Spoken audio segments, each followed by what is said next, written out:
What is the title in here?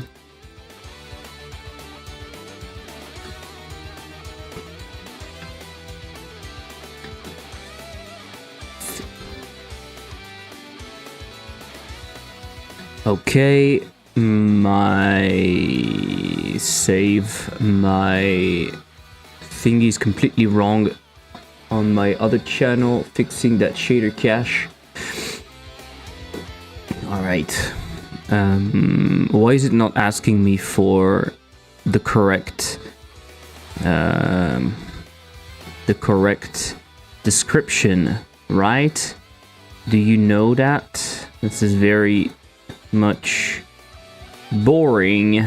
Games. Don't have games showcased in here.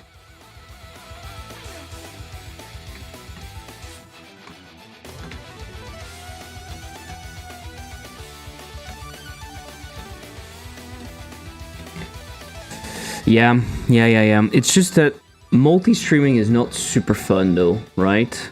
So we'll have to think about if we want to continue doing that or not in the future.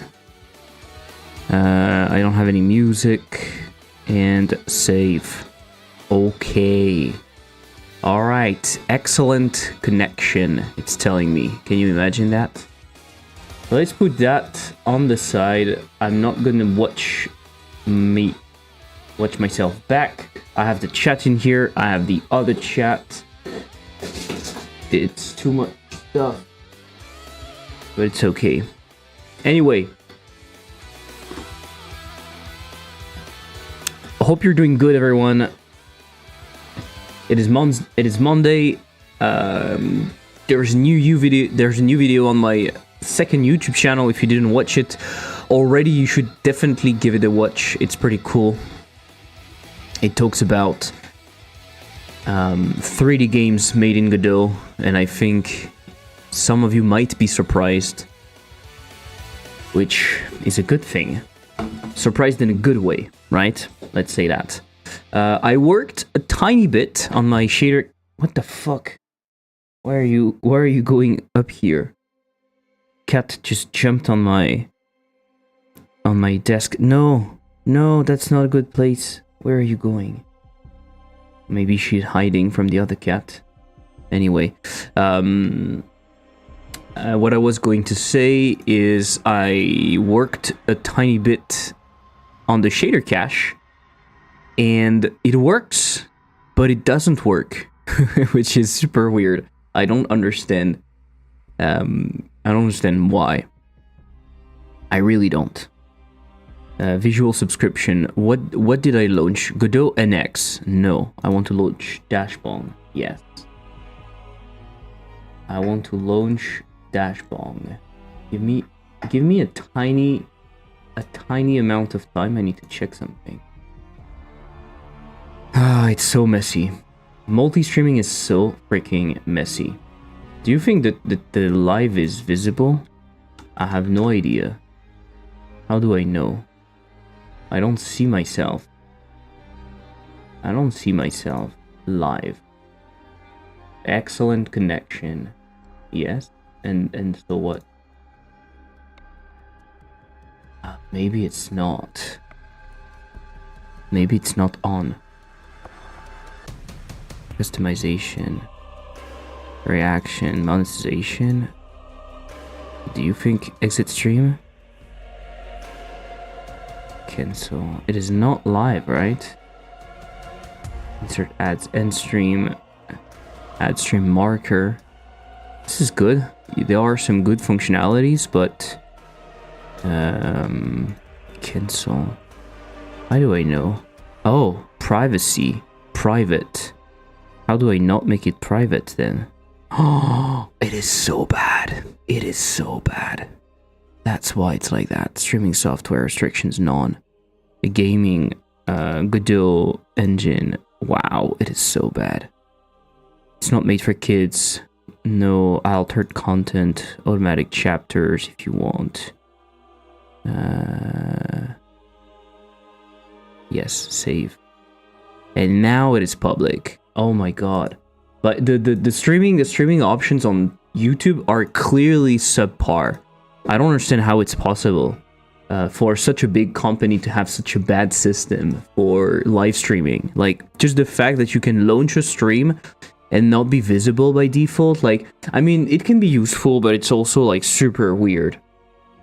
So I don't really understand. Anyway, I made some progress at the same time as I didn't make enough progress. So basically, what happened is I tried to have a simple scene that would trigger shader cache issues, right?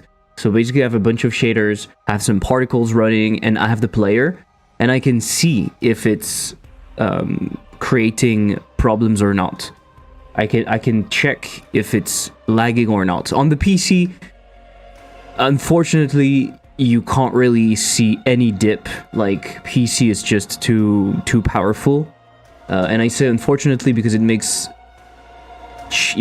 checking that stuff way harder than it should, which is a bit frustrating. But on the Switch, oh my god, on the Switch, it is definitely super slow. So if I launch it in here, maybe you will see a difference, but I won't be able to do that. So as you can see, it went through the shader cache scene first. This is where you had the Dashpong. This is where you had the Dashpong icon, and then I have a basic scene with like some particles, the player, and a bunch of shaders that are not shown. I guess maybe I should show them, right? Maybe I should show them. But anyway, if I use my trusty gamepad, you will see, maybe not, that it will lag. Maybe I put that on the side and I put maybe I open up the debugger, I profile, maybe we're going to see something. Of course we don't see anything because the profiler is shit. And if I create a paddle, there's basically nothing.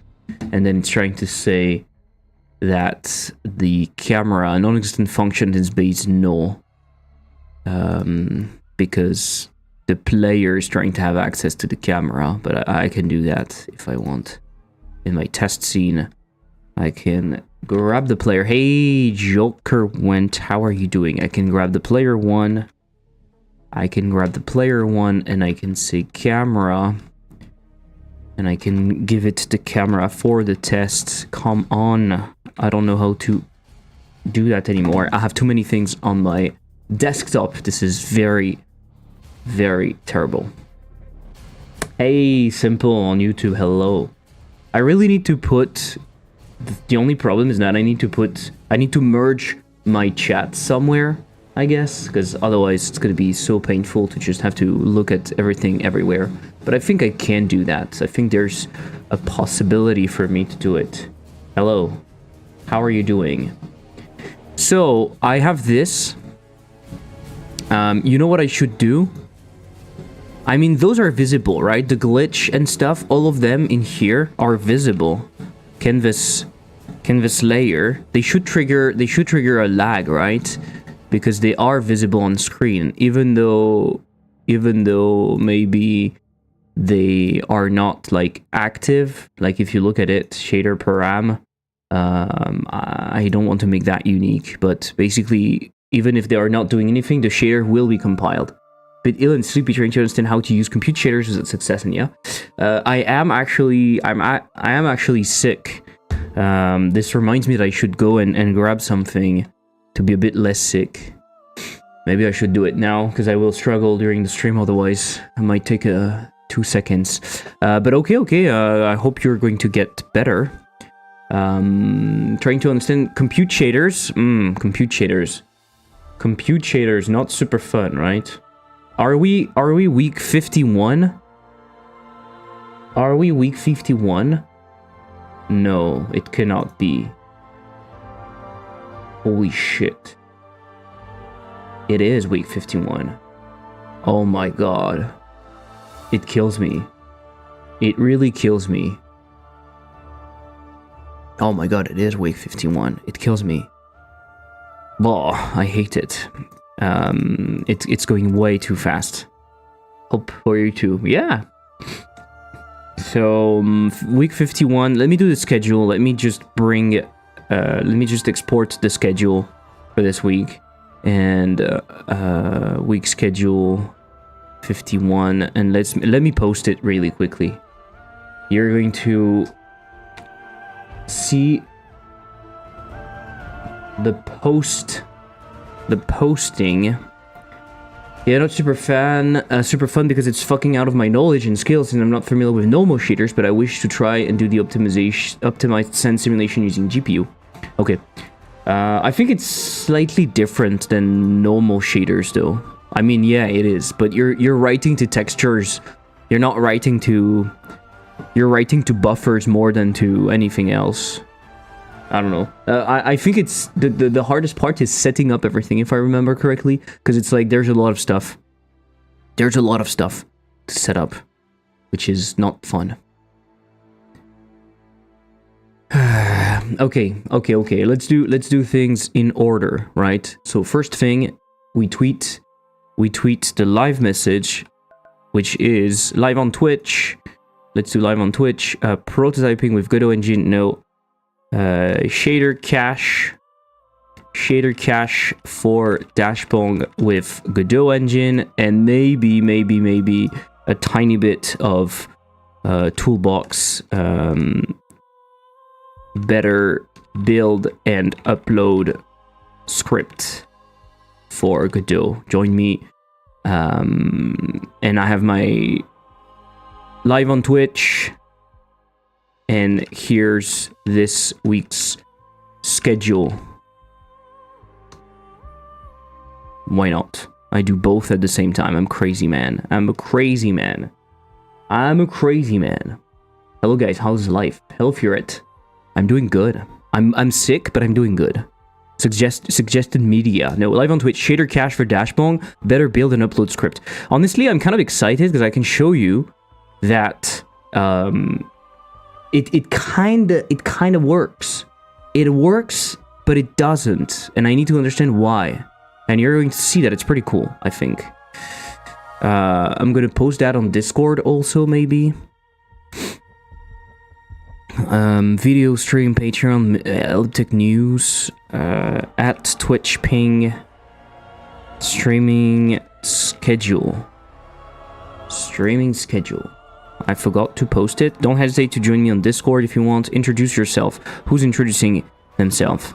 That's good. Let's go. New person. Vishal. Hello, Vishal. Always great to have more people.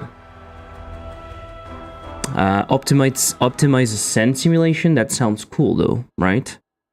Okay, we do a quick break. Very quick break. Don't worry. I just go and grab my medicine, and I'm back in like 2 seconds. See you.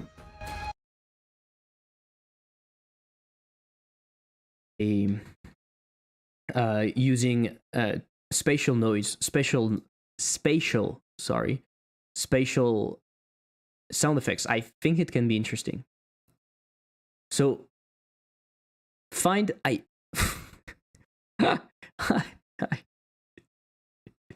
oh fuck, I actually hurt myself with my... If you want to start making games, don't worry. You just need that. You know what this is? This is a game engine. Just use a game engine. Pick whatever game engine you want and just start making games. You find a cool game, you clone it. This is Pong. Boom. You clone it. Make a game. You just make a game. And that's it. You're a game developer. If you make games, you're a game developer. To kill them, but you're supposed to protect them. So you're supposed to do that. Let me show you. You're supposed to do... Oh no, they're going to be killed. No. So it should be 0 right there. 0 died. Okay, cool. Alright, I'm back. Did you grab us some too? No, you can't. You can't take medicines if you're not sick. That's bad. Oh my god, I feel short breathed. Whew, my breath is short. If they're very tasty, drugs, sign me in. Oh my god, Mike. Dino Christ, is that you that asked me about Sadworm? I don't know if it was you, I forgot. I put the source code on coffee.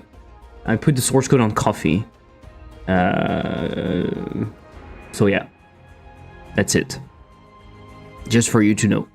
That's where I usually put them, on Patreon and coffee. And thank you for the Patreon that joined. We got 2 new extra juice supporters this weekend. So that's pretty cool. Thank you for that. I really appreciate it. It makes my life easier, and you allow me to do some stuff.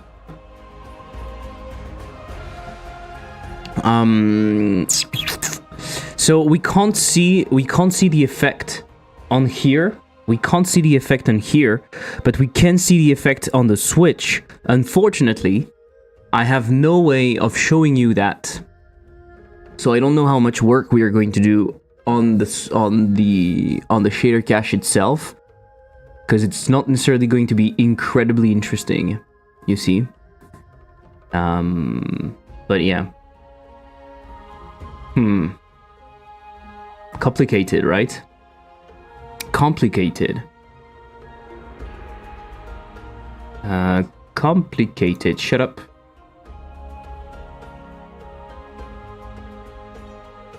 Thank you very much. I'm going crazy with good physics. I have no idea how to apply force in such a way that the body would push itself of things and not fly. You need to apply impulses usually, especially if it's just a one-off thingy, and I guess the force is super important, right? I said I would join once I got a job, and I'm waiting to hear from an interview. Let's go. Though I guess I won't be able to hang in chat anymore. Oh no. So maybe don't get a job. Maybe don't get a job, Mike? No, I'm joking. That would be good. That would be cool, right? I wish it works for you. I wish you the best. Don't worry, you'll still be able to join. It's just going to be less often, maybe. So how could I show you that? I don't know if I'm able to show you anything. I can't really show you the Switch. Basically what I did is this, very simple. You see, I have this scene that I want to cache. It has 4 shaders that are screen spaced, 2 particles, and a player that can, of course, that come with a bunch of shaders and a bunch of particles. So this is the scene I want to cache. My shader cache is then creating. I create a scene where I can load that scene, and I can call it to do the cache. And as you can see, it's going through everything, and it's creating a bunch of sprites that are, each of them have canvas materials, as you can see, or materials, basically all of the materials that were extracted from the base scene. So that's exactly what we want. You also see a lot of particles, which are, for example, there are shards and dust particles. You will see them here. Shard particles, probably dust particles somewhere in here, dust particles, and then all of the others are extracted from the player itself and from the dependencies of the player. So that's actually pretty cool. It works, but that's the same thing as we had before. And then what I do is, at the beginning of the game, I load this scene, and I cache, right? I show it, I do this, boop, it caches a bunch of stuff, and then I go to the main scene, which is this one, basically the scene that we loaded earlier. That way I can try and I can check if indeed the shaders are cached correctly, right? So it makes sense. You're like, yeah, okay, cool. And it works. It works just fine, meaning when I put that on the Switch and I go into that scene, I have no lag. I have absolutely no lag. It works perfectly. When the first time you create a battle with the player, it just creates it, no lag whatsoever. It's perfect. The problem is, this setup was not working when I was trying to cache everything. For some reason, when I was trying to cache the player and a bunch of other stuff, it wouldn't work. It wouldn't work. And I don't know why.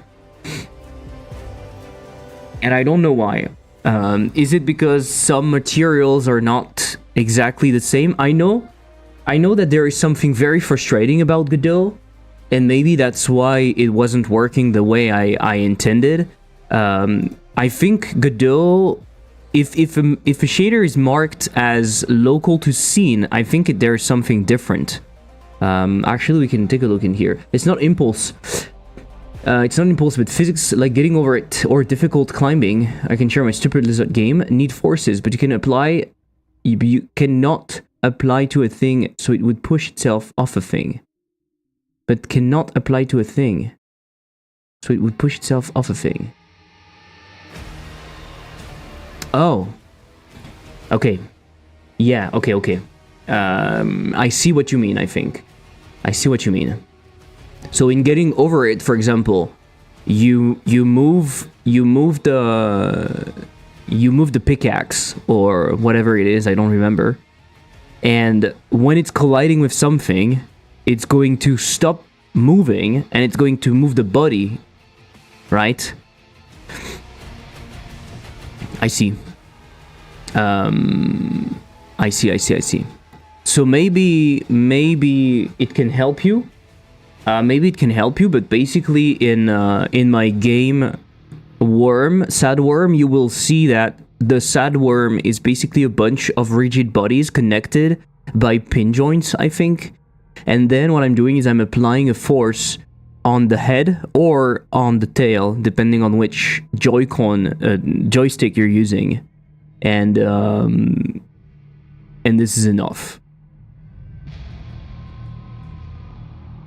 I recently found out a weird Godot 4 Windows 10 bug. If you move mouse and have unhandled input, as it consumes mouse as fast as it can. If gaming mouse, the faster you move, the more FPS drop you will have, but only on debug. Okay, interesting. I never knew, I didn't know it was a thing. Dunia on YouTube, how many years have you been learning Godot? I've been using Godot for, I don't know, 5 years now, I think 5 years. I started in 2019, October 2019.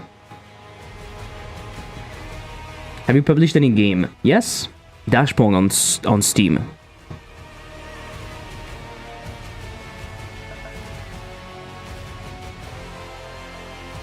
I will, you know what? I will put my message about my latest video. I will put it in here also. Because why not? Pin the message. Boop. Pin the message. But in getting over it, how would you do that? I think for a game, can you share your game, your stupid lizard game?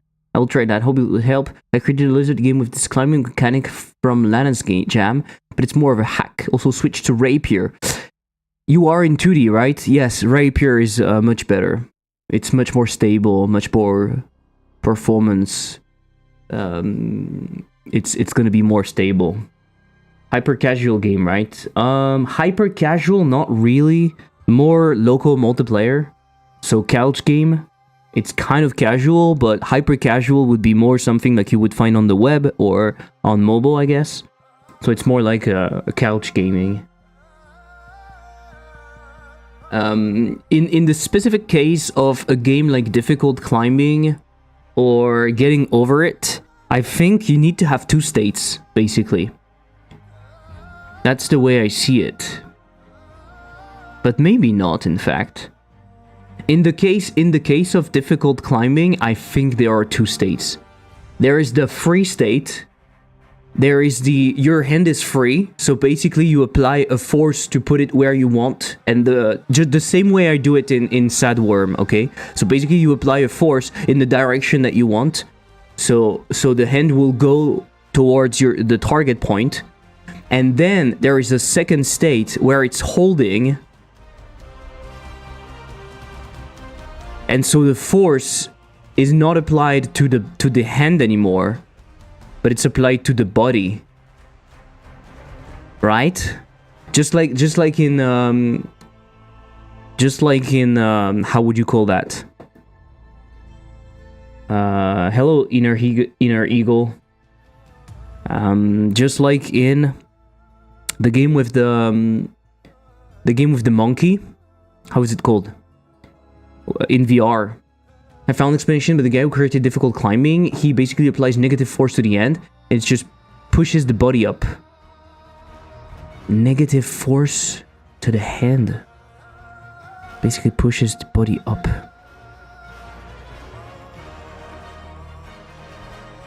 I don't really see how you're doing that. If the hand is not moving, you are applying a force, the hand is not moving, it's just doing that. It stops moving. You see what I mean? I don't see how negative force. And you make the rest of the body move. I'm not sure. I'm not sure.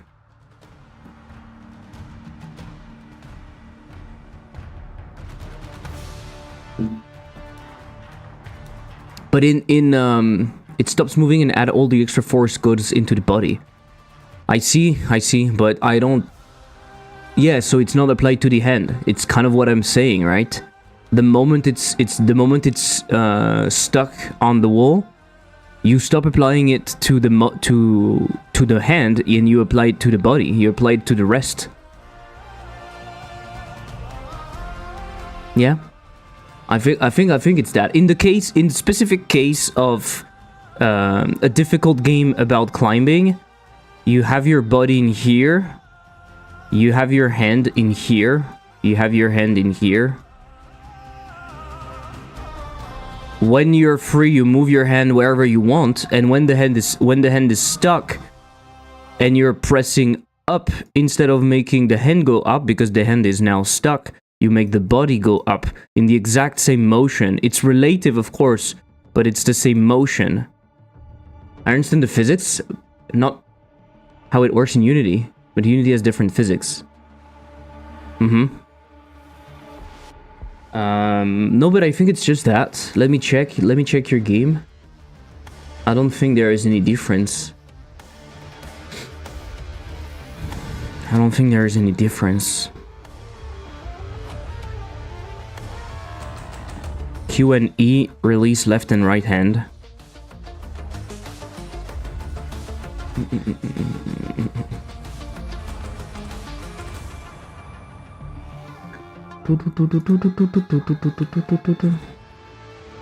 I like that.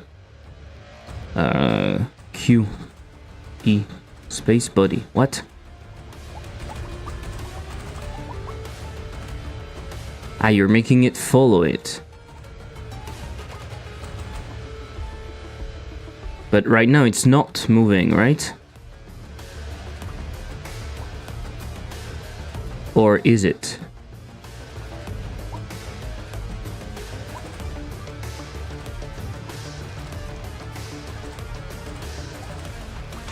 Hold space and smash the button. Space body. Ah, okay.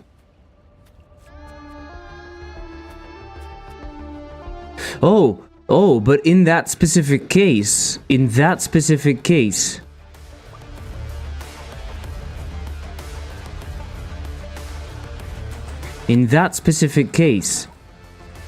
what you can try is, you don't have to apply a force to the body itself like this, I think. You know what I would do also? I would definitely change the proportions of your thingy to make it much more cartoony so that we actually see things better. I would make it huge, in fact. Like the body should be way bigger than the how do you call that? The legs and stuff should be bigger. But anyway, I think for this, what you need, let me think. You make it move, then it's stuck. And then when you're doing that, instead of going to the bottom, because it's stuck, it's moving the body. I need to do art is hard. Yes, art is hard. No, not art. Art is not that hard. You need to go with a simplistic art style. You can do something cute. I think you can do something cute with, like, choose a good color palette, stick to it, draw simple shapes. Don't put too much detail, and change the proportions to make the proportions really more cartoony. I think if you're going for something a bit chill, go for something way more cartoony. So like huge limbs compared to the actual rest of the body and stuff. Realistic proportions are not necessarily fun. So what I would do is apply a force to put the limb that you want where you want. And once that hand is stuck, once that head is stuck, yeah, but you,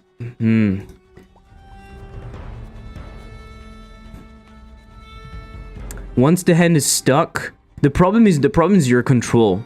The problem is your control. I think your control scheme also doesn't work really well for what you want to do. I think your control scheme doesn't really work. Maybe I'm wrong, but I think your control scheme doesn't really work.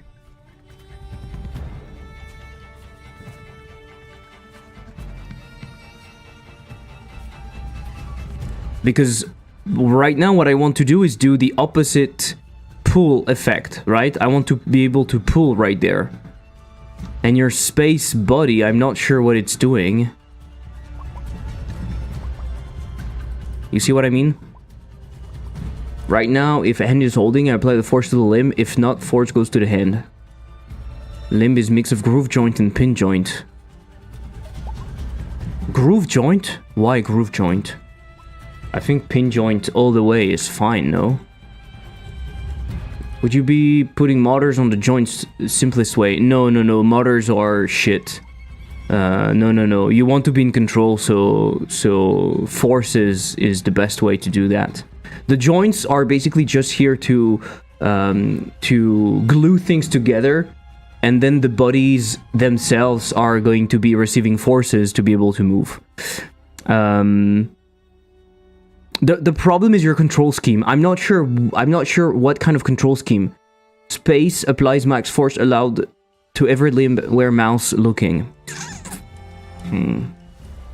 But you see, in a difficult game about climbing, it makes sense because I think you're applying the force, right? Initially, what are you doing? Initially, you're holding the hand in the direction of the mouse, okay?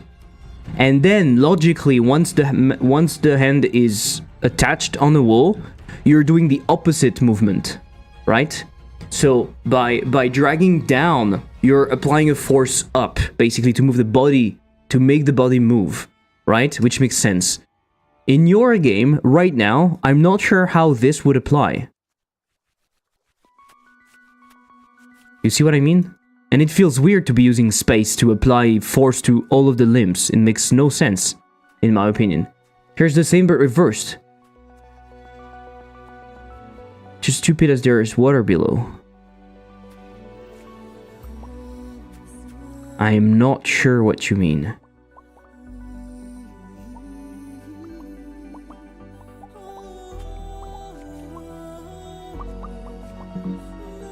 I think it's confusing what you're trying to achieve right now. Difficult game has space too. Just do not mouse that much. Okay.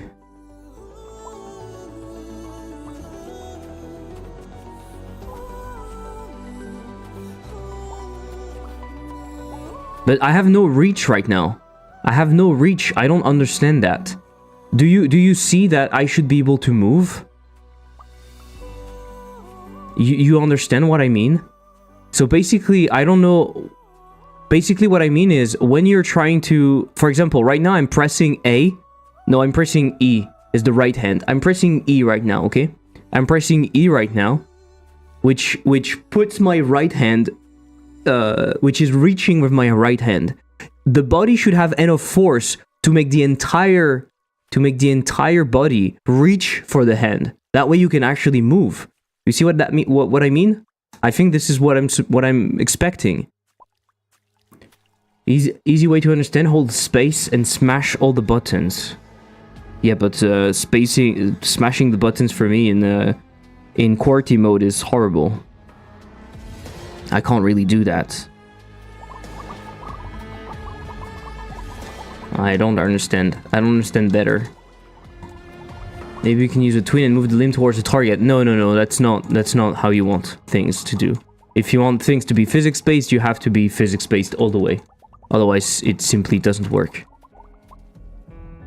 It actually reaches, but water pushes you left. Ah. Oh, then don't start with the water then. I feel like it's not reaching at all. Oh, it is reaching. Okay. Oh, for fuck's sake. Yeah, right now it's more frustrating than anything. I think your starting setups should be as easy as it can be. Otherwise, it's not super fun. You see what I mean?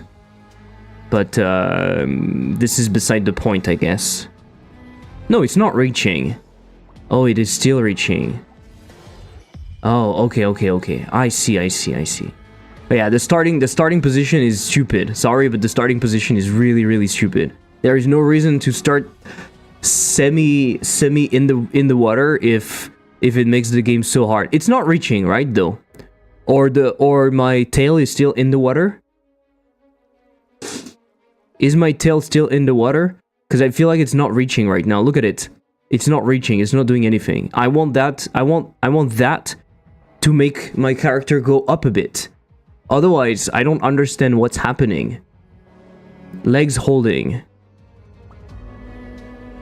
Legs holding. I made the water to be safe space, but actually made it more confusing. Yeah.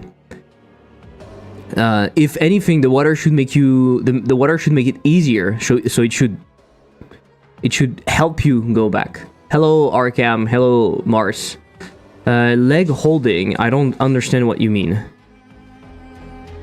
Oh, this is because of your groove joint or whatever. Oh, it's not reaching up because you have like angle limits or something. No, it should be pin joints in here. It should be pin joints everywhere. That way I should be able to reach. Like, I don't expect my lizard to do this. I don't expect my lizard to go to the left like that. I expect my lizard to go up directly. Right? You see what I mean?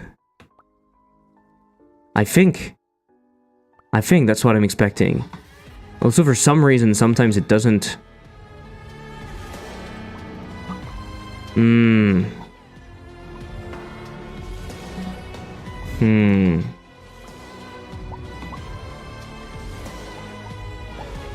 Yeah. Okay. If I may, I would make sure to have a good starting point. It locks. Just pin does not work, as it limits to constant distance. No. What do you mean? No. No. Pin joint. Pin joint is just a pin between two bodies. As long as you have slack everywhere, and because you have limbs that are fully attached by things, it can reach. Look, let me show you what I mean.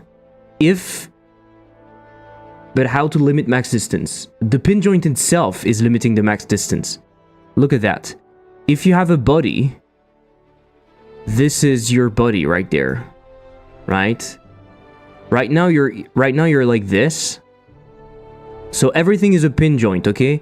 So in here you have a pin joint, in here you have a pin joint, and in here you have a pin joint. Basically it's for me, it was stretching most of the time. It will be stretching, yeah, but it's fine, no? So basically what I mean is, in here, when you want to move that limb, and you want to reach for the top, the rest of the body will receive a force. The rest of the body will receive a force because you're reaching for that hand, right? And this hand is still attached somewhere here. So basically this will straighten in here too. And this hand will stretch. It is very stretching. I have no idea how to force lock it. If it's stretching to the point, where it's separating, you need to play around with the bias option. Basically the bias and there's another option, I think, which is telling the joint how fast it should react to being stretched, basically. It does this right now, but I will work on that. To me, it doesn't do that at all. I can't see it. I don't see how you see that. Tell me how you see that. I don't. Like, right there. Am I playing or not? Why am I not playing anymore? It crashed? You crashed? To me, it's not doing that right now. I found you on Mr. Teach. You found me? Of course you found me. It's my channel. Hello, Dave. Attempts dev.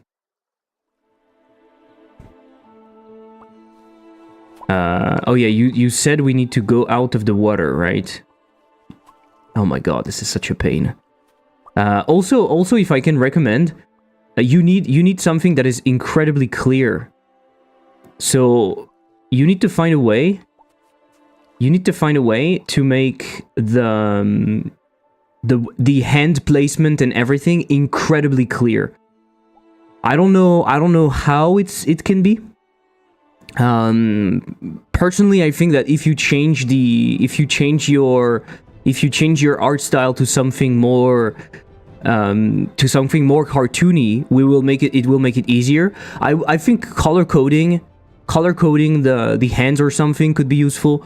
Right now it's too easy to think that your hand is actually reaching, or it's easy to think that your hand is holding onto something, but in fact it's not. Also, please, for the love of God, don't start with something green on green. It makes no sense. Just as a user perspective, I can't see anything. And I think if you fix that and you actually apply a lot of force on one limb, your game should be all right, right? Right now it's too confusing. It's way too confusing. I don't feel like I have enough force. I was browsing YouTube and randomly found you again. Oh, let's go. You're right. I mean, regardless of what it does, it is always what player actually sees and feels. Exactly. We don't care about what it does. Because if you're telling me that it's doing it and I can't see it, then it means that it's not doing it, basically. You know what?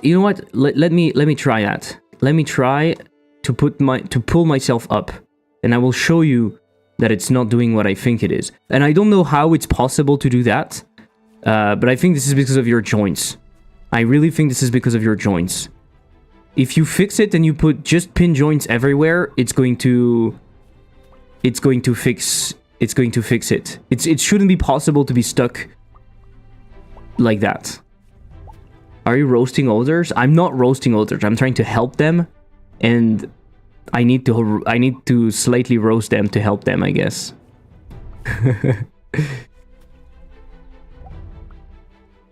Yeah, it shouldn't go on the side. It shouldn't go on the side. No.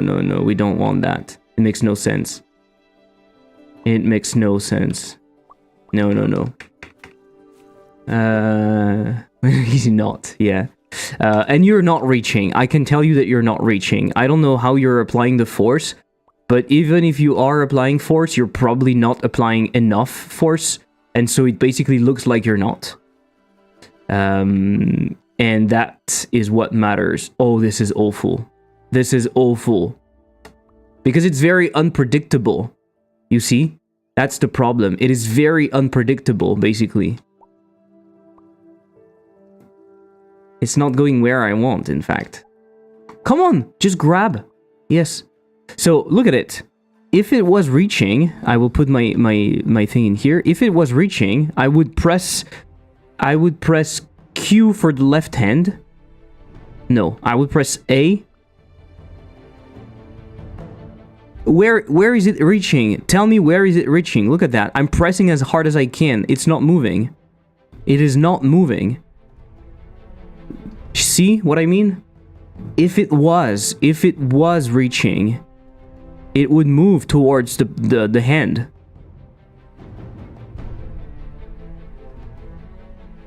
And it's not. You know what you can do though? With a controller, you have the chance of doing something super cool. You could use the two joysticks to move independently limbs, and then you select which limb using buttons. And it makes it really hard, but I think it makes it super fun. Try move mouse faster. No, but come on, it's not a question of moving the mouse faster or not. It should reach. It should. You know why it should reach? Because in here you have some slack. You see what I mean? I hope you get it. I'm not trying to be rude. I just want to make sure that you understand what I mean. In here you have some slack because basically your body can end up like this. Right? This can go to like this, and this will make you go higher. I understand. Okay, cool. I think it can be cool. I think it can be cool. What is important with those games is that the mechanic should be slightly difficult, but it should react exactly as we expect. You see what I mean? It should be very, very predictable. It should be incredibly predictable. Because the difficulty is not going to be... it's not co-op, if you want. And even co-op is incredibly predictable. It's just that it's very difficult. But... yeah. Appreciate your input. This is something that's very bothering me. Yeah, totally. Submitted my game jam project last night at midnight. It doesn't end up for another 6 hours, but I had work today, so I turned in last night, and I have time. I polish up a few more things. Mars, do you want to share it? You want to share it?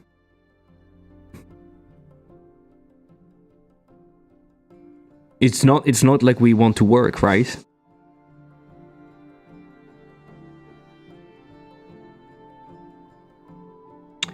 Interestingly enough, I should probably put my shader cache scene at the, like, in here.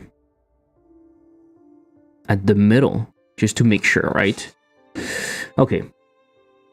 So how would you understand if you were in my shoes? How do you understand that this scene is being cached correctly, but when I try to cache multiple scenes, it doesn't cache them correctly? You see what I mean? I'm caching this, and it works perfectly fine. How do you understand that?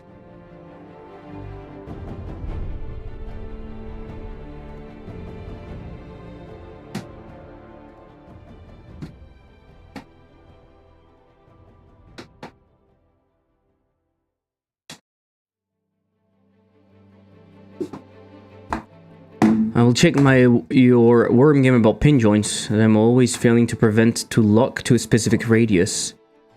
Failing to prevent to lock to a specific radius. I don't think you care about locking to a specific radius.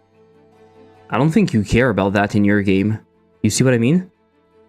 Isn't shader cache a thing planned for 4.4? For God of 4, yes, but I'm not using God of 4. And supposedly it works in God of 3. But so far on the Switch, it doesn't for me. Hey Jin, how are you doing? So I think in your game, you don't want to lock anything, actually. I think you want to have complete freedom, and that's going to be much better. They've already done it in current 4. No. It's working in Godot 3 because Godot 3 is using OpenGL 3. It doesn't work in Godot 4 because Godot 4 is using Vulkan, and I'm talking about like the highest rendering pipeline. And so they're fixing it in Godot 4 because I think they've attempted it, but it was not working fully well. I don't know exactly. I didn't follow that. To be honest, it was a big letdown that they would call it stable and that shader cache, for example, was still not a thing. But I know that in 4.4 it's supposed to be like completely fixed. It sometimes can stretch way out. I feel pain for the lizard every time it stretches. Again, it's a question of parameters on your pin joint, not a question of limiting to the angle, I think. It's really a problem of the angle on... a problem of the parameters on the pin joint. Just submitted feedback for Dashpong playtest. Cool stuff, really. Thank you, Jen. Appreciate it. Appreciate it. Appreciate it. I'm gonna launch the Nintendo SDK Manager, so you should probably not watch. You should probably look away. Yeah, working on that live, I don't know if it's a good idea. It's so frustratingly not cool. But anyway, I launched that on the Switch. Let's see. I'm looking away. Good.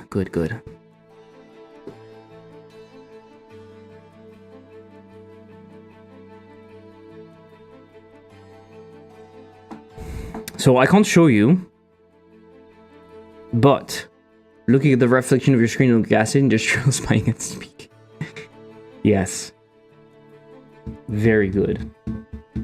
So if I'm doing the shader cache test in here, yeah, but why was it not caching the rest? There are so many things I don't understand.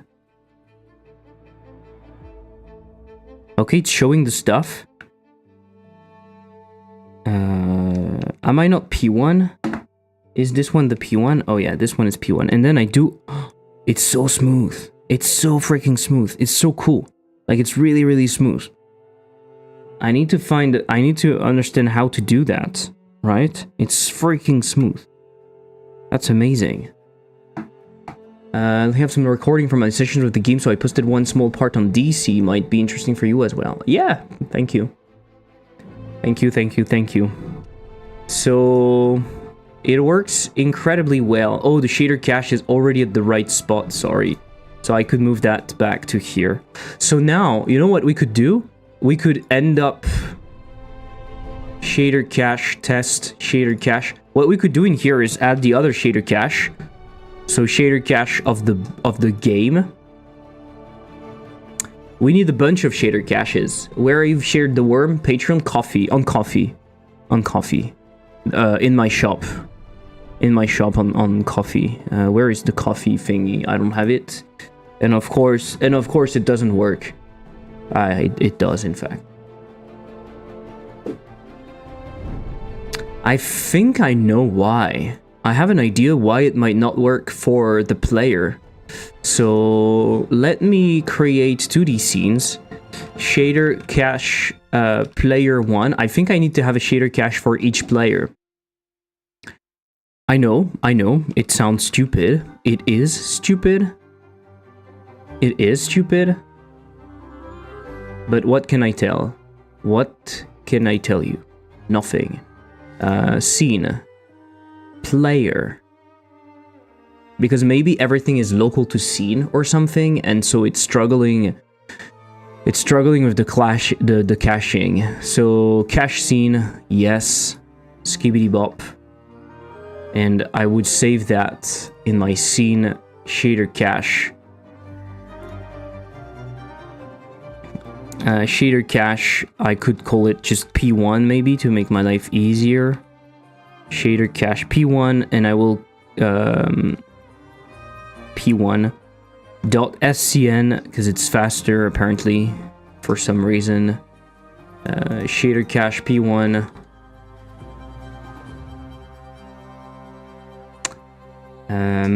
Active, not active by default.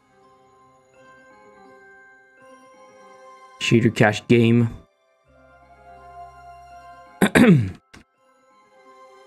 Shader cache P1. New Ko-fi shop sale from Dino Cries. Thank you, Dino Cries.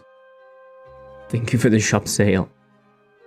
Amazing. Good 03, huh, by the way. Remember, it's good 03. Good 03. The good old good 03. I think. I think it's good 03. Now I got the worm. Yes. Don't be surprised if you open up the project. It will probably tell you that the add-ons don't work. And then you probably need to reload the project or something, right? Godot has a problem. The first time you open up a project with add-ons in it, it will tell you that it doesn't work. You can just reload and normally it works. Okay, I have my shader cache P1. This is not going to be fun, guys. Are you ready? Oh, for fuck's sake. I can't write it correctly. Let's duplicate P1. Let's duplicate P1. Let's call it P2. Right? P2. We go in here, P2. We clear the button. We load P2. And we cache. We duplicate. We call it P3. It's stupid, but I think it might work. We call it P3. We call it P3 in here too. And not PL, but P1.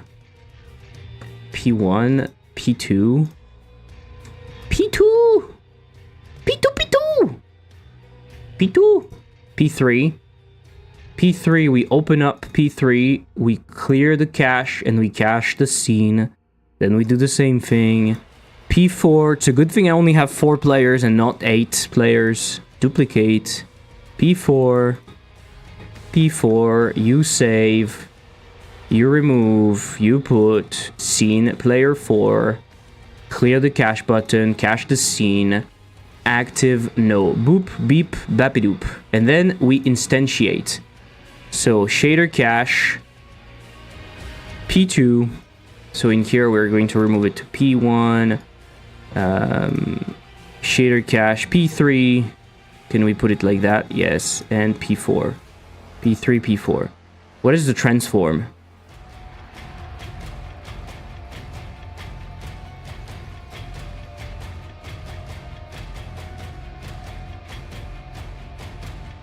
Okay. Are you 100% sure you can't just grab the shader cache from the dev kit and copy it to user at first launch? And how would I do that? How would I do that?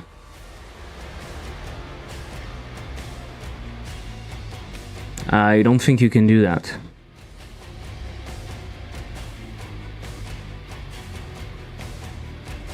Also, it doesn't shader cache. You can't access the file system on the dev kit. I can, but you're telling me that I ship the game with the shader cache? Like inside the game, I ship with the shader cache? Godot doesn't create shader cache on the Switch. No shader cache on the Switch. That's the problem. Right? You see my problem? The Godot, this is a new feature of Godot 3, the asynchronous plus cache. Before that, it didn't it was not a thing. It was not a thing. And for some reason, when I try to do it on the Switch, it crashes. So now I have two choices in front of me. Two choices. First choice, I figure out how the caching system should work. Or I don't. And I don't know. I thought, to be honest with you guys, I thought this system would be relatively easy to put in place. That's why I went with that. But the Switch is static. Can you cache bake it? It doesn't exist in Godot. It doesn't really exist in Godot. From what I know. It's not a thing. I think it's not a thing. This function here this function here, which is that. Where is it? GLEF 3. This asynchronous plus cache. It doesn't work. Right? I remember you browsing the cache folder the other day, but you didn't know it was new. It's not necessarily that it's new. It's just that on the Switch, from what I've seen, it doesn't really work. It doesn't work the way I thought it would. And I don't know what I can do to make it work. And even if I make it work, I don't know if it will be enough. I don't know if it will be enough. So, I don't know.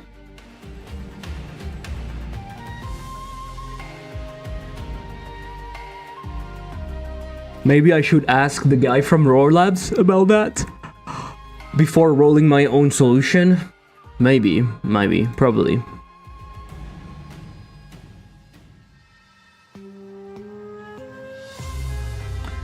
Okay. So I will do that. And then I will shader cache game. Come on, I can't write. Shader cache game set active. Even if it's not, even if it works on the Switch the way you suggest, it's still interesting to have a shader cache option for 2D games, because we don't have it, and I think it's worth it, to be honest. I think it's worth it. Fuck.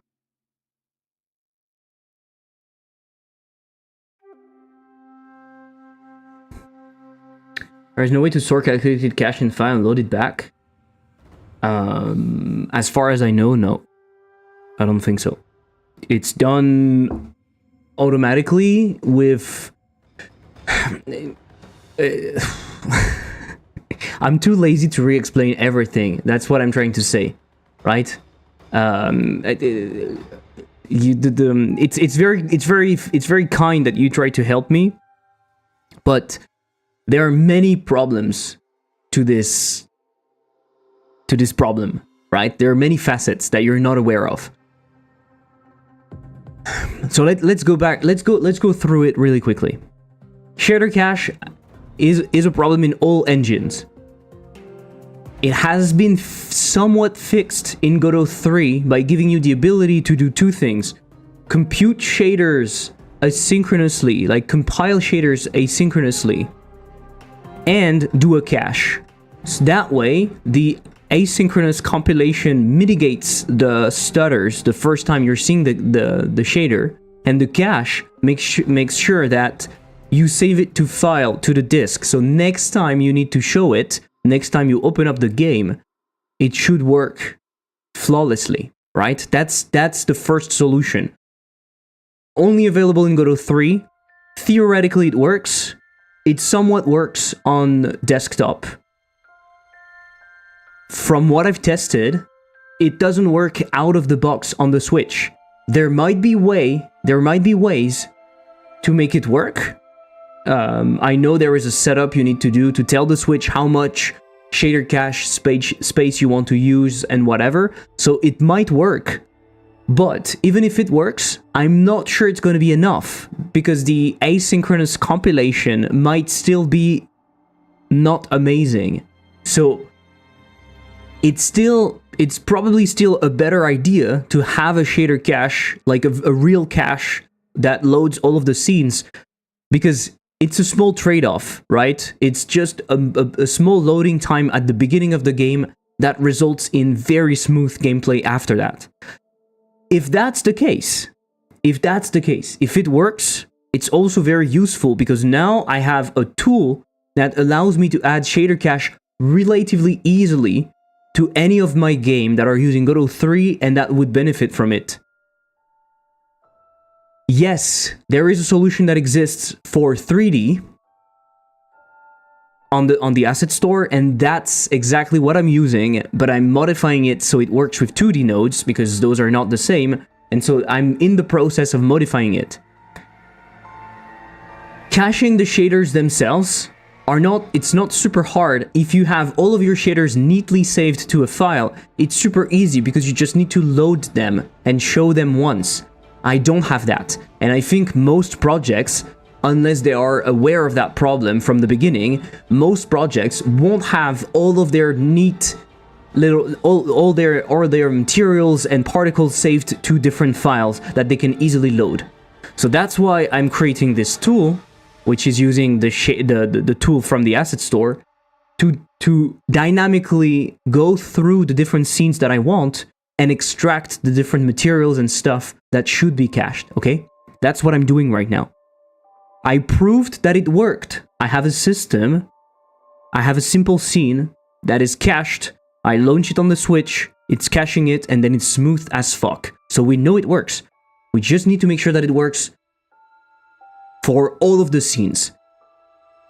There are still things that I don't know for sure how they work. For example, I thought I was caching the player, but because I have multiple scenes that are like player 1, player 2, player 3, player 4, etc., because it just makes my configuration easier, and because some of the shaders are local to scene, it might be seen as different shaders. I don't know how Godot deals with that, but I'm pretty sure it will try to recreate the shader, because it might be a slightly different shader because it has been made local to scene, so it might be a different instance, basically, right? It might be slightly modified, I think. I don't know. Or made unique, for example. So that's why right now I'm trying to cache P1, P2, P3, P4 separately. That way maybe we are going to see that it works. So that is for Godot 3. Let's say that theoretically it works. If you are on PC, it should work, no problem. You just use the function which is in here. You just use asynchronous plus cache, and it should work. You should have no problem, okay? You should have no problem. It should run smoothly, and if it doesn't, well, you create a shader cache yourself, and it's good, okay? Having this, if it works, the cache, especially the cache one, is actually pretty cool, because the cache that I'm creating, just to finish on that explanation, the cache that I'm creating is a temporary cache. It is a cache that only works for that current instance of the game. The moment you close it and you relaunch it, you have to cache it again. Whereas this cache, which is Godot's cache, is saved to file. So you cache it once, and theoretically, then you can load the cached version. Okay? So that version is still the best thing you can use. If you can use that and it works, use that. On the Switch, I'm not sure. Okay, I'm not familiar enough with the device. And from my testing, it was crashing, it didn't work. Now, it's not finished. Godot 4. Godot 4 changed everything, right? Especially with the forward rendering pipeline, everything changed. It's not OpenGL anymore, it's Vulkan. Vulkan is shit. It doesn't work easily. We are approaching Godot 4.4, and supposedly, it's going to be fixed with Godot 4.4. I think there is an asynchronous option, plus cache option in Godot 4. As far as I know, it doesn't work the way it should. So in Godot 4.4, it should be fixed. And if it works the way it's advertised, theoretically, you don't have to do anything. That being said, it might still be a good idea to actually cache things yourself. That way you make sure that you are in full control of the game, and you make sure that nothing is going to stutter because you've shown the shader and you know it's been cached, right? How long does it take? Should we actually care? For the cache at the beginning? If you have a small game, it's probably relatively easy, right? Probably relatively easy. Could you use var2 bytes, the plugging output, into a file and load it back? I don't know. Mike. I don't think you understand the problem. Even though I made a very long explanation, I think you still don't understand. The plugging output is just outputting a scene with all of the materials and all of the particles. My caching system doesn't actually produce a cache. It doesn't produce a cache file. It just produces a scene that contains all of the materials extracted. That way you know you can load that scene, and you know it's going to cache all of the materials and all of the particles, because that's the only thing you're showing. You see what I mean? Instead of loading your entire game, you can load only the materials and the particles. Okay, you get it. So that's why it's not saved to disk, because it's just a hack in a way, right? And so that, if you don't have a big game, loading the cache initially, loading that scene, it probably takes a few seconds. It's not a real deal. It's not a problem. So it's okay to have it. If you launch, how is it called? If you launch Beat Invaders by Raphael Pika, by Pixter, I think you will see the shader cache at the beginning of the game every time. And it's a bit longer than my solution because the game is 3D and there's a lot of shaders and a lot of particles. So it takes a bit longer, but it's fine. That being said, again, with the cache of Godot, which is a disk cache, which is a file cache, then it should be pretty much instant because it's just loading a file in the background and it's already loading the precompiled thingy, right? So it should be good. Hello, Kamilos, how are you doing? Godot could make local to scene by itself sometimes. Godot could make local to scene by itself sometimes? I don't know if it works that way. Why would it do that?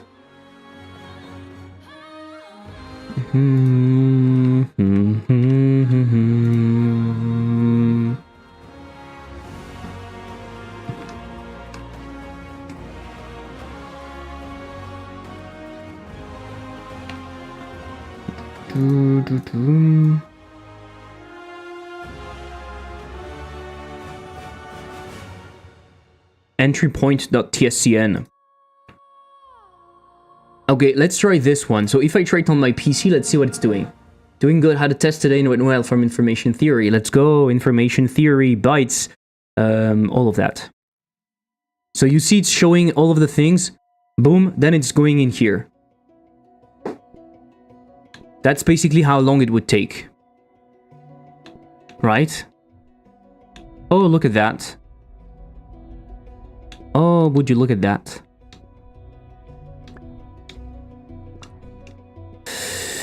Entropy, mutual information, those kind of stuff. Yeah, I love it. Lovely, lovely. Let's try on the Switch and see what it's doing. I might as well hide that, just in case.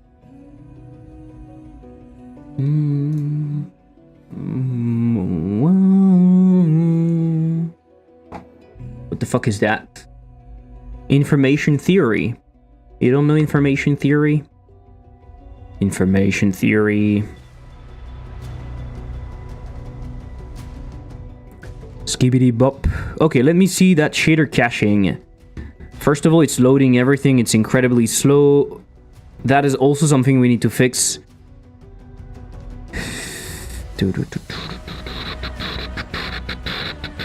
Boom. Wow. That's a real stutter. The game scene stutters so much. The game scene stutter is incredible on the Switch. Like, the difference compared to my PC, which is just showing all of the things one by one, on the Switch, the stutter is fucking crazy. Let me tell you that, guys. Can I tell you that? Even if I can't, I'm telling you. That is crazy. Entropy is a measure. No, I'm not gonna continue that. But I have so many problems on the Switch that it's difficult to know what problem is the most important. Fuck! It still was slow. I don't understand. I really don't. I really don't. It was still very slow. It was still very slow. But I know it's slow because of the shader cache. I know it's slow because of the shader, because the next battle that I create runs perfectly fine. Which font are you using in text editor? Which font am I using? I think it's Consolas. No? I have no idea. Consolas, I think it is. Where do I find this? Theme?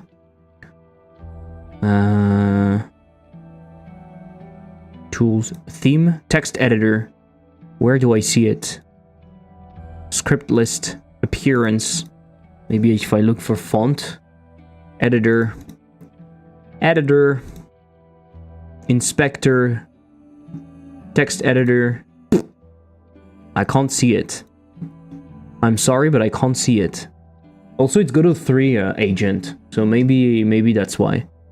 It's not the default one. I have no idea. I know that one day I changed it. But I don't know if it's still my ah, it's here. It's called Code Font. It's OX Proto. It's OX Proto. OX Proto, a programming font. Does Godot 3 has threads? Yes, it does.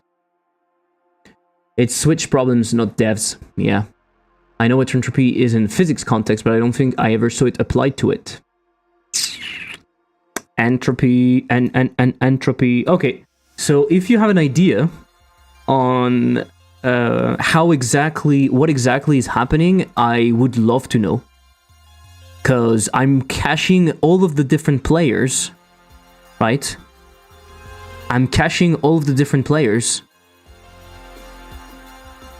And it doesn't work.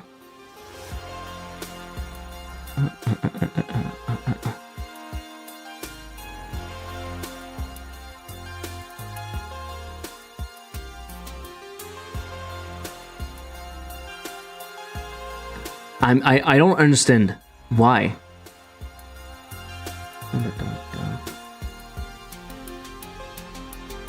I really don't understand why.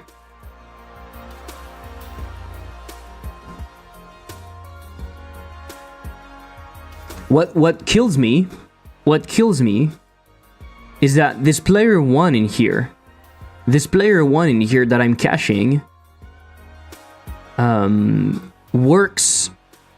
It works when I'm going to that scene.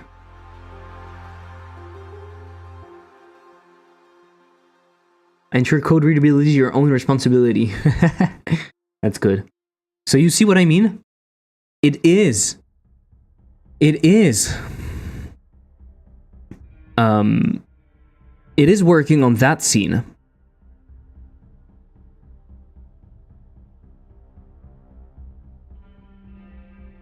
So why is it not working? Why is it not working in here? Why is it not working with the rest of the game?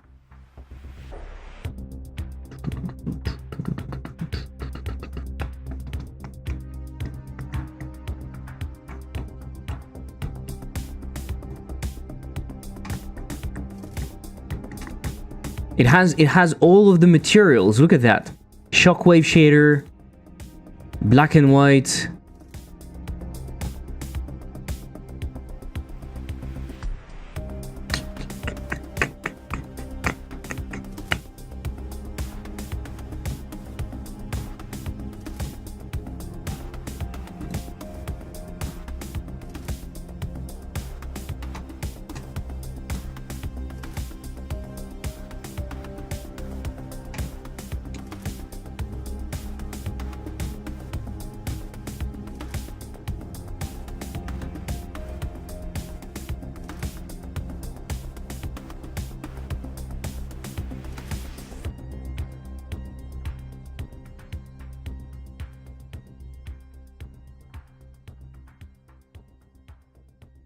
I'm setting it to active. I wait a bit.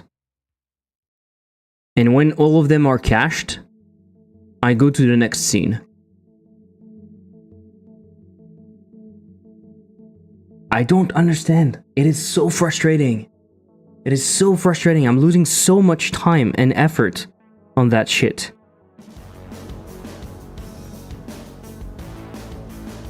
It looks like it should be working.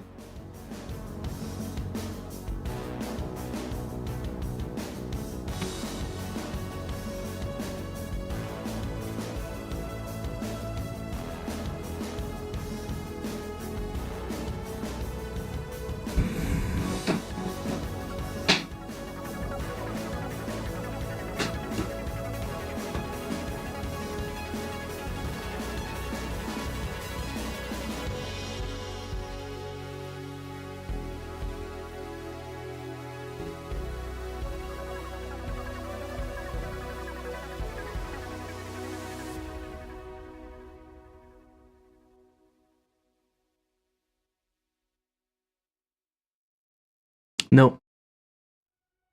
Yes, but no. It doesn't work like that. It doesn't work like that. The problem is the pipeline, because the oh yeah, I didn't in my super long explanation I didn't talk about why exactly compiling the shader pipeline was stalling everything. Basically, in the way the renderer is made, and I think it's an OpenGL issue. I don't think it's an issue with Godot itself, or at least the way it was done initially. When you try to compile the shader, it will stall the entire rendering. There's nothing you can do about it. And so that's why it stutters. You can create another thread, you can do whatever you want. The pain point is OpenGL, it's not you. Basically. So main thread only. Yeah, no matter what you do, the problem is that it basically OpenGL stops rendering when it's compiling the shaders, basically. It stops rendering. So there's not a lot you can do. How are they doing that? Because they are able to compile it asynchronously now. I don't know how they're doing that. But yeah, could the player be doing something that only gets loaded when triggered? So yes, and that's exactly why the code is supposed to go through the dependencies also, to load the dependencies. And actually you can see one of the thing that triggers a stutter is when the player creates a particle, when the player creates a paddle for the first time. And when the player creates the paddle for the first time, there's you have different particles that are showing to create the paddle. And you can actually see, if you look at my shader cache test scene, you can actually see that those particles, for example, in here, paddle particles, restore particles and stuff, those are not loaded directly. They are dependencies, and they are correctly put into the cache, right? And all of those are going to be triggered when we run the cache scene. So that works. That works. And when I try to then load that scene, it works. It works. For some mysterious reason,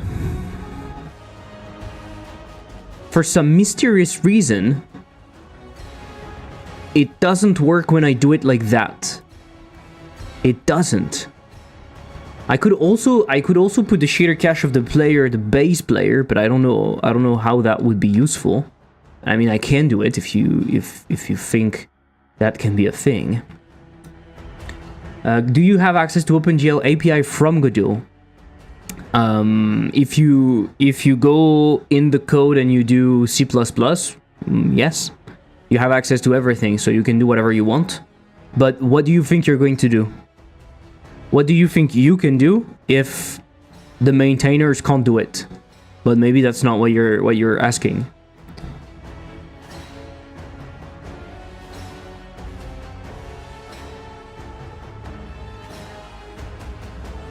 So the thing that could be loaded,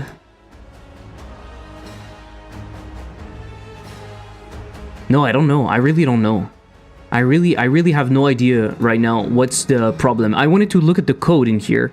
I wanted to look at the shader cache code to see exactly, somewhere he's talking about something.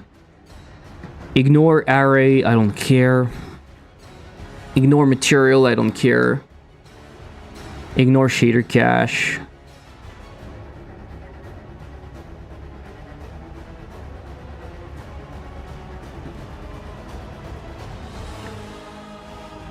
It caches things that are in animation keys also.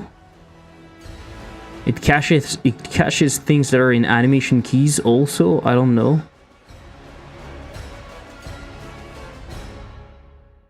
Can you put debug logon with timestamps and maybe see where exactly it stutters? Maybe it's just your machine Just your machine also stutters, but way faster than Switch notice.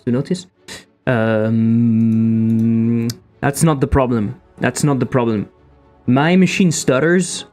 I know it. Because I know how it works. But it's not noticeable because it's too fast. Okay? The problem is not here. The problem is I have a scene where I'm able to cache. I have an example of that technique that I'm doing right now. I made it. And I tested it on the Switch. And it works fine. It caches things correctly. Meaning, when I first create a paddle, it doesn't lag. So I know it works. So, I know it can work. I know it can work. What I don't understand now is, okay, now that I know that this technique works, if I put it to use with all of the scenes that I want to cache, meaning, for example, the game scene, the player scene, whatever, a bunch of scenes, why do I not see the same result? Why this time it stops working? Because now, when I launch a game, I'm in the game, I play with the player 1, I create a paddle, and I see the stutter. Even though I loaded the scene. I cached it already. So I don't understand. My theory is that there's a problem with the player and the player 1 in the sense that if you look at my player, let's look at create paddle. Maybe at the beginning of the dash, or is it at the beginning of the dash that it lags? Yes, I think it is. In old times, I would blame small swap or cache being invalidated.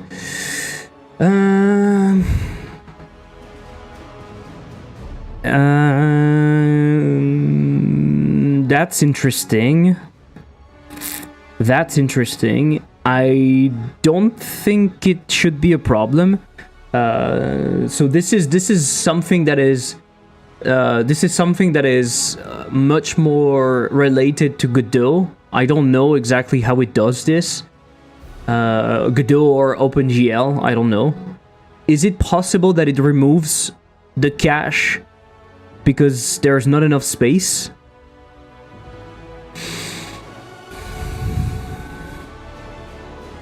And that would explain why... it works? Maybe we can try something to avoid loading a bunch of stuff for nothing. Maybe we can try to go directly to the game scene. That could maybe make it easier. Let's try that. Just by having an extra logs to see where it lags if possible, can check by lowering the amount. It's too difficult to put in place. I don't see an easy way to log that, to be honest. I don't really see. What am I doing? I have my shader cache in here, shader cache manager. My next scene is going to be the game scene, okay? Export var. I think it's here. Where is game scene? I don't know. Game scene. So let's load directly to the game. Scenes game. I have never worked with switches, I have no idea what's available. I don't want to spend time on doing that, to be honest. So here you can see it's caching, and then we are arriving directly on the game, and we play. And on PC you can see the first time we are creating a paddle, basically no lag, right? But also we cached it. We had a slight lag on the...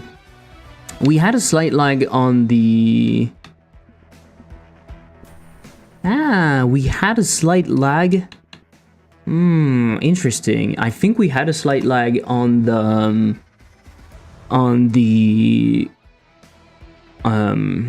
how is it called? on the shockwave. If you're testing, in your testing that works, do you load that and then go to a level or just play inside? I cache the test scene using the shader cache scene, and then I go to that specific scene. But you see, I think there is a lag. I don't know. It's not really noticeable. I don't know if it's really noticeable, to be honest.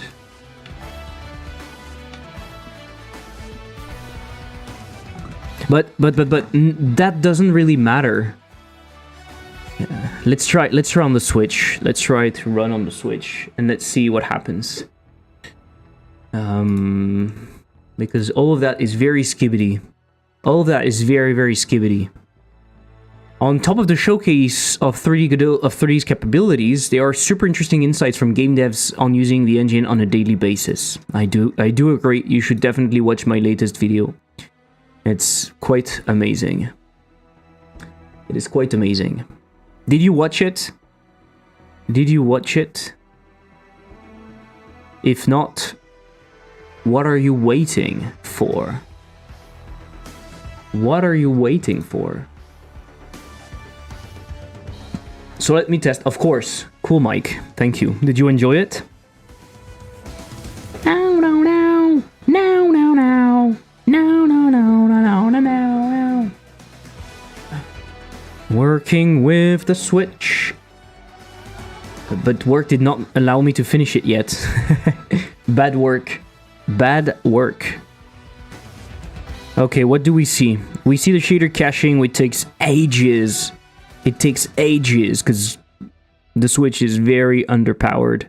It's like struggling, but okay. Now it's going to here. It's going to the entry point. It's going to the entry point. It's the wrong.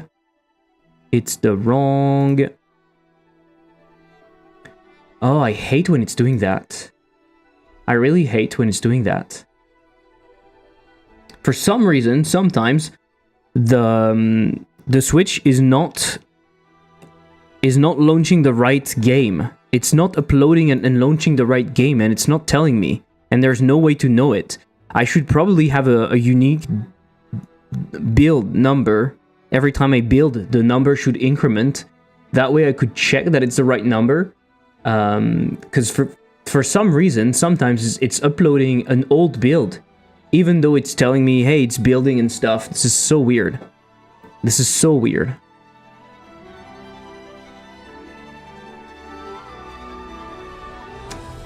Yeah, blame it too. Yeah. Yeah, pretty interesting. Cool. I might try to do an interview with the developer from Road to Vostok. I think it would be interesting to have his perspective on switching from Unity to Godot. The perspective of Mike was really interesting, right? As a nitpick, I would say you transitioned between question and answers way too fast, making it not obvious where the question ended and the answer started if you didn't have your eyes on the video. Fair enough. I try to take more of my time. As Arcam suggested, I try to go slower overall, which I think was the case. But you're right, some people were slightly confused, especially since I'm directly speaking, right? Okay, let me try to create a paddle. Oh my god! Oh my god! So, I bet he wrote his own Godot to make that transition. What? No! Oh, the guy, the developer from Road to Vostok? No. 1 FPS, 1% low.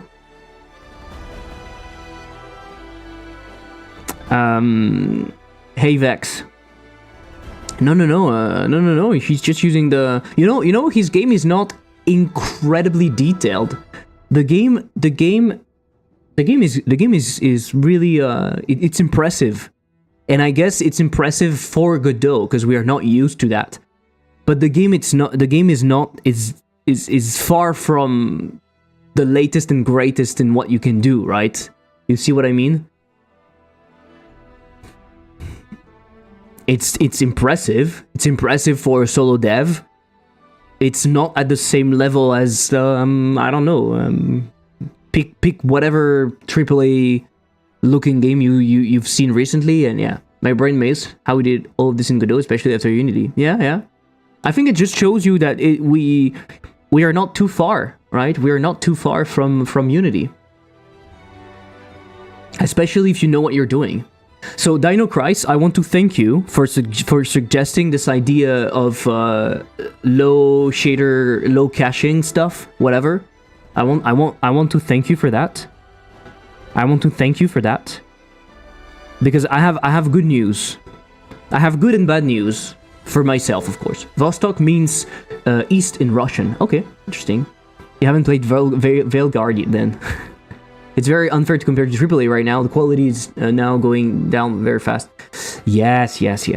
No, but you see what I mean. The game looks good, but the game looks good for.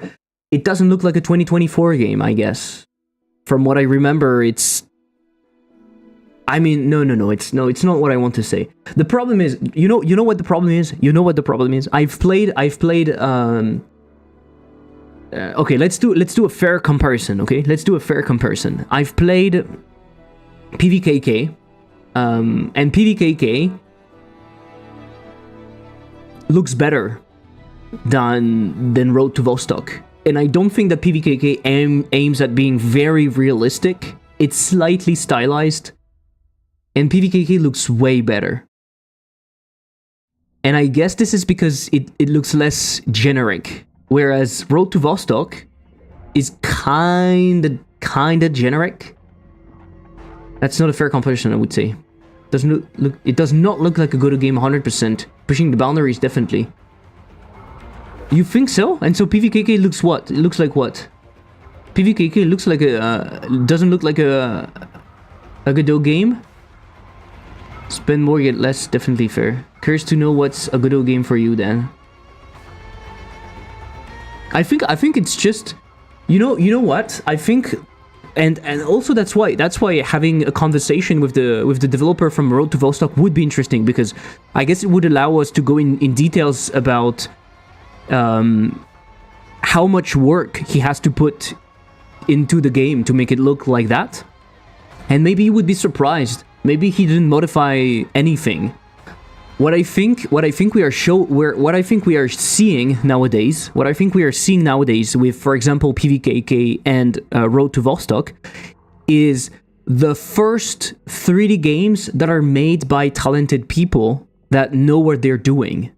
Again, no shade to other developers or previous games made in Godot 3D, whatever. It's just that the tool was there. It's just that no one with the competence was using it. You see what I mean? I don't think you can compare an open world game with a game like PvKK. That's true. PvKK can probably make a lot of things look better, because you can bake a lot of stuff, and with an open world you have so many more challenges. That's totally fair. So let's say that for an open world game, Road to Vostok looks pretty good, right? Personally, it's not the kind of game that I'm impressed by. That's what I tried to say. When I look at Road to Vostok, I'm not amazed, because I will never be amazed by a hyper realistic game. And Road to Vostok is closer to hyper realistic, or at least realistic, than something else. You see what I mean? It's very impressive. It's a lot of work. It's definitely cool. It's definitely good. It's amazing. But it will never be as impressive as a well-crafted, stylized game to me. That's what I'm trying to say. I don't really care about technical stuff. I don't really care about realistic lighting or whatever. I think my hot take on that is that it's kind of diverting everyone from actually making good games, and people can just focus on creating the next hyper realistic stuff, and it's very, very, very stupid. I think it's very stupid. And one way to check that, one way to see that, look at any games that were trying to be super realistic in the 2000s or 2010 or something, they age very poorly. Take any stylized game from whenever, and they age like fine wine. Like, look at Wind Waker. Look at Wind Waker. It's just amazing. It could be a 2024 game. It could be a 2024 game. It's just beautiful. You're saying art direction is superior to graphics fidelity. In my opinion, it is very much. It is very much, and that's also why all of those stupid people, for example, using arcane footage and putting their shitty AI on top of it to make it more realistic, it's something I really don't understand. Because arcane is the definition of something that is super stylized and that looks incredible. So I don't understand why you would put it into a garbage machine to try to make it more realistic. Like, reality is shit, guys. Reality is fucking boring. We see it every day, and it's shit. It's fucking shit. I don't play video games to have the realistic aspect of my life thrown at my face in 4K, 160 Hz. I don't fucking care about that. I don't think you can compare an open world. Yeah. That's fair. You're doing shit in using Unreal, it wouldn't be optimized for an open world. I just feel like in Unity, Unreal optimized for 3D, so even people without extra knowledge could make it working normally, and it requires more understanding and skill for Godot. It will lag or be slower or harder to make, at least before. I don't think it's true. I don't think it's true anymore, Dino Crisis. I don't think it's true anymore, and I think it's impossible to compare for the simple reason that you will have much more resources for Unity or Unreal than you have for Godot. And that will always be, I think, an unfair advantage, because you might feel like you can do stuff, you can do better stuff in Unity, for example, without much research, but maybe you don't realize that you actually watched a tutorial really quickly because you found it instantly and you were like, oh yeah, just do that and this and whatever. You see what I mean? I don't think that Unity by default looks better. Or maybe it does. You know, maybe it does. Maybe Unity by default looks better. And Godot by default could look better. But Godot by default is trying to run on as many devices as it can. This is a real challenge for Godot, because the defaults are shit on purpose to make sure that your potato computer can run a Godot project. That is something that they're actively doing. By default, Godot could enable HD, FGI, SSAO, SSR, whatever, all of those crazy things, could crank up the anti-aliasing to 1000, and you see what I mean? They could do that, and it would make the default experience in Godot better. It would make the default Godot game better, or at least more presentable. But it would also make it harder to run everywhere. And they made a bunch of choices to specifically avoid that and make sure that by default it would run everywhere, which is honestly a debatable question. We can debate that all you want. Should we push the default projects to look as best as we can, or should we make it possible to run everywhere? You decide.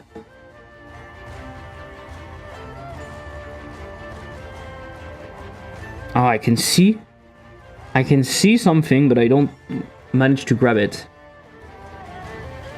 I'm old. When I see super realistic stuff, I feel like, oh, it's gonna lag and won't even work as expected even by 24090. Yeah, true. Exactly. I also want to see stylized thing. For realistic stuff, I have, well, reality. Yeah. Which is totally different if you play, like, simulation stuff. Maybe that's resource. True. As that one by a company that makes money. Yeah. Also, Unity has a... Unity is trying to go on Unreal's territory. Like, they've been trying for a while to appeal to not just game developers, right? But all of the people that are working with, how can we call that? Like production, like a 3D assisted production, or like cinema and whatever, like VFX. They're trying to go into that territory. So I guess they have to make it look good by default. They're trying to push that. They're trying to push the UHD RP, how is it called? I don't remember. the pipeline that looks the best by default, stuff like that, right? Godot doesn't care about that. Godot doesn't care about that. They don't have to appeal to business people. So maybe it's always going to lag behind a bit. And to be fair, Godot is lacking in some aspects. Like some of the shadow stuff is still not good. The HDFGI is still not good. SSR, SSAO are still not good. So on the 3D aspect, there is some work that Godot has to do to be at a much higher production level, right?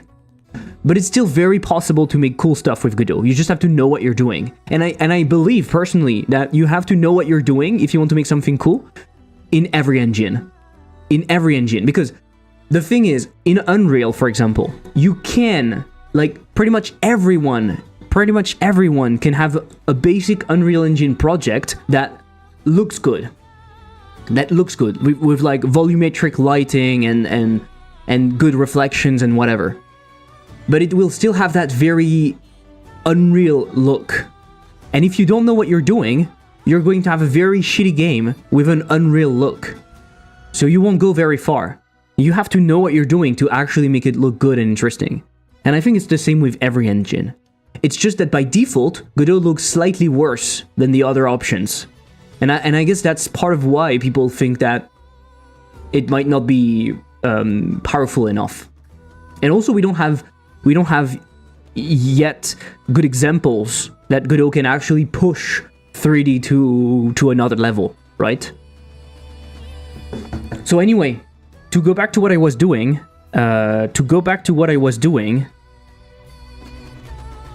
need more examples for sure. Yeah, Dino Crisis, you were right, which is kind of frightening for me. Okay, you were right, but I don't know if you were right because of what you suggested, or if it's something else.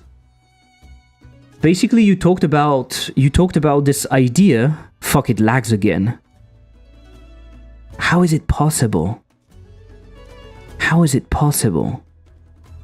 It lagged again, and it lags again. But now if I quit that, and I go back and I relaunch, it shouldn't lag anymore, right?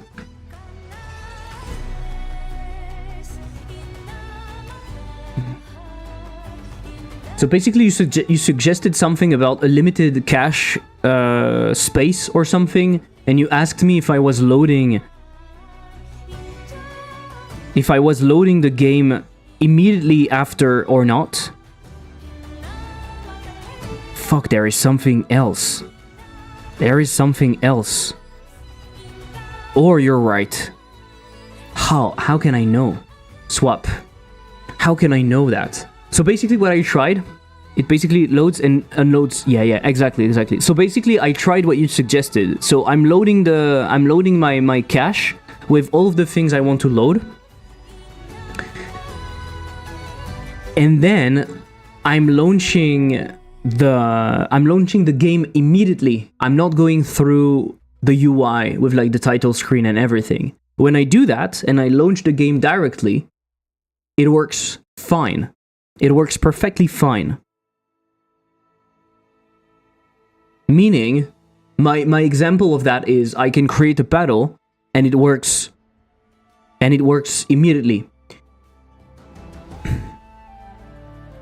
If then I unload the game and I go and create another game, I'm still inside of the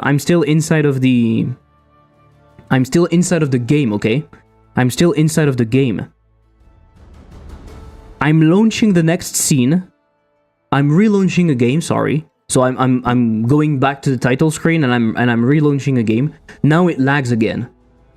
So I think there are two possibilities in here.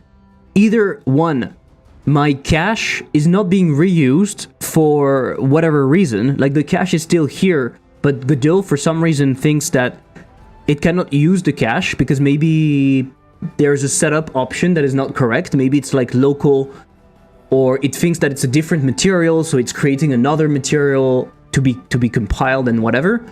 It could be one explanation, okay? And the second explanation would be that the cache has a limited amount of space, and so when I'm going through a bunch of scenes, it has to remove it. I have no idea how to know that. I have no idea.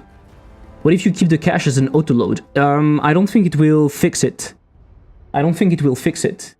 Because it's not a problem about having a reference. It's not a problem about having a reference. It's I don't know what is the problem, in fact, to be honest. I don't know what is the problem.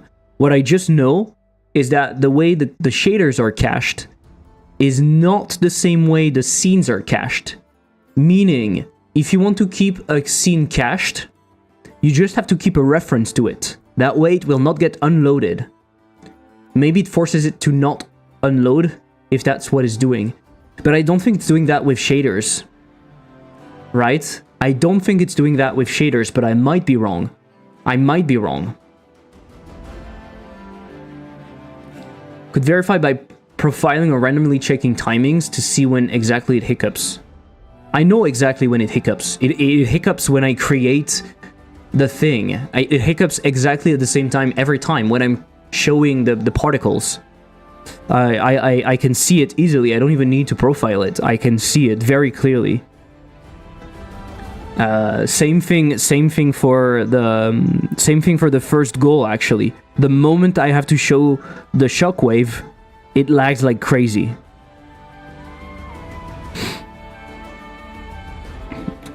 But if I quit the game,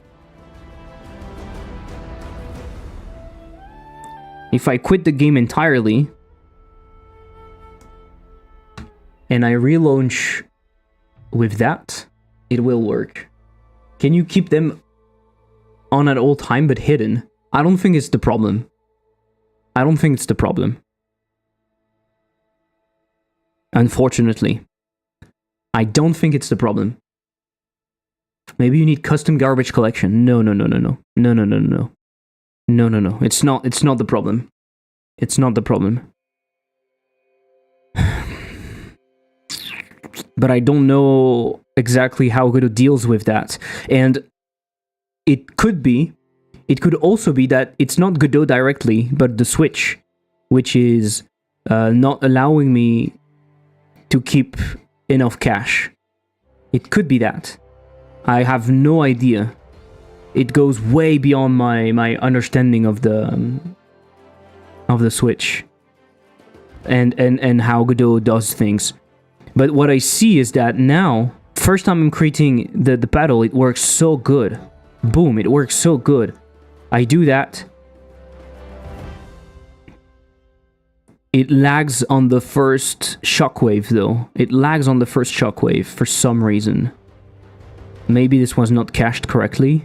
The second shockwave, no problem. Second shockwave, no problem.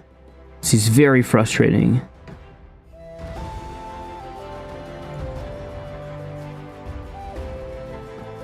Shit, it even lags on the first... It even lags on the first pause menu. Because my pause menu has so many shaders.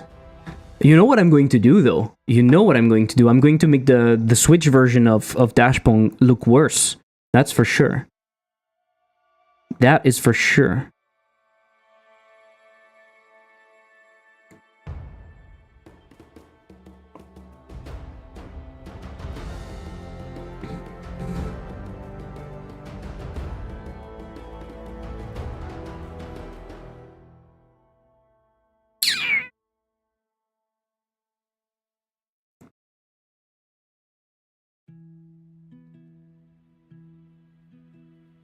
Brisk, chilling air is calling, and out there we're free to run and jump and live so wildly.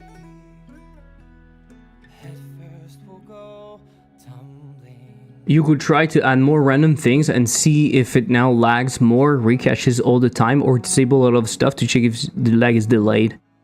Maybe to leak somehow. I could. It seems like a lot of work though. It seems like a lot of work. I'm not sure I want to go through that. Together we'll see it through, and I hope that we won't drift apart, even though things changed. Without you, it's not the same. I know it's true. Life's better. Fuck. I don't know what to do. I don't know how to approach that. I really don't. I really don't.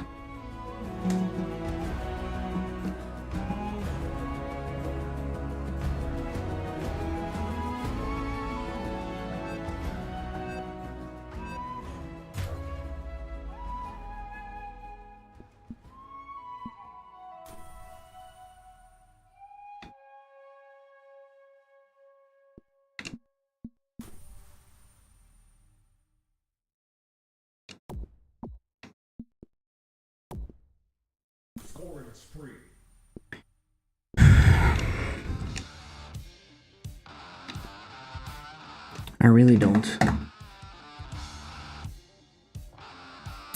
Okay, quick break. I'm grabbing a coffee. What time is it? It's 4 p.m. I don't know. I don't know what I do. See you in 2 minutes. Like, hey, I'm just looking. Okay? Do you have any colors? I'm looking at that. Do you have any colors? Do you? And the first thing we do is we create indices. Ha! You didn't think about that. We are sending the total multiplier. If you want to start making games, don't worry. You just need that. You know what this is? This is a game engine. Just use a game engine. Pick whatever game engine you want and just start making games. You find a cool game, you clone it. This is Pong. Boom. You clone it. Make a game. You just make a game. And that's it. You're a game developer. If you make games, you're a game developer. It would be horrible, right? Can you imagine? Like, I would just look at you, right like that, right in the eyes, and I would start pissing with my toilet that is just under myself.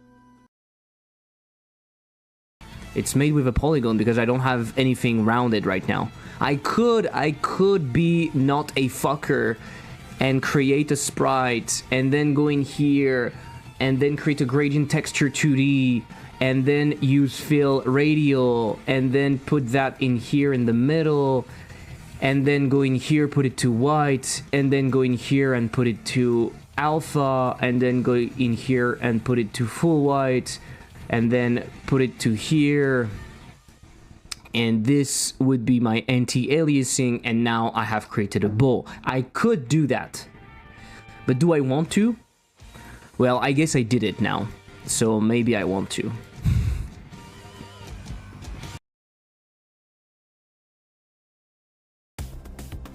Wow, it's so freaking hard.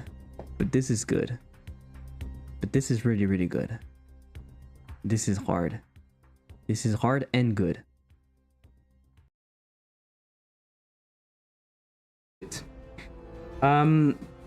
Before doing that, I will remove the points. The points are being counted whenever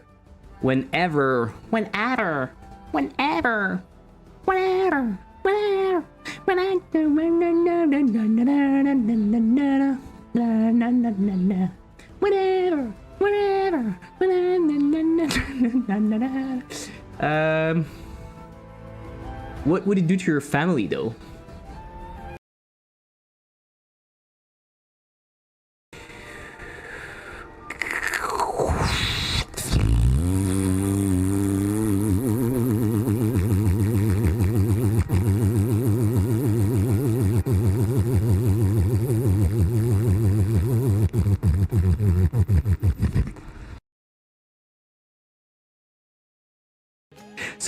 And I went to the I went golfing and then I tried to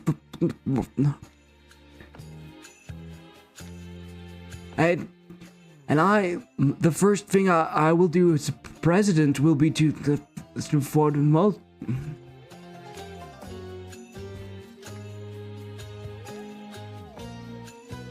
Don't poop your pants. Like, hey, I'm just looking. Okay? Do you have any colors? I'm looking at that. Do you have any colors? Do you? And the first thing we do is we create indices. Ha!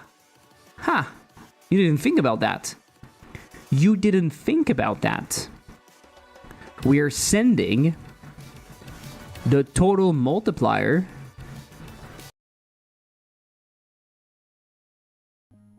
Okay. Okay, I need to test that theory of the cache. And for that, because I don't know how to do it. No, because I don't know what it could be. I think what I can do, I know that my cache works. Right? I know that this scene works.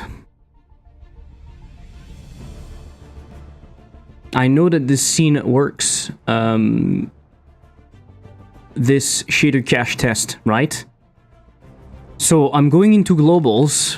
I'm adding a special thing in here. If event is action pressed. Do we have something for like D down or whatever? I don't want to use UI.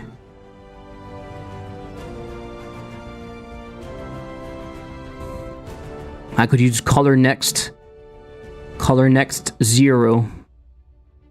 Yes. So if that is pressed, I can do get tree. Change scene 2. Change scene. And I want to go to my shader cache stuff. I want to go to shader cache test scene. Tests. Is this one? Yes, because this is the one that is cached. Okay. I want to go to here. You see what I mean? So basically I can load everything and I can then go back to here. Oh, for fuck's sake.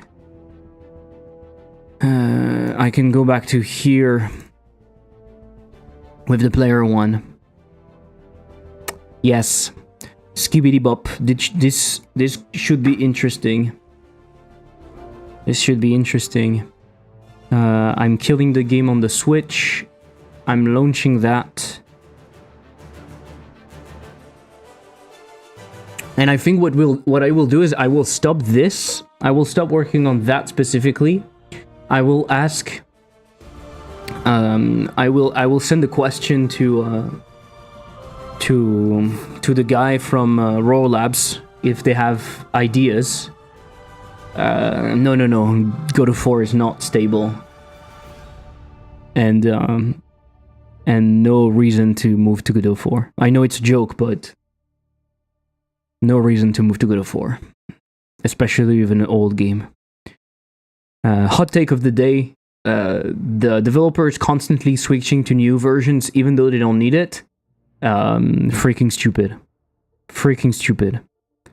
They just want to find ways to not work on their game. Okay, so I'm here. I'm in this game. We can clearly see that it doesn't lag. Now I'm going back home, so I'm unloading all of that. And now I'm pressing color and I'm going to that scene. Oh, and it lags.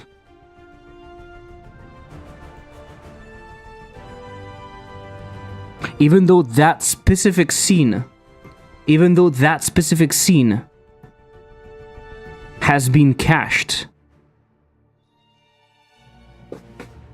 Give me a second. You don't have those weaknesses.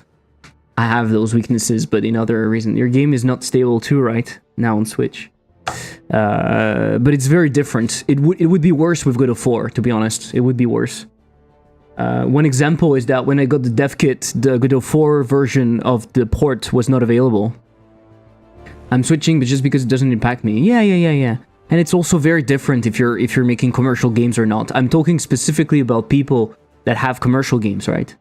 Mattheus Nicholas, in your course about juicing Godot, it can be used for 3D games. I can't find juice content for 3D development. The examples are not going to be 3D specific, so you have to know that. The examples are not 3D specific. For example, I'm showing you how to use particles 2D, I'm showing you how to use things like that. I'm showing you in a 2D specific context, right? So you have to adapt it to 3D. I think most of it can be applied to 3D, but if you're looking for the specific techniques in 3D, such as the particles and stuff, it's going to be slightly different, but it's not going to be that far from it. What do you think about that? For you, it's a problem of how much space there is in the Switch for the cache. Do you think it's that? Do you think that my test shows that? Just to make it very clear for you. Okay, I'm caching in here. I'm caching first.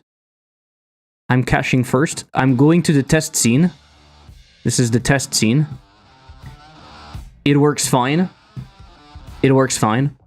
I'm loading another scene. I'm loading something else. Let's call it E. I'm loading something else.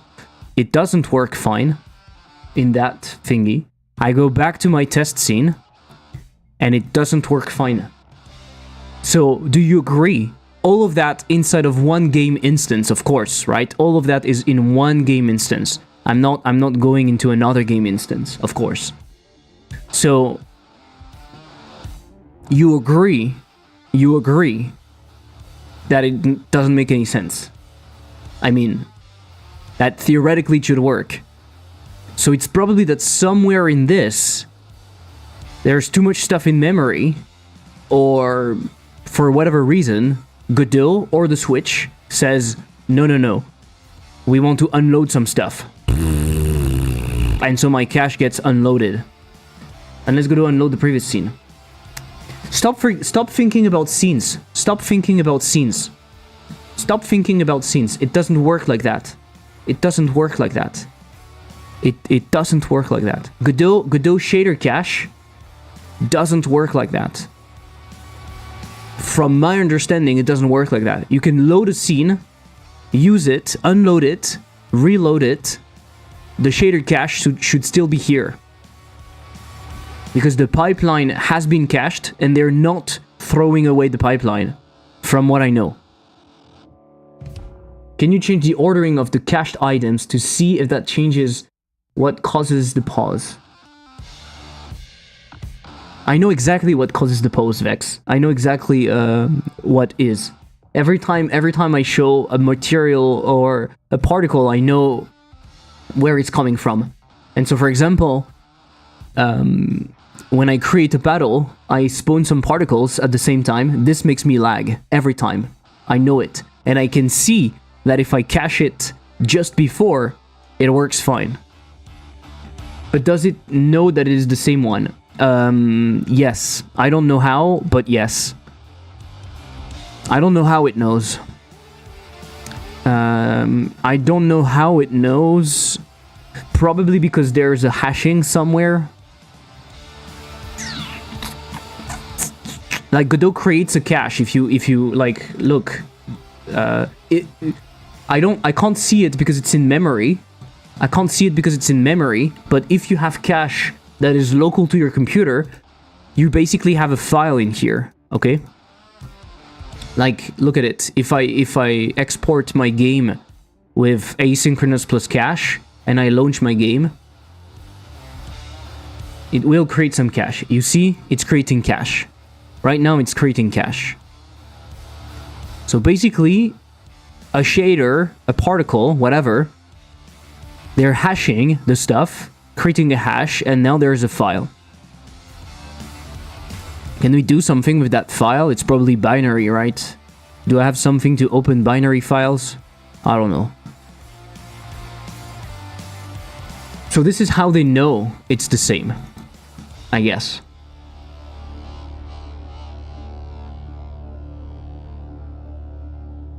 And so here it's just put to the it's saved to the file system because we decided to use cache. If it's not saved to the file system, it's just put in memory somewhere. I don't know. The maximum size in megabyte that the Uber shader cache can grow up to. On startup, the least recently used entries will be deleted until the total size is within bounds. We don't care about that. Log active async compiled count. If true, every time an asynchronous shader compilation or asynchronous the performance doesn't support parallel shader compilation. Only the compile queue via the second... If the platform doesn't support parallel shader compile, but only the compile queue via a secondary GL context, what the message will tell is the number of shaders compiles currently queued. Ah, that could be useful, no? Do you think it's useful to know that? Let's see what it does. Let's see if it prints something. Maybe it's useful to see this. Well, I don't see anything in here, unfortunately.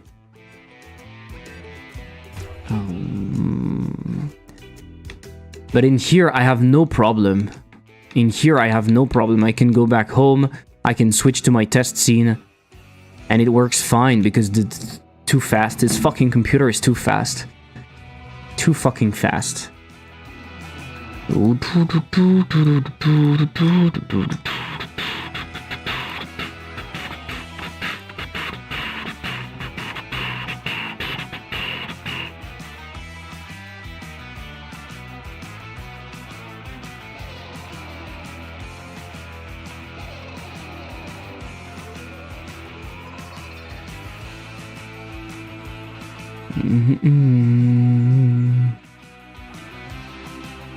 This setting is only meaningful if rendering is not synchronous. Okay. So that's why I was not seeing anything. No no no no no no no no no no no no no no no no no. Okay, there is... Oh, look at that. It's creating stuff. And so now theoretically you see we are here with 0, right? Theoretically, now if I create my paddle, it should not create a new call because it has been loaded already, you see? It has been loaded already. Same thing for a go. Perfect. It's not shader compiling anything because we are already launching the game with compiled version because we launched the shader cache. So actually we know that the shader cache works, right? But if I launch now, look at this. I clear that. I launch the game normally. Not normally, sorry. I launched the game directly in a game. We are not going through the shader cache. So now you will see that it will compile some stuff. See, we are in here at NX controller support. Theoretically, if I'm correct, right now I'm creating a paddle, and it will do a shader compile. It did. It did a bunch of shader compilation, in fact. You see? It did a bunch because I have a bunch of shaders. See? So actually we see that that our shader cache is working the way we want. Because it's not calling shader compilation when we have the shader cache before. Oh, come on, I can't score. Oh, for fuck's sake. And in here? Okay. So... And also, we can make another test. We can go into here. We can create one, and we can see, right, that we don't have to shader cache anymore. We don't have to shader cache anymore.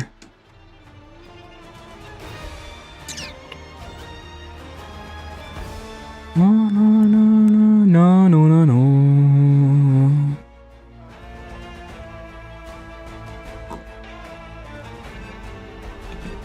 And after a scene restart, yeah, I will check that. I will check that. That's what I wanted to check.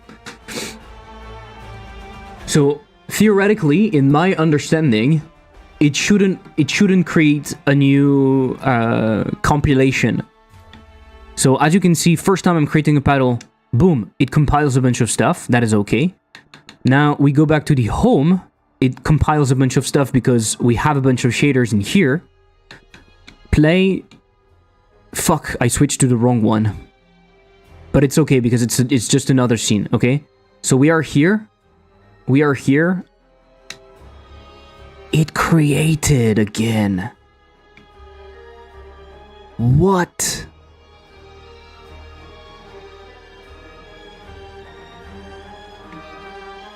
All of my understanding goes directly into the trash. Into the trash. Into the fucking trash. Holy fucking shit. I hate my life. Debug test. I will create a new function that is called debug test because I need to do something specific. Joy button, I will call it RL3, device 0, and I will do globals. In here, I want to use debug test. That way I can do my test. Okay, now I understand. Now I also understand, but I don't like it because it's not normal. It shouldn't be like that.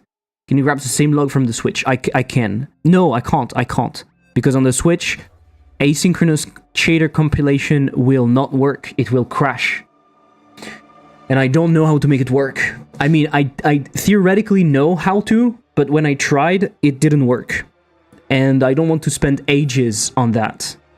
At least not now. So shader compilation, we go back to home. We go back to play classic. Oh yeah, but I can't play anymore. So now I go here and it compiles a bunch of stuff. Now you may create a new loading screen, color it with something.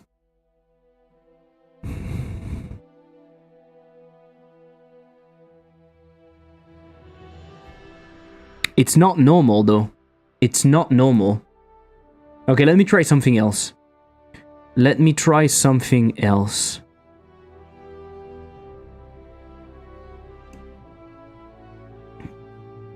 I shader cache, I go here.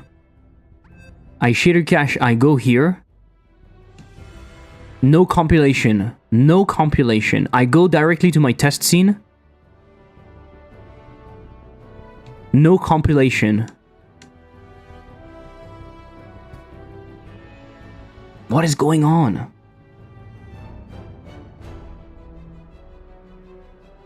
What is going on? So before every level to create a cache. This is not normal.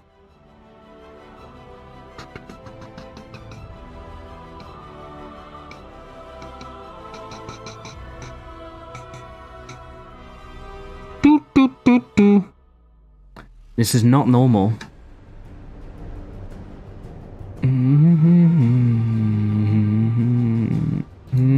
I think this is not normal. There I have a work call. Yeah, don't worry. I think this is not normal. I don't know how to do...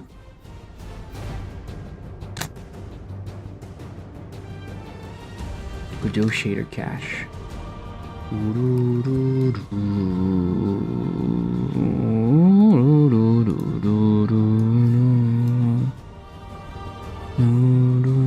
It goes against all of my understanding about shader cache.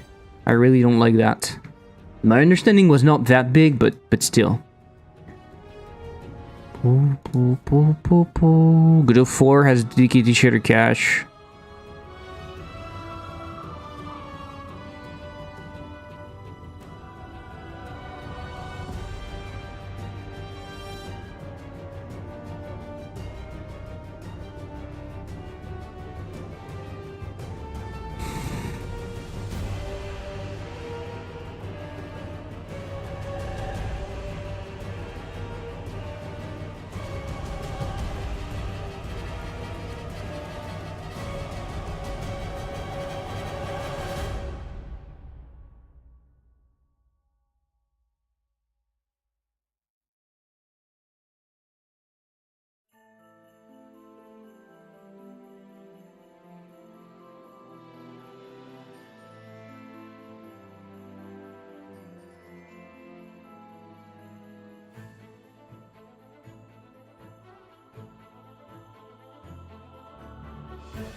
What I don't understand is why exactly... Why I don't understand is why going back to the title screen would unload everything, right?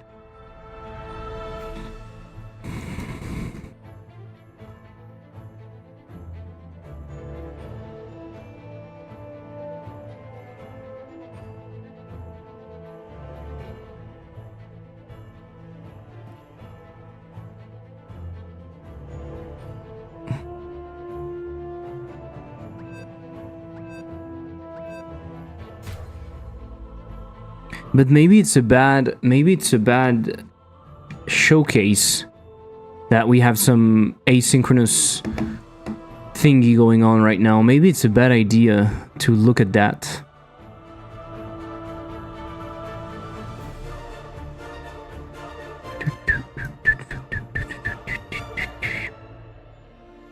And I still have the shader cache manager? Why do I have that? Why do I have that scene?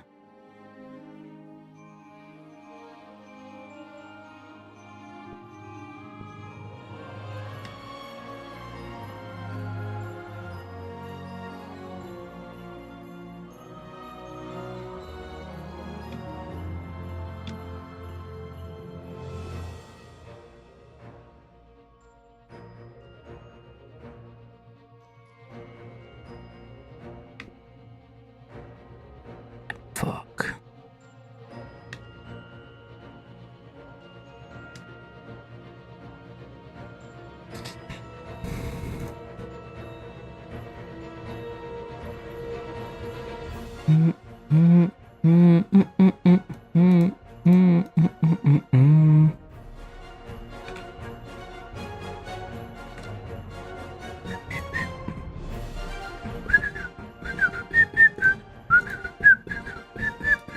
R3.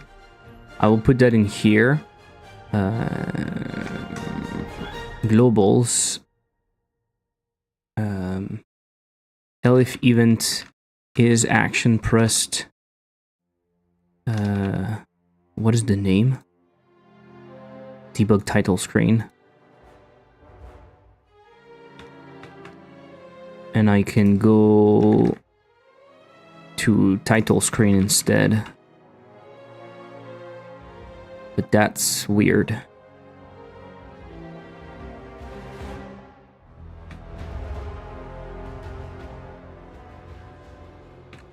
I don't like that.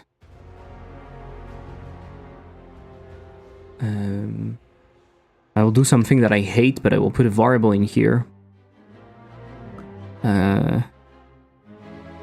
Cache test scene.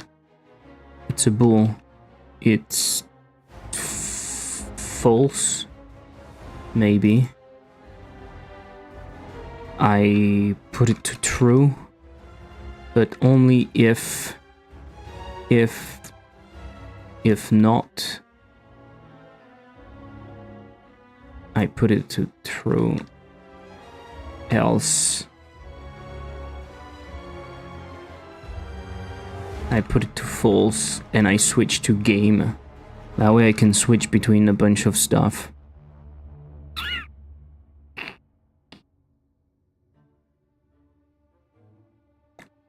Game. Let's go. We are in full, so let's go to the game first. But I'm wondering if this is a good test of like this async shader compiles. Maybe it's not what we think. I mean, we can see that it's not. Like, the first time you're creating a paddle, it is calling that, but the second time it is not. So it means that it doesn't have to do it, right? So now I go here, and we clearly don't need that. Now I go to the title screen, and I go back to here, to the game, and it recreated a bunch of stuff. But not that. right? It recompiled some stuff in here.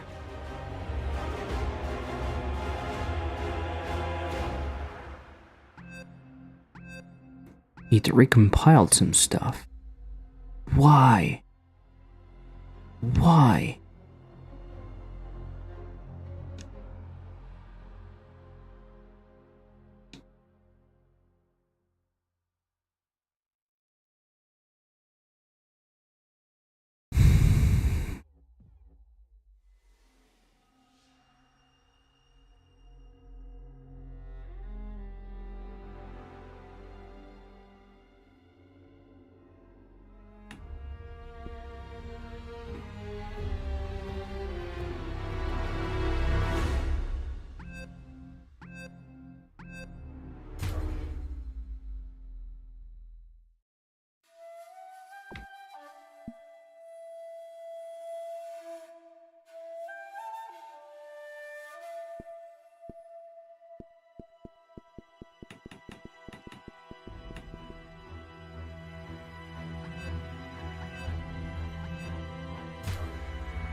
Fuck, I don't know what to do. I think I will stop doing that. Is there something about... Is there documentation about shader cache?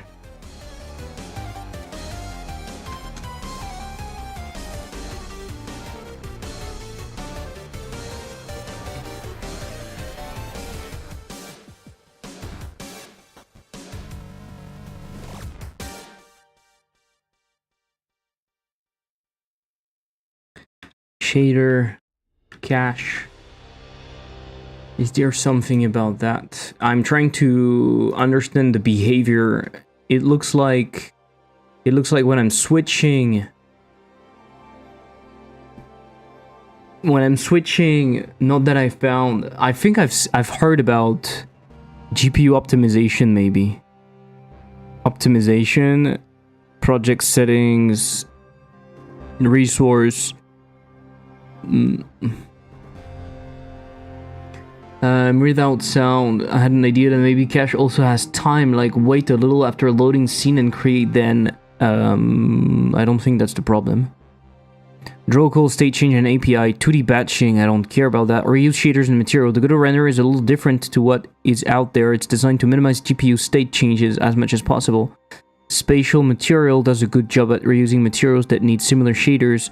If custom shaders are used, make sure to reuse them as much as possible. Godot priorities are reusing materials, reusing shaders.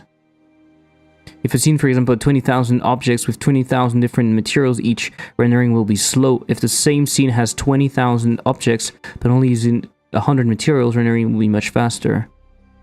Okay.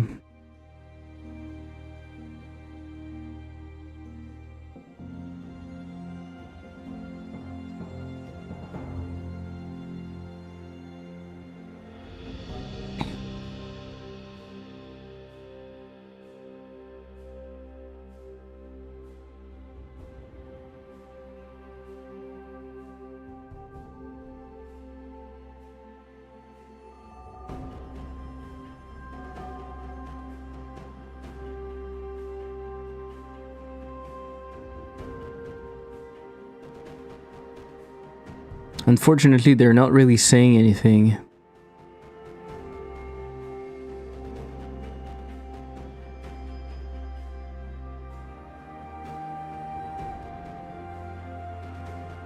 Although the batching systems are normally quite straightforward, it becomes considerably more complex when 2D lights are used. This is because lights are drawn using additional passes, one for each light, affecting the primitives. Considering 2 sprites, there's a lot.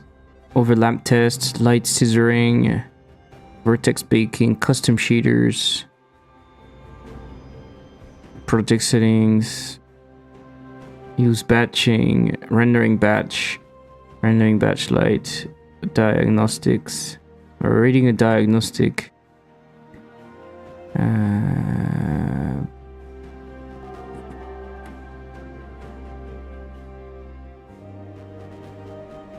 What's this? This is shit.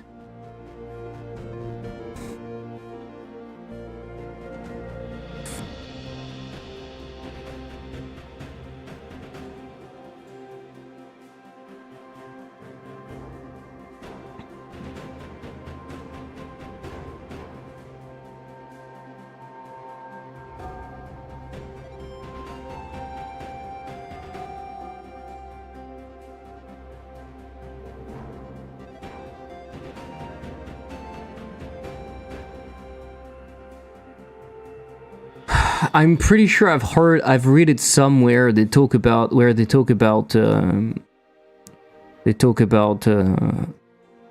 problems, and a common technique is to show whatever. I'm pretty sure they talked about that somewhere.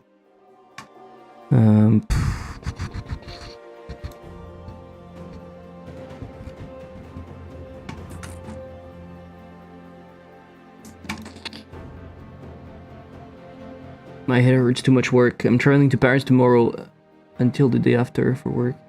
Things going here. Let's go, cool. What are you going to do in Paris? It's not going great because I don't know how to approach that problem. Basically, what I can see is that my shaders are not cached as long as I think they are. And I'm wondering if it could be...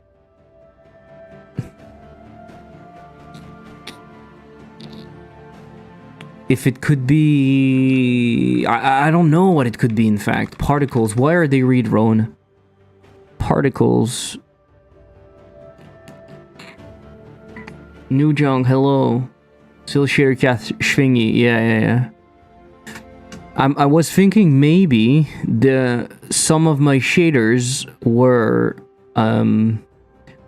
like local to scene or something, and so maybe it was creating problems. But that might not be the case.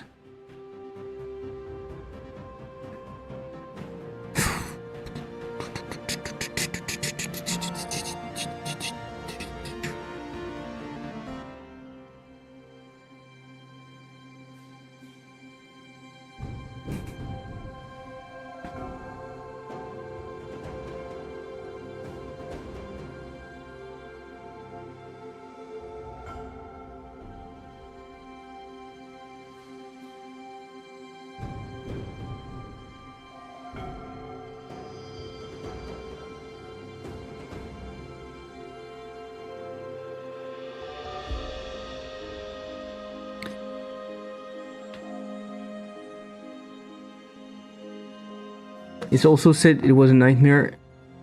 I saw this video from a guy behind Blood Thief who runs the whole level behind a black screen before each level to deal with the shader cache. He also said that it was a nightmare and took him so long to fix. Yeah, I think the problem is mostly that in his case, it's probably the same as me. It's very difficult to have all of the effects neatly at one spot to make sure that they are available. Because, like, imagine if you have a theoretical project where you have 2 shaders and 2 particles. It's very easy to create a shader cache scene because you can just create a scene, put your 2 shaders, put your 2 particles. You show that to the screen, to the camera, and that's it. It's cached, right? So it's easy because you know exactly what you have to do. The problem is when you have a big project, or not even a big project, but when you have a game, you have many particles everywhere and you have many shaders everywhere, and so you simply can't think about all of them and find them. Some of them might live inside of your scene, some of them are probably spawned dynamically, you don't even think about it, like whatever. So that's why in his case he's just running through the level, because that way he's sure that everything is going to be shown correctly, right? And that's kind of why I'm using this script, because I want to go through the scene and load all of the things that should trigger stutters. He said he recorded himself playing the whole level for each level and would run the pre-recorded input. That's a weird way of doing it, to be honest. I think in his case, using the add-on inside the asset lib, where you can load a scene and you can cache a scene, should be more than enough. But I don't know, maybe he was not aware of that, or there might be other reasons, I don't know. But at least he's sure that it's going to work, right? I could do that, but I have another problem now, and my problem is the moment I go back. But I mean, I can try that, right? Stop thinking about it too much. If I go back to the title screen in here and I play again, I think I will see the lag again. So it shows me that there's something else, which has nothing to do with my shader cache solution. I think it shows me something else, right? So I launch the game. I create my first battle. It lags. I create my second battle. It doesn't lag anymore. I do it with the other player, and I don't have the lag anymore. So that's okay. It shows me that the lag happens the first time. That's expected. I do a score. It lags like crazy. Perfect. Okay. Now, I pause. I go back home. I go on the home screen. I go to credits. Why not? I go on the home screen. I go and play again. I launch the same game on the same map. I launch exactly everything the same.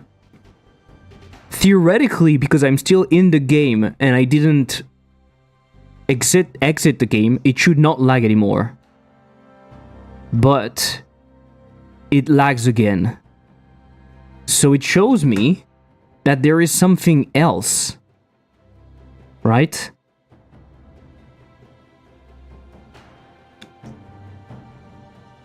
It shows me that there's something else, right?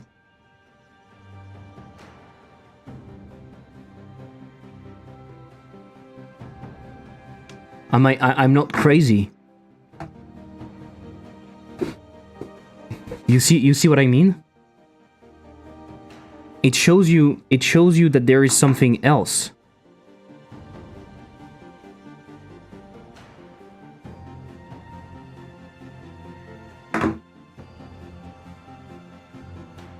I'm kind of back.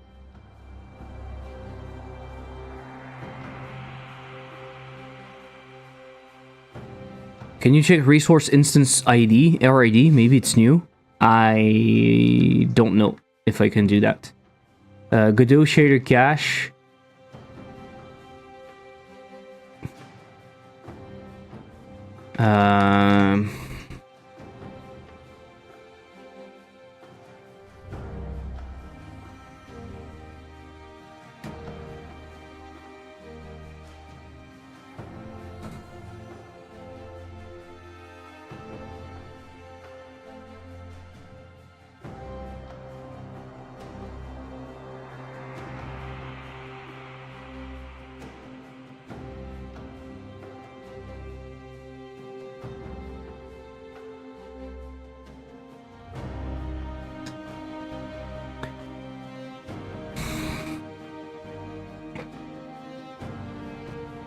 Works out of the box without a script.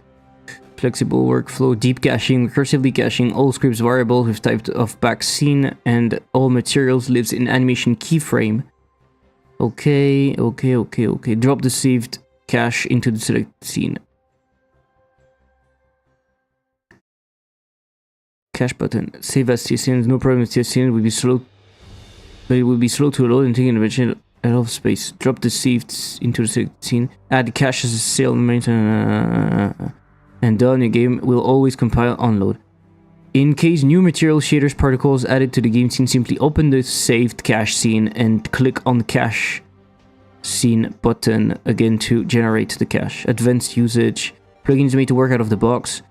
For larger complex project, shader cache manager autoload is provided to allow adding cache into scene through script. How it works, it's just an old and simple trick that forces the renderer to compile the shaders by flashing the material. Transparent materials, counter certain, some refining error mesh must be reused. Particles with non-zero preprocess. Particles with non-zero preprocess, best to always set preprocess as 0, otherwise every single particle nodes work like a unique shader.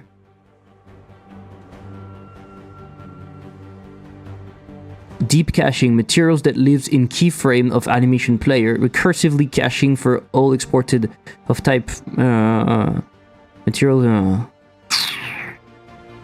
What is camera frustum? It's what the camera sees. Because to optimize stuff, the camera is not rendering what is outside of its view. Just if it changes, it means that it will create a new cache for it. Then the solution would be to keep it somewhere always loaded, like in tree. Yeah. Alright, never heard about this name before, this word. Yeah. Okay, we need to try a new solution then. We need to try a new solution, guys. Are you ready?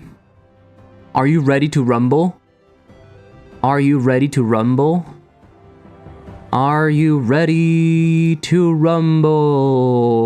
Whip, whip, whip, whip, whip, whip, whip, whip, whip, whip, whip, whip, whip, whip, whip, whip, whip, whip, whip. There is one last thing that we need to try before I ask for some help. That way I have tried a bunch of stuff and I know if it works or not. We will keep that shader cache manager. We will keep it inside of instead of removing it from memory, we will keep it inside the tree but hidden. And we will see if it changes anything or not. Because what I can see, what the behavior that I see right now is whenever I go back to the title screen, which means that I remove the game scene or I remove my test scene or whatever, the moment I lose the reference, and I really lose the reference for more than a frame or two or whatever, the shader cache seems to be gone. Even though, theoretically, it should not be the case. Because it doesn't work like that, from what I understand. But maybe Godot is trying to optimize something which sounds stupid. It sounds very stupid, right? So what we could do is keep... Why do I still have that shader cache manager in here? Root. Do I have it loaded as an autoload or something? Shader cache manager.gd. What? But it's not my shader cache. It's not the shader cache that I'm using, right? Is it? Scene, shader cache, script, shader cache manager. No, it's not the same.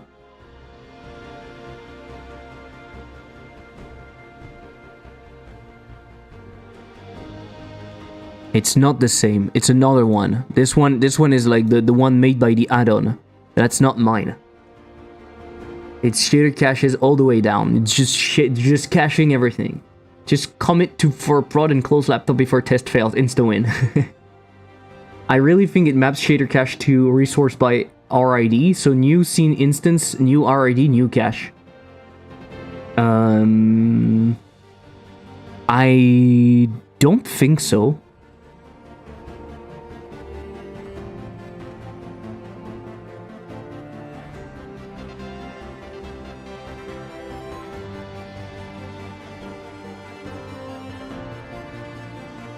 I don't think so.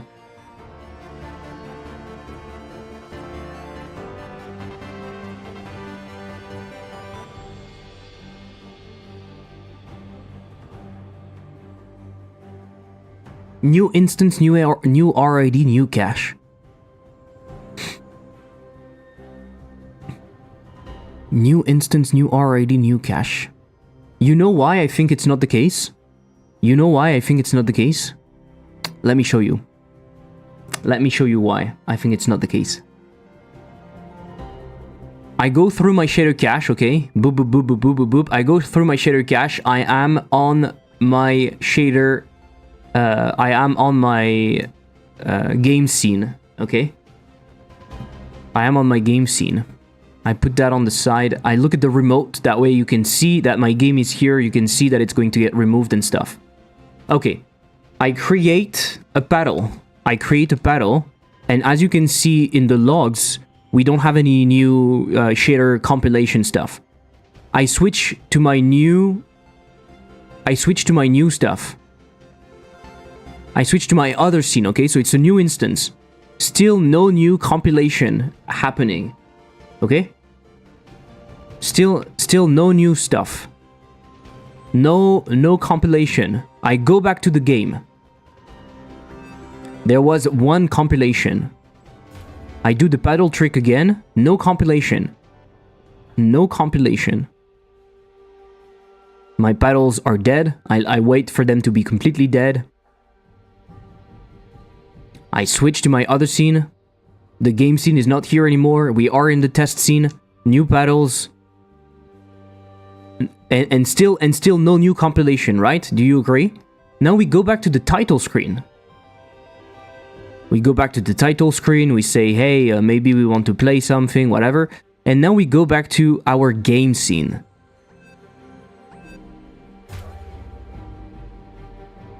And I don't know if it compiled or not. I didn't see. I can't see anything now. Because there are too many things. So it's definitely new resource. No, it's not new resource. It's not new resource. Because we are switching to a new scene. And it doesn't compile. It did. It did when? Sorry, it didn't. Yeah.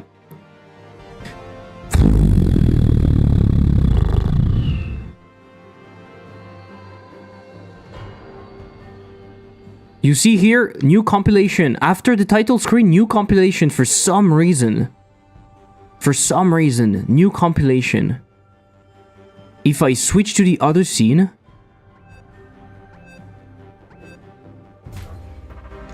It doesn't compile when I do that. If I go into the title screen and I go back to here, it compiles.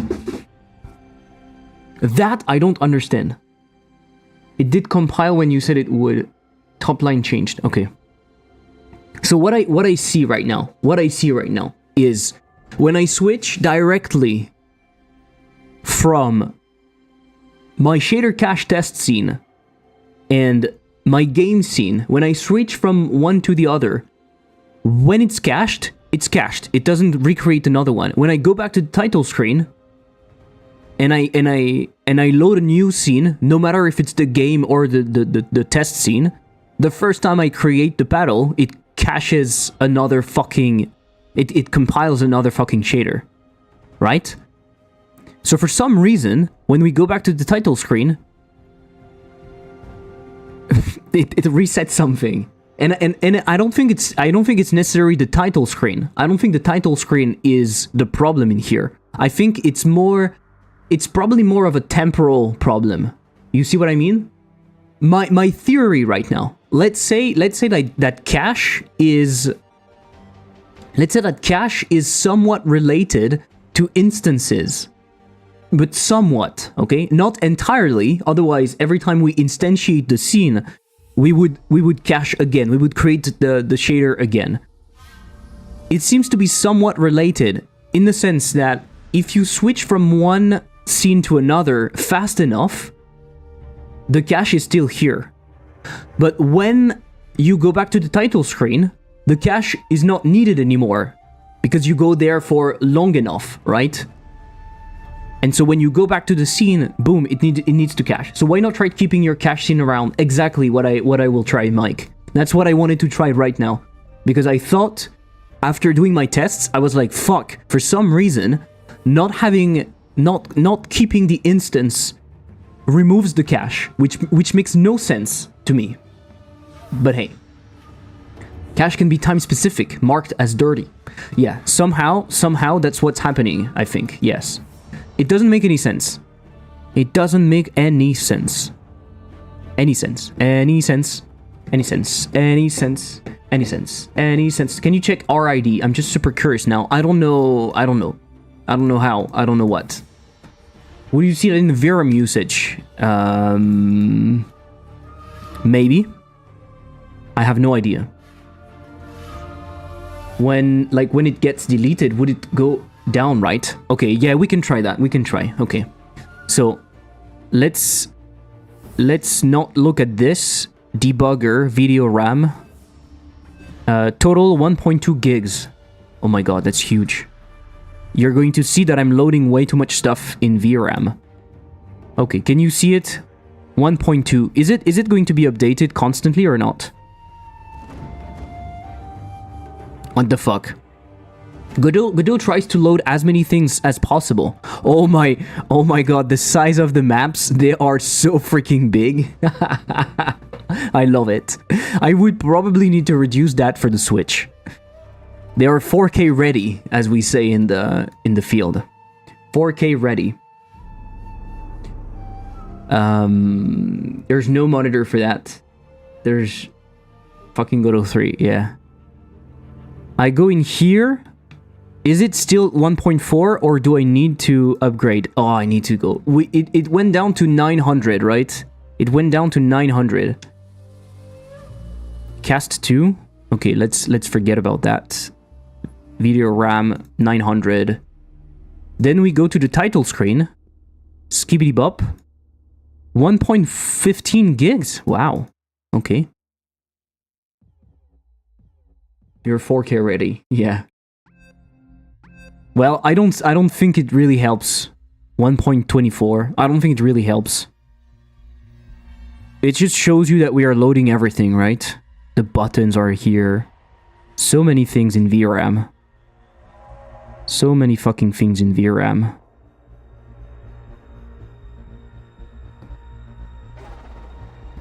Okay. Let's try our test. So what I'm going to do is what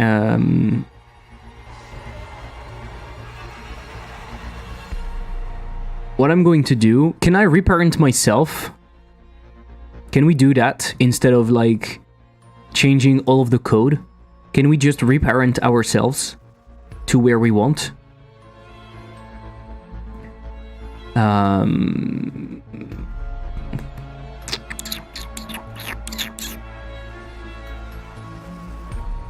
Or instead of doing change scene 2, we can do get tree. We can do get tree. We can do get tree, add child. We can create an instance, which is next scene instance, and we do that instead of changing, and we put ourselves to not be visible. Visible is equal to false. You do have a monitor for VRAM.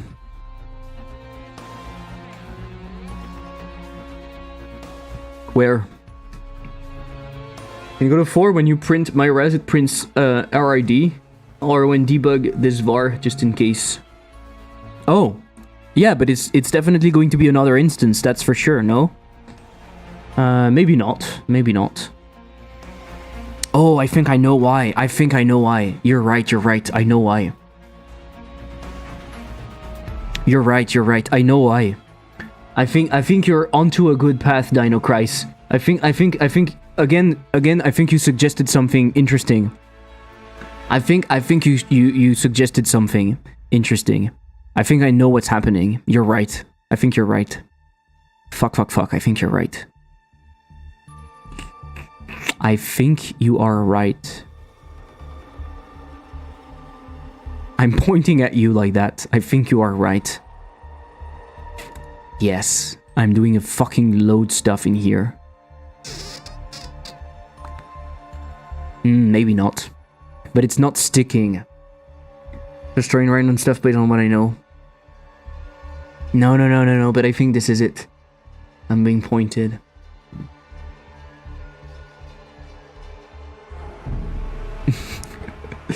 In monitors, scroll down. You are the monitor. Scroll down. Audio latency. Physics 2D. Video memory. Texture memory. Vertex memory. You're right. Mike. We could take a look at that. Items. Draw calls. Raster. Objects.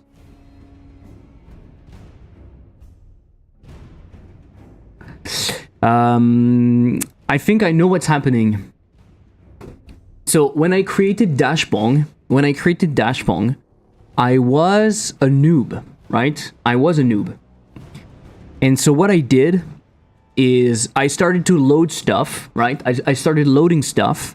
And then at some point, using preload, if you use preloads, if you have two scenes and you use preloads on both of them, you have a cyclic reference, right? You're probably familiar with the cyclic reference. It also happens if you do class names, right? If you do class names, especially in Godot 3, if you use class names in both classes, boom, cyclic reference, it's shit. So at some point, you're faced with that cyclic reference. What do you do? What do you do? One way is to say, okay, and it's the best way. Okay, so maybe I keep it for later. The stupid way is to say, oh, no problem. In one of the scene, I'm not going to do preload. I'm going to load it. Right? I'm just going to load it. And that way, because you don't have that preload, you don't have that cyclic reference anymore. The problem, and that's why I think we lose the shader cache when we go back to the title screen, because the title screen loses the reference to the game scene. You see what I mean? The Godot loses the reference to the game scene. The real solution is what Kamilos is saying. You have a third scene, which is more of a loading manager or something, and that loading manager keeps track of the references that you want, and you ask that loading manager, hey, I want to go to that scene, or I want to do this, or blah blah blah. This is exactly how you do it, right? You create a third one, and you make it responsible to hold information. And this is not what I did. So, if the cache, and this is also based on my understanding was based on the idea that the moment you're caching a shader, it will stay cached. But from what we are seeing, apparently, a shader cache will be removed if you lose a reference, if you lose the reference that is using that shader, apparently. So if you load all of your game at once in the shader cache, but then you lose that reference and you reload it again, basically your shader cache is useless. And there is probably a small delay. There's probably a bit of leeway in that, right? Because that explains why when I switch to the new scene directly from the shader cache to the game scene, it explains why it works. Because even though I will theoretically lose the reference, Godot is probably just creating the new scene and removing the next one. So maybe there's one frame where they coexist, and so the reference is still here, and so the cache is not removed. But when I go back to the title screen, I remove everything, and I need to load again. I need to load everything again. I think. Maybe it is removed, but just not referenced again by not so new resource. There's also that possibility, yes. Good to know my instinct is logical. No wonder Google wants you, KB. So, okay, we are going to try something, right? We are going to try what we call in the field the incredible technique of keeping track of the shader cache, keeping it on our side. Non-existent get tree. Oh, you need to do get tree root or something. Root add child. Get tree root. Let's try to do that. Or the just does not remove. Like if scene is queued for clear, is queued for deletion, they don't remove it as it's needed still, something like that. Yeah, but overall, I think this shows me that the thing is, just to remind you guys of what is happening with the Switch, I have 3 problems right now on the Switch. I have 3 problems. First problem is shader compilation is a real problem on the Switch. It stutters like crazy. It's horrible. So we need to fix that, okay? Second problem, performance. Performance on the Switch is terrible. The same scene running on my computer right now is running at 65 FPS because it's my monitor's refresh rate. On the Switch right now, it's running at 16. The exact same scene is running on the Switch right now. 16 FPS. It's terrible. Third problem, loading time. Because I'm loading everything at the beginning of the game. The Switch takes 28 seconds to boot up the game. Terrible. Terrible. And I think the shader cache issue is nearly resolved because we can see that our shader cache actually works when we are able to keep it alive in a way. And I think we can resolve that problem by also resolving the loading issue. Instead of trying to load everything separately at the beginning, instead of trying to load everything at the beginning, and instead of doing stupid things like reloading stuff because we don't keep a reference to the game or whatever, we could use another loading scene that would load things in the background, right? Dynamically. And that would fix our problem. And the performance problem, I know how to fix it. I just need to get my hands dirty, but I know how to fix it, right? Anyway, let's look at our remote tree. And in our remote tree, we can see what? We can see the shader cache manager with all of our shader cached scenes, right? So we keep it in here. We create a paddle. And as you can see, let's make it more clear to make sure that we understand. Boop. Right? As you can see, I created a paddle, and we had, even if I relaunched the game like that, it did something weird, but it's okay. As you can see, we don't have any shader cache happening. We don't have any shader compilation happening, okay? So now I switch back to this. Still no cache. I go to the title screen now. The game is completely bugged, okay? Don't look at it. It's okay. The game is completely bugged because I have many things going on at the same time. Oh yeah, but it's not going to work. Fuck, I need to restart. Okay. Give me a second. Give me a second, sorry. Co-op in game confirmed. Co-op in the co-op game confirmed. Co-op in the co-op game confirmed. Property, I want to look at search. I want to look at always on top. Keep my window always on top. Thank you. Okay, go back to what we were doing. Are you ready? We are making progress. This is good. Shader compilation, boom, boom, boom. We are compiling a bunch of stuff. This is perfect. We love compiling stuff. Now, if we go into the remote, we see that our shader cache. We are here. Okay? Look at that. Boop. We create a paddle. No shader compilation. We go to the title screen.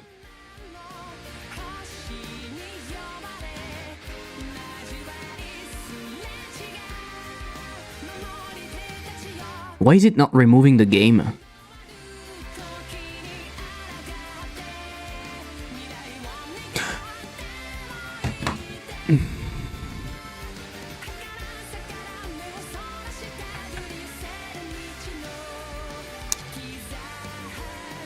Fuck. No. It's because of the way we did it. Ah, fuck.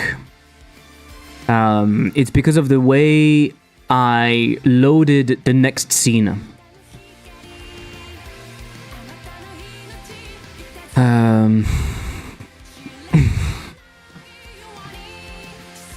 How do you tell Godot? How do you tell Godot which is the current scene? Can you tell Godot which is the current scene? Can you actually force it? Can you set it? Yes, okay, you can set it. So you can set it to be the instance, and I think this will work. You see what's happening or not? Do you want me to tell what's happening? In Godot, you can do change scene to, and it removes the current scene, and it puts that new scene. It swaps it to the new scene. But in here, instead of changing scene 2, I'm just adding a scene to the root node. I'm just adding the scene that we want, which is the game scene, right? And so Godot still considers my shader cache to be the current scene. And so when I'm switching to the new scene, it's just not removing the scene that we added. So I think I can tell it that the current scene is the new scene that we are creating. So basically behind the scene, when you're doing get tree change scene 2, Godot is doing that. It's creating a new instance, it's adding the new instance, it's telling Godot, hey, this new instance is the current scene, and it's removing the previous scene. But we don't want that. We want to keep the scene in here. So let's try that. It's a local multi only co-op with friends locally on the same controller but online. I understand struggling with that once or twice, so now I never swap. Just adding removing child scene. Yeah. Swapping is bad. Okay, we go back. Remote. We have our shader manager. We create a paddle. No cache. We go to the title screen. And we go back to the test scene. And there is no compilation. We go to the game scene. And there is no compilation. And we go back to the title screen. And we go back to the game scene. It works. It works. That's it. Goodbye. Goodbye.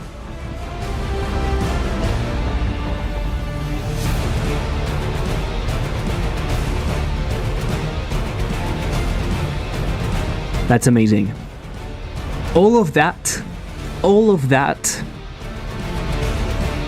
was caused by one fucking thing. And that thing is my stupidity. My stupidity. And all of that was then fixed by Dino Crisis surplus of intelligence. Surplus? How do you say it in English?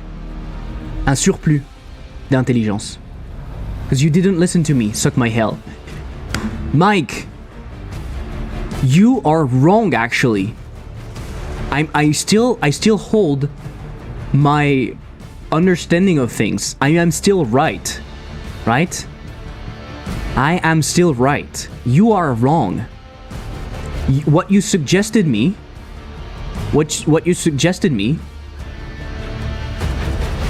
was correct, but for the wrong reason.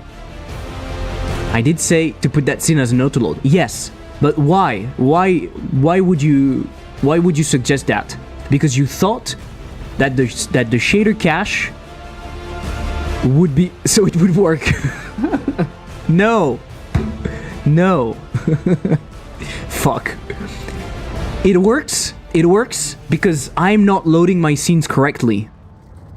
If I was loading my scenes correctly, like a normal person, it would not change anything. And I don't know if you knew that. You see what I mean? I think you suggested that, but for the wrong reason. Surplus, yes, but you mispronounced plus. Surplus. Yeah, just like the normal thingy, right? Congrats, Dino Crisis. You left errors in code for future self. No, I've been here for almost a year. Of course, I don't expect you to load things correctly. That's so untrue. I'm such a good loader. You are very not kind with me. I'm such a good loader. I know exactly how to load stuff. It's just that this game was made a fuck ton a long time ago. It was made when you were not born yet, Mike. You were still a fetus. Fetus? Is that how you say that? You were still a child when this game was created. Because I'm not a very prolific game developer. Unfortunately. You even preload on Steam. Where you shouldn't. You even preload on Steam where you shouldn't. That's how I knew. I preload on Steam? What? You even preload on stream? Oh, on stream you mean, yeah? Where you shouldn't. Where should I preload? Where should I not preload? I preload all the time. I love preloading. Preloading is amazing. No, Steam. Like Marvel Rivals. Oh. Okay. Okay, let me try to see if it works.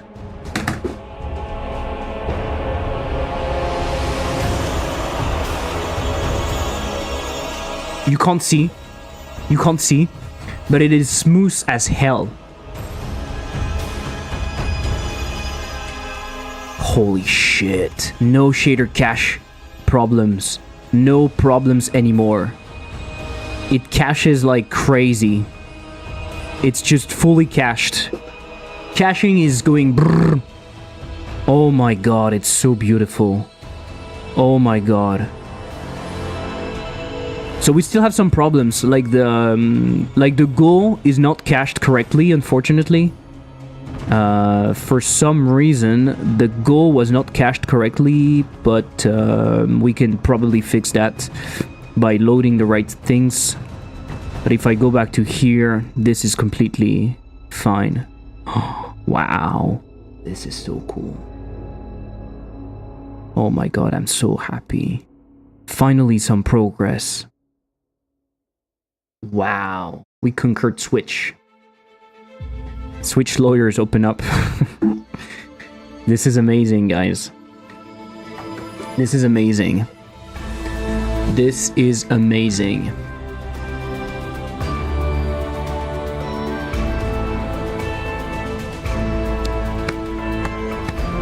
This is amazing.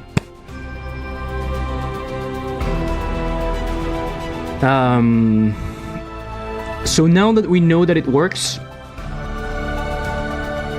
I think I can even do something crazy. I can also probably not cache all of the players like a fucker. Like that.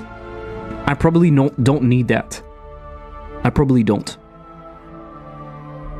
I probably don't need to cache all of the players because they share the same players, the same logic, right? So, oh yeah, fuck. If I do that, they would need to not be here. What can I do? I can toggle visibility. I can say continue if not see visible continue. Like I don't count it. Okay. I don't count it. Active player. You should not be active though. I will activate you when I want. So you will calm the fuck down. So theoretically, now I need to understand why exactly the shockwave and stuff doesn't cache correctly, but it's still waiting for all of them. Is that a joke? It's still waiting for all of them.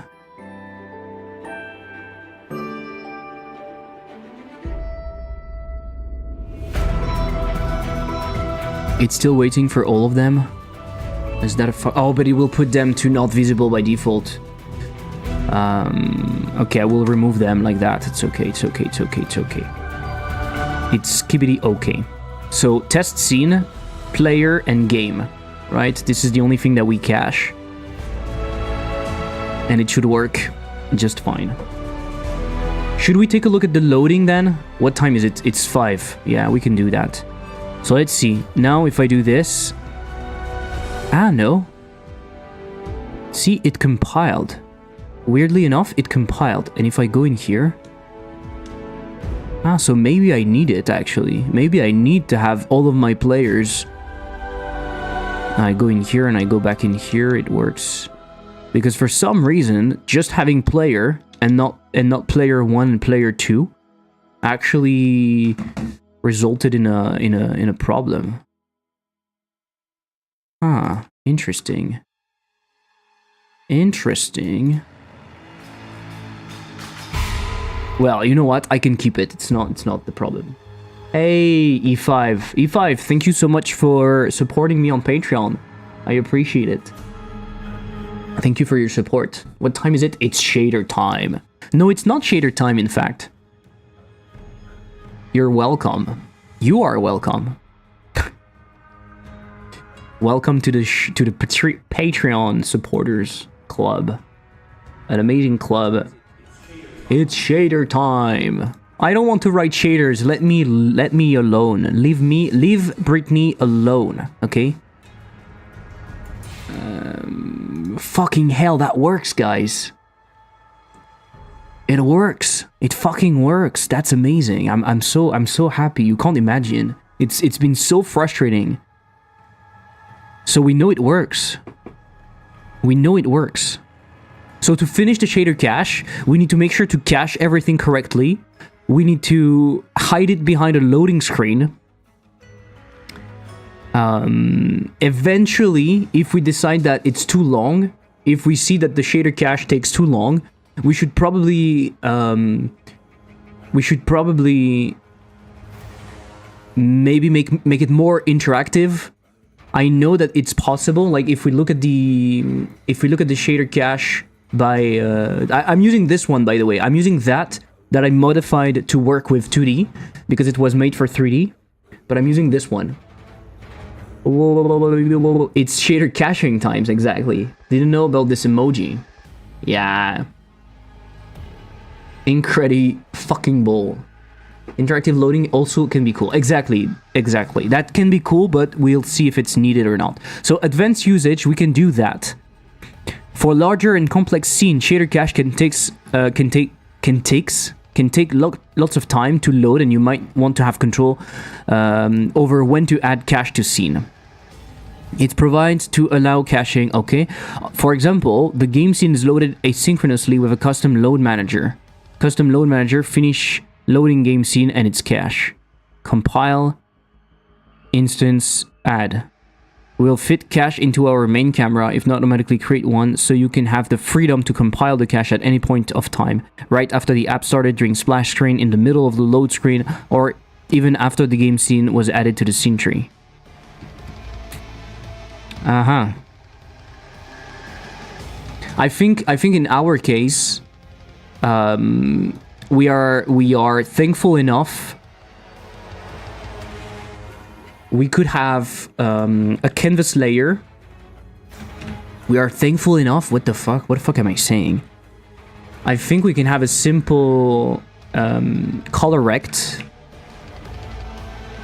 I think it's fine if we have like a full rectangle like that.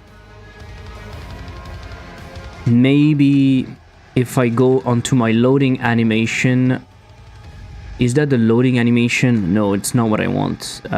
Transition. I have something called transition. Yes. Skibidi yes. And my transition does what? It does that. What is this? Yes. We can grab those two things. But there's a material in here. There's a shader material.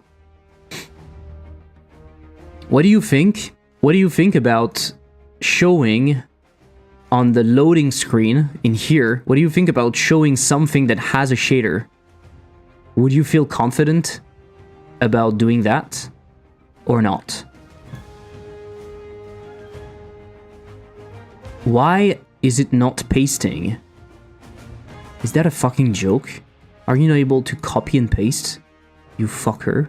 Is it because it's paste? Thank you.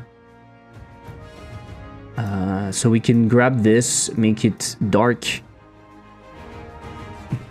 Maybe I don't put the loading screen, right? We grab Dashpong, we put it in here. Switch, I'm tired, boss. And in here we write a label.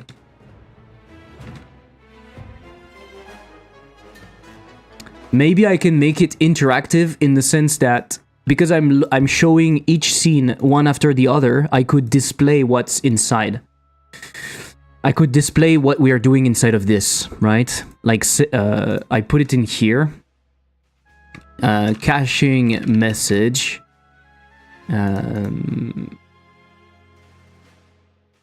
Maybe I put that in here, and the caching message I put that in here. Align center, theme override.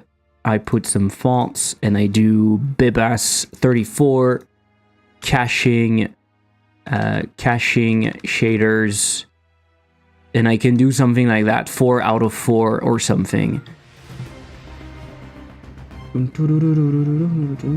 Put dumb text. It's fun when games do that. Okay, such as what? Yeah, but I don't like... Okay, I agree with you, but I also don't like when games are like doing... like if you have an error, then the message is useless. Because it's written like building the wobble wobble, and then you can't do anything about it. You see what? You see what I mean?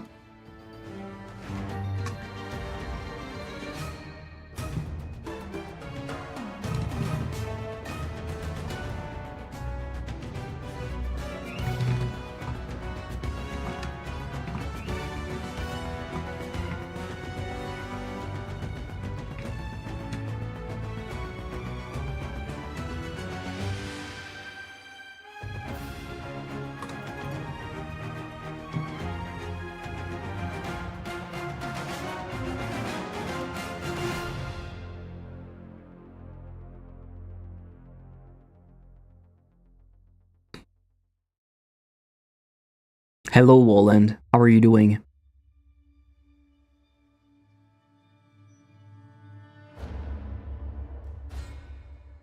Do you think it passes Nintendo's thingy? What could you do? If it fails, it fails. You report. You report. Imagine you have an app that stops during the loading, right? And instead of telling you what it's loading, it's telling you loading the wobble beagle, and then you say what?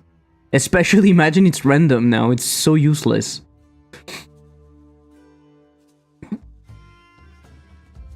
But I can if you want. Maybe don't do them randomly, then map them one by one, one to one. Yeah. If you find something cool, let me know. Jose, thank you. Thank you. Hello on YouTube. If you find cool something cool to put, tell me. Caching. In the meantime, I will put caching shaders like 4 out of 4, something like that. And basically, what I will do is, I will put it in here. Unreadies are always after. Lurk will search for food. You will search for food. I love that. Caching message. No.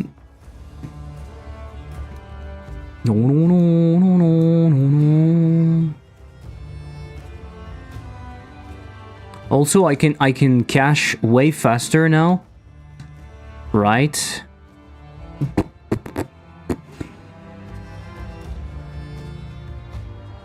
Also, theoretically, I could on compile finish. Theoretically, I could yield.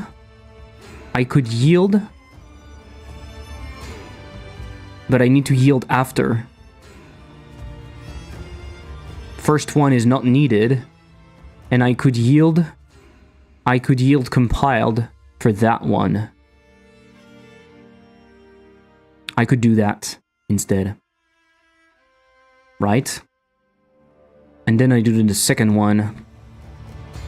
And then I do that. Don't worry, in the future I do it dynamically and stuff. I will not do it like that forever. It's just for now I'm making my life easier by just duplicating code to test stuff, but later on we make it completely dynamic. Of course. We yield that. For the last one, we don't need to yield because it's going to be like that.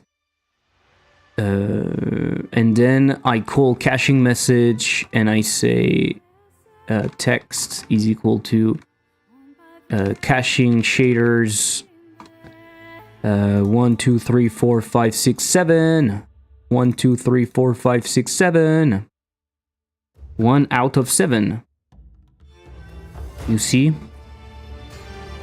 Ski bada bop, ski bada boop, ski bada boop, ski bada boop, ski bada ba boop, ba boop. Caching shaders, caching shaders. Did I miss something? Test scene. Player. Game. P1, P2, P3. Yes, the 7 is here, in fact. This is 6. I have cached food in special storage home. It was not timed out and garbage collected. Hope it was not. Yes. He's gonna grab his hunter gear and go searching for food.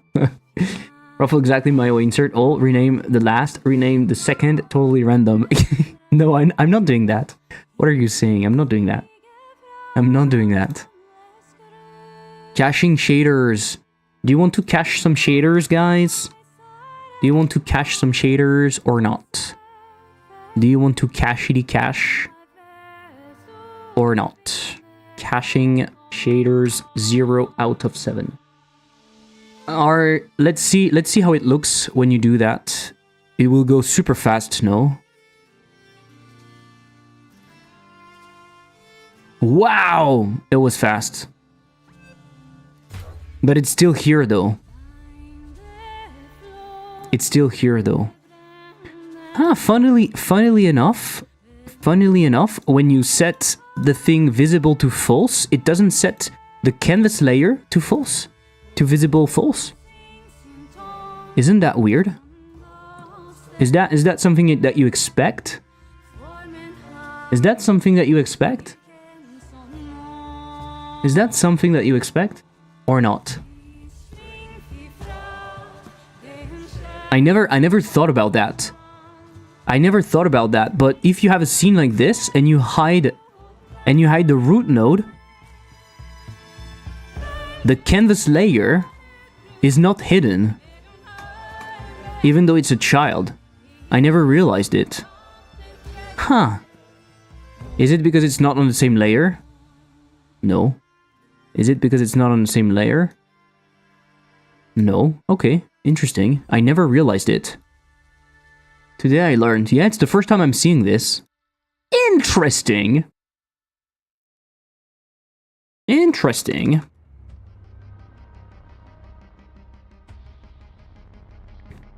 For PC player unable to read the loading screen tips. Exactly. Exactly. Look at that. Look at how fast it goes. And... come on. Sleepity whoop. Okay, I will try it on the Switch just to see how slow it is on the Switch. But at least we have our loading shader screen. Ah, I'm so happy about that. So happy about that.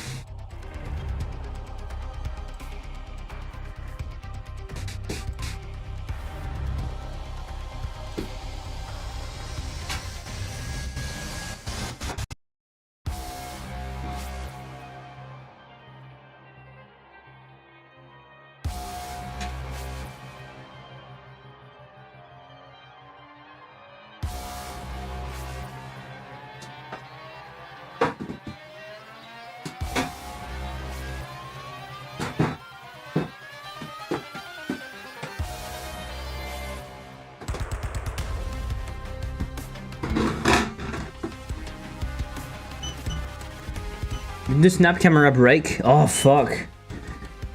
Give me a second. What did you do? Fuck. I just reconnected something that was completely unrelated.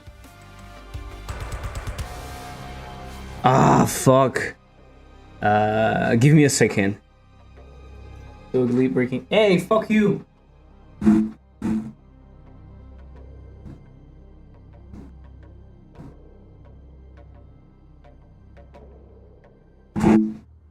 Is it back? Is it back? What is going on? Snap camera, where are you? No input available. What do you mean no input available? USB video. Fuck, which button is it? Snap back to reality. Fuck. I don't know. I don't know which one it is. Like this one.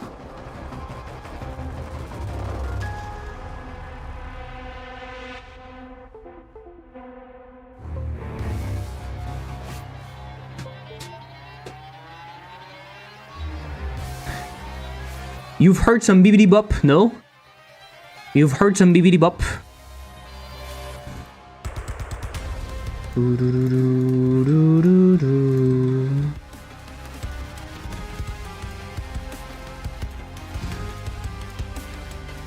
That's it. I'm back. Damn, the Patreon subs getting the good stuff. Why do you have a camera in your bathroom? One is not. One is not. Now zoom. No, no, no.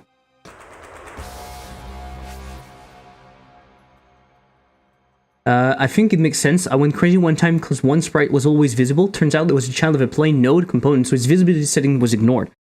You think it makes sense? I don't know if I think it makes sense. Personally, it sounds like a weird choice. Godot is spending so much effort on this idea. Wow, I'm lagging. I'm going into dark mode, no? Spending so much effort into that idea that every child will be like the child stuff is important, and then it breaks it. That feels weird. So I didn't see what was happening on the Switch, unfortunately, because of all of that bullshit stuff. So let me reload my switchy switch. Where is Tracy light in the bathroom problem? The leak. We still have the problem. I don't know. How do you call it? My landlord just sent me a message about the leak, and that the guys were coming in January, so we need to talk about that.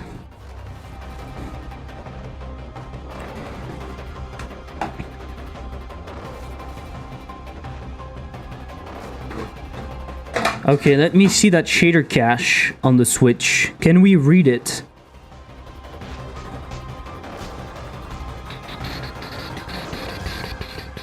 Wow, the loading is so freaking slow though. Shader cache 2 out of 7. What? Oh, we can see the shader cache of the game is so slow. It's impressive.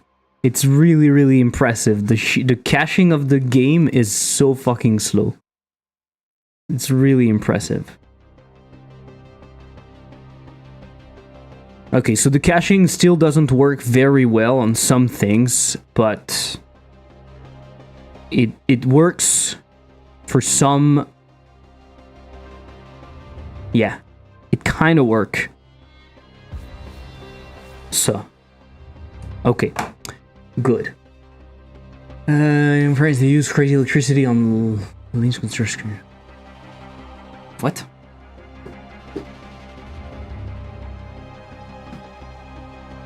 Okay. It is 6 p.m. I have some woodworking to do, so I could probably stop here. There is one last thing that I just want to think about with you guys. And it's having some lazy loading solution.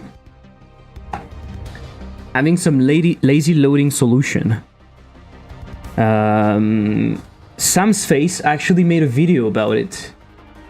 Sam's Face loading Godot. Faster loading using that. Look at that. Let's listen to that video quickly.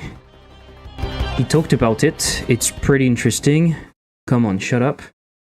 And let me hear this. Okay, so here I have a photo album app. And when I hit right, it shows a new photo. But if you watch the Godot spinner here, it's going to get jank if I just keep hitting right. And the reason it's going jank and dropping frames is because these images are really big. They're like 5-6 megabits or something each. And I'm having to load those every time I show a new one. And that's going to be a common problem you'll have in any game where you have big textures or big models or scenes or whatever. Loading those is going to cause jank in your game if you don't do it smartly. So can we do better than that? Yes. Check out this example. So when I press play, you can see it shows you the resources loading in the background. And then when I hit right, no jank. Everything's really, really quick and snappy. How does that work? Well, it's using Godot's cache resources. So let's look at how that works.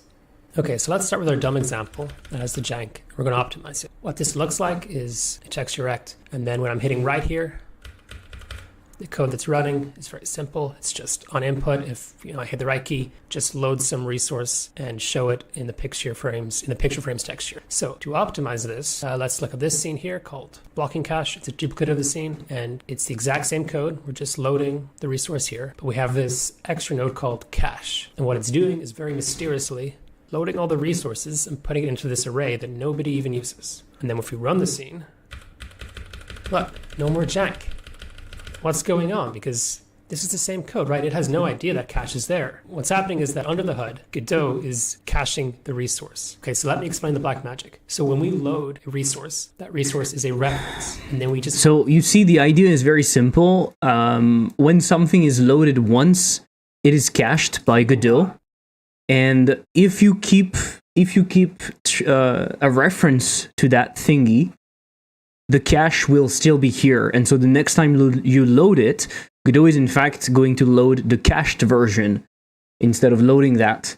So we can make use of this by spinning a thread, loading stuff in the background, and that way, whenever we need something, it's going to be there. And we can do that to avoid creating all of the preloads at the beginning of the game in the global script. The problem I have with this is that I think I rely a lot on my global script having all of those nodes. I think that's the problem. And so I don't know how to replace it with like lazy loading without breaking everything. You see what I mean? It's going to, like, should I show you that? It's really shit. I can put the music back, by the way. I can put the music on. When we travel to France, we see much electricity cables over the ground, not under the earth. Ah, okay. Yes. We have electricity poles. We don't have cables under the ground. It's cost a fuck ton of money to put the cables under the ground. Title screen. We don't care really much about the title screen. I should probably cache the title screen too, but we'll see. Okay. And shader cache, I don't care. Shader cache test scene, I don't care about that.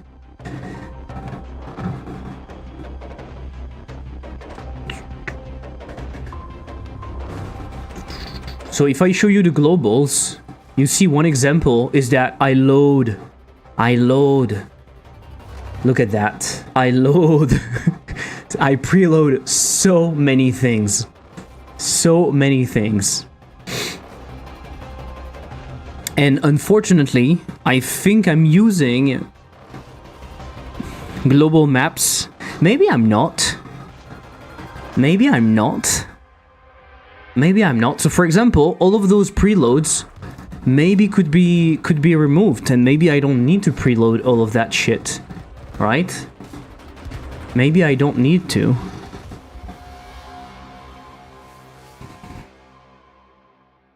Maybe I'm not relying on that, for example. Oh, I am. So the problem is that I would need to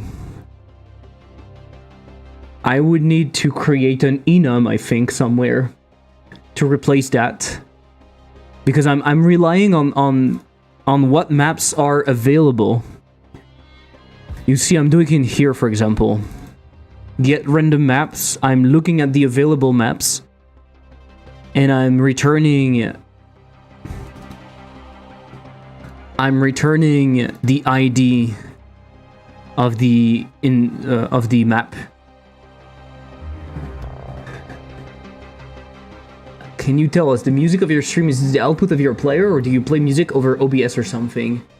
You can't really play music over OBS. It's it's the normal output. It's the normal output on my desktop. What you can do though, if you want to, when you stream, what you can do and what some people do. So you trigger the output as an input. The desktop audio is sent to the stream. Yes. In my audio mixer, the entire desktop is sent. Some people create different devices using banana stuff. I don't remember how it's called. Sound banana, or I don't remember the name. And you can create virtual devices. That way you can separate your music from your game, from whatever. But I didn't go as far. I tried this before a few weekends, but you can only play one song at... yeah, but why would you... can only play one song? I'm not sure what you mean. I'm not sure what you mean. No, you can create as many inputs as you want. It's just that you have to have virtual devices. This new GG thing has Sonata part that does virtual device. You can create a playlist at OBS. Oh, you mean like that? Like you can... Oh. Okay, yeah, okay. Yeah, okay. Oh, yeah, in OBS, you can play sound for people. Yeah, but the music, I hear it too, so I want to hear it. But I don't think you should play music inside of OBS. I don't really think that's... I don't know why you would do that. I mean, why not? If you're showcasing a trailer or something, why not? But otherwise, it feels weird to do it that way. I don't know.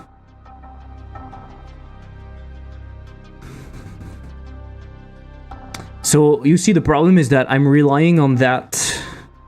I'm relying on that a lot, and I don't know how I would change it. But I guess what I could do is still prepare like a cache scene, right? By putting it in this no function, find any resource that's in your scene tree somewhere. So up the load time's kind of slow. So it shows you the progress. And again, instant loading because we have cache resources. How does that work? Well, it's the same code again, but now we have this new cache called the multi-threaded cache. And what it... Like, I could create a multi-threaded cache, right? Because sometimes I watch parallel YouTube and I want to stream the YouTube sound. I'll need to go to sound, for example. Okay, so if you want to do that, you need to have... how is it called, this banana thingy? Sound banana? How is it called? Voice meter banana. You need to use that. You need to use that, okay? This thingy. You go online, you watch some tutorials on how to set that up. And basically you can create different inputs, and you can wire some things to some output, which should allow you to listen to something that the viewers don't hear, for example. Another way to do it, I guess, is to not use desktop audio. Like, for example, right now you don't hear the music anymore, and maybe you can create a new source that is coming straight up from Godot, because you can create a source that is coming from a program. I don't know. I love mixers. Well, this will do whatever you want with it. I think it's pretty useful, but I'm not really into that. If you have SteelSeries, GG has the same thing as banana. Okay. So I guess what we could do is create our loader, right? So we could create a scene. Let's create... Do I create it as an autoload? I guess I do. So new script.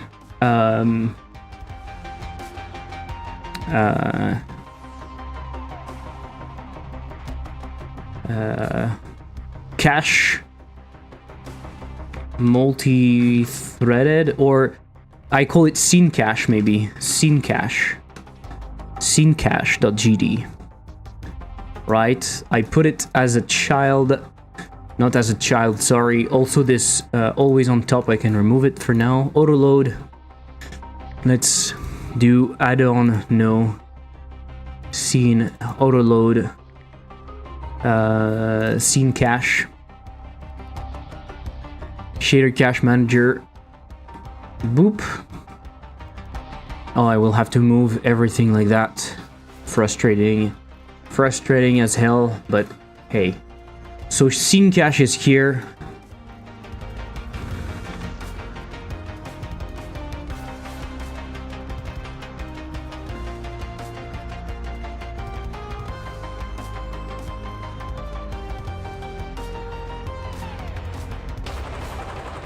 I always wonder if there's a way to stream voice and music separately. Yes, you can use track 6 on OBS. You can set up track 6, and this allows you to send. I mean, no. Yes, but it's not going to be useful the way you think. So, for example, it's called track 6 because track 6 is not present in Twitch VOD. So if you want to listen to something, they have something new. Okay, but it was track 6, okay? And that track 6 is not going to be present in VODs. So if you listen to something that is DMCA'd, it's okay. But for the user,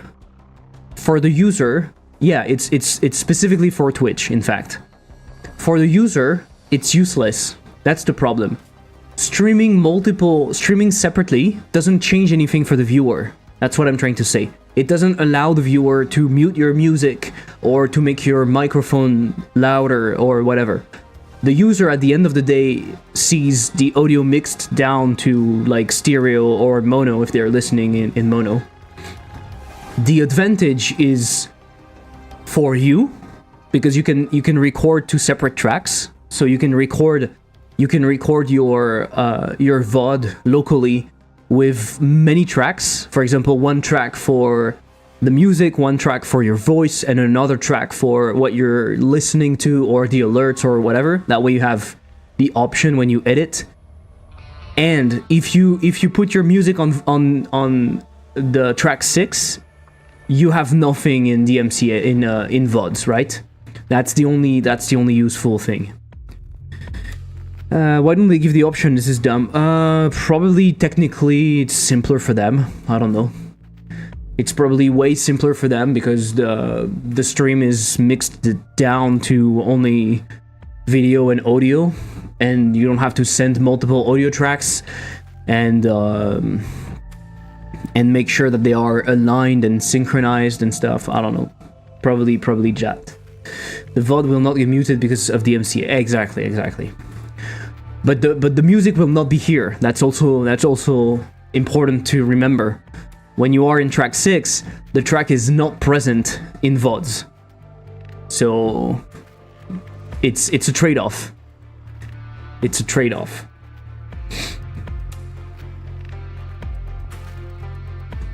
So in here we can create a thread.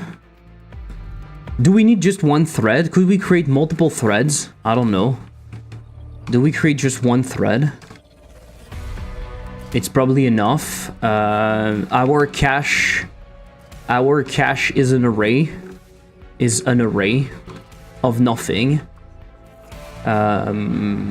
We can have. He's telling us to have a signal.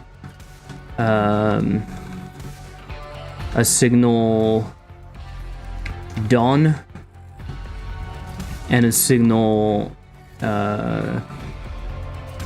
progress. Why not?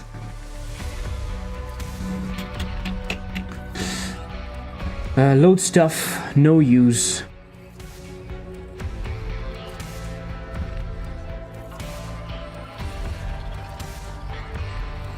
What?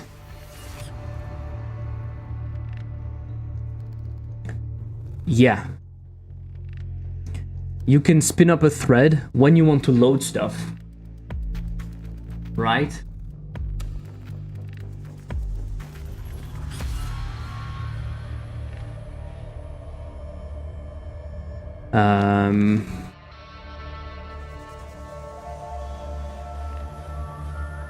You start the thread when you want. So exit tree.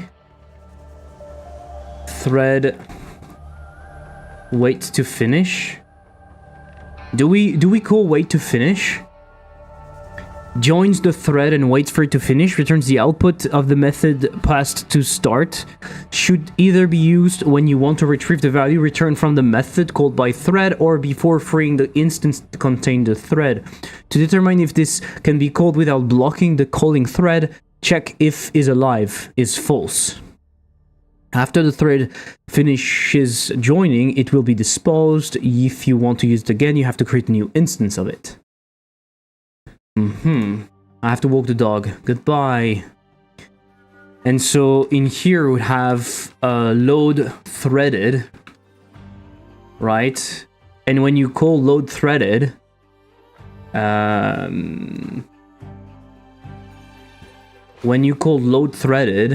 you pass an array, I guess, to load, which is an array.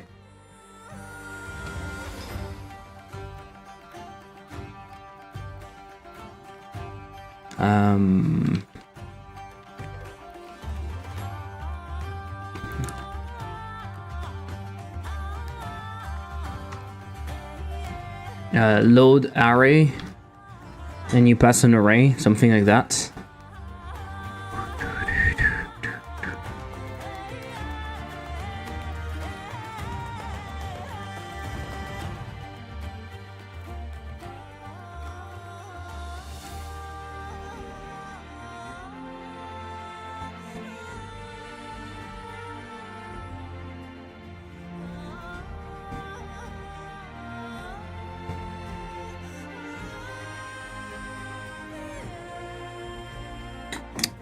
Load array. So this is the function that will be called. It's also going to be a toLoad. And this is the function that you call. So when you call that, you do thread start. But you do that only if this thread is not started, so you need to know if there's already a thread or not. That's the problem, right? If you want to load multiple things at once, I don't know. And you can do load array. And you can pass to load, I guess. User data variant is equal to null. What? String user data variant is equal to null. You can pass to load. Fuck. To load. Right? You can do that. Starts a new thread that runs method on object instance with user data passed as an argument. Even if no user data is passed, method must accept word argument and will be null. The priority of the thread can be changed by passing a value. Okay. So that's what we want. So this is what we call. And then it does some stuff. And so in here, we can do for I in toLoad. We can grab the size, but I think we don't need to do that. Basically, push back. We can append. We can load. We can load the toLoad of I. And we can call deferred our emit signal with progress, which is the signal. And we can pass I. Why I plus 1? Why is it passing I plus 1? I don't know.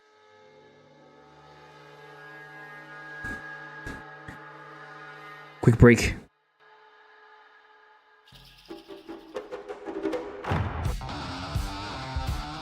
What? Yes. I was comparing two things that were not comparable. And now it should work. Why? It doesn't work. It doesn't work.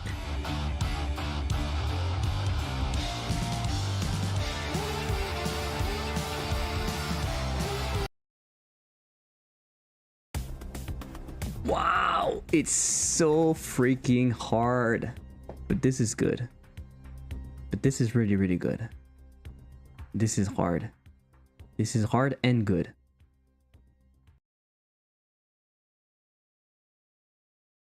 I see what's happening. It's because the boss is moving.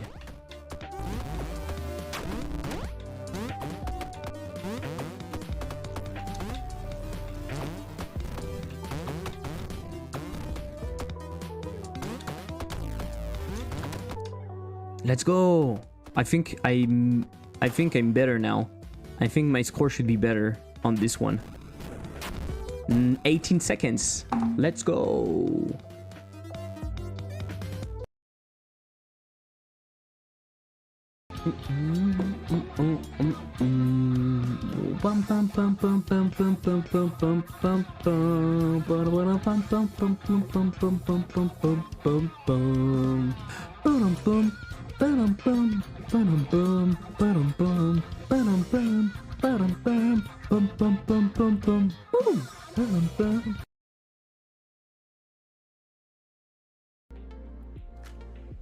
Yeah, okay.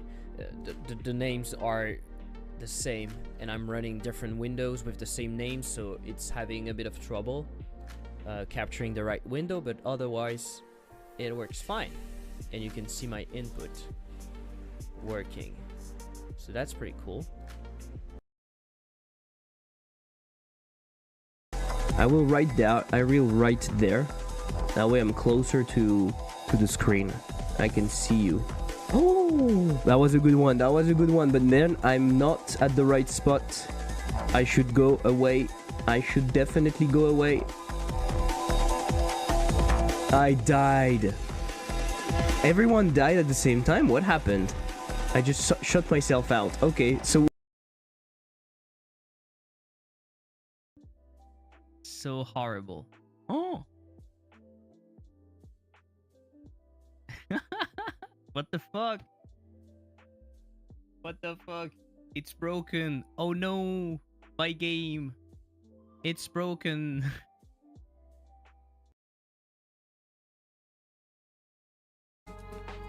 alternative control. Alternative control. I'm going to take that player control and I'm going to put it right there in the fucking middle. Right? Right there in the fucking middle. Boom. I put it right there. And every time you're checking the button,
oh, I'm stupid. I'm fucking stupid. I forgot. I forgot to add the dash bounce.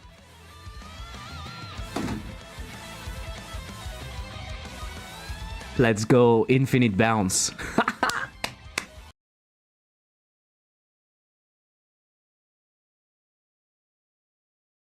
that I'm clearly superior as a developer than anyone anywhere. It would be horrible, right? Can you imagine? Like, I would just look at you, right like that, right in the eyes, and I would start pissing with my toilet that is just under myself.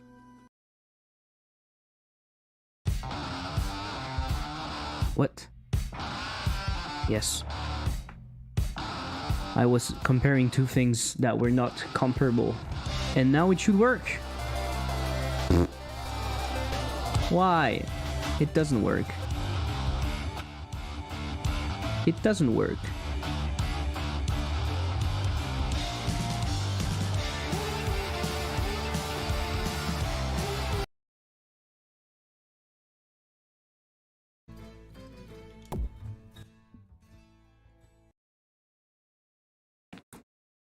All right. You know you were my top 2 streamers in 2024. Let's go. Who's the first one?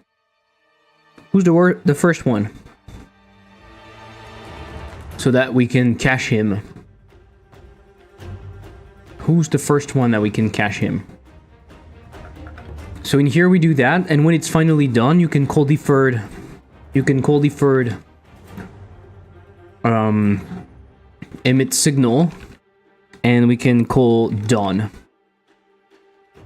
Okay. Load threaded.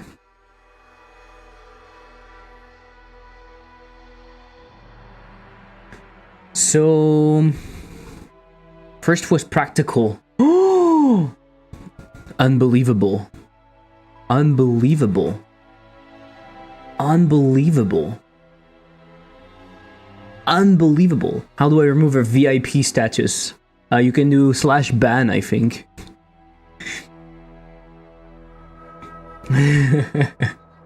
You're not VIP anymore, you're banned. So technically, how would I use that that threaded loading? Load threaded to load. Load is expecting a string, right? A string.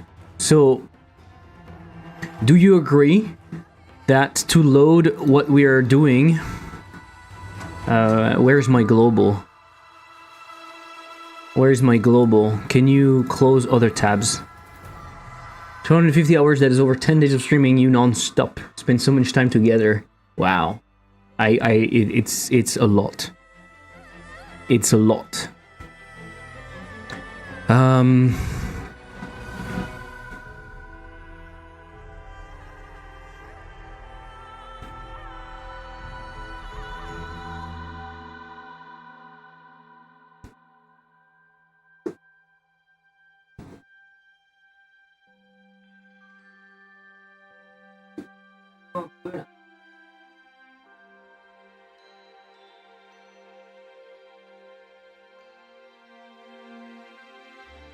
The people who shared you are last.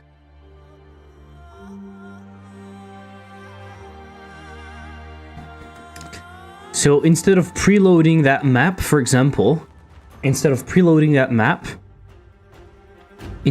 preloading here, I would load it in the background, right? I could load it in the background.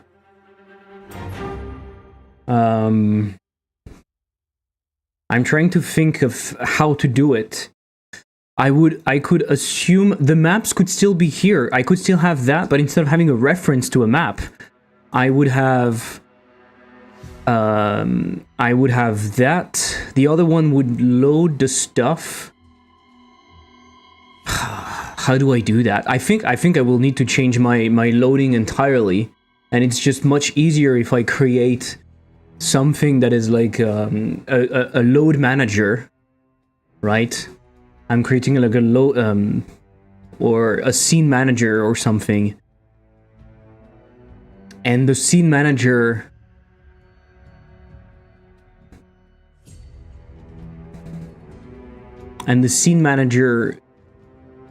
would handle going from one scene to another,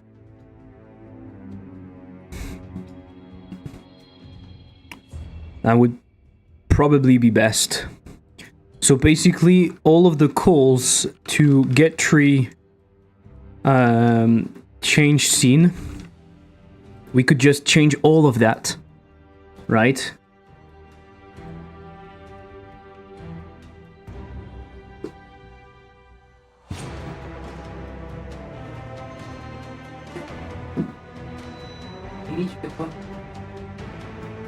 Yeah. So that's a lot of work though, right? That's a lot of work.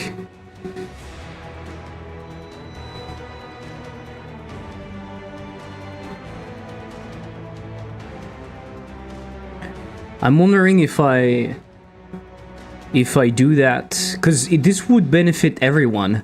So I'm wondering if I do that in like my main branch and then I pull it back to the Switch. I don't know.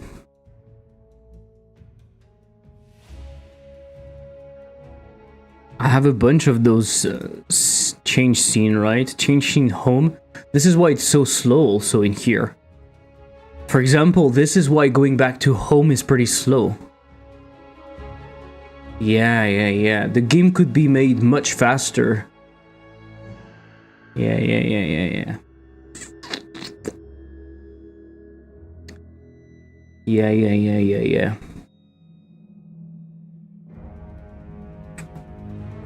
But I'm afraid this is a lot of work. I mean, we don't have that many change scene too. And it's always the same scenes, right? I basically have a few scenes in my game, such as the game scene, the training scene.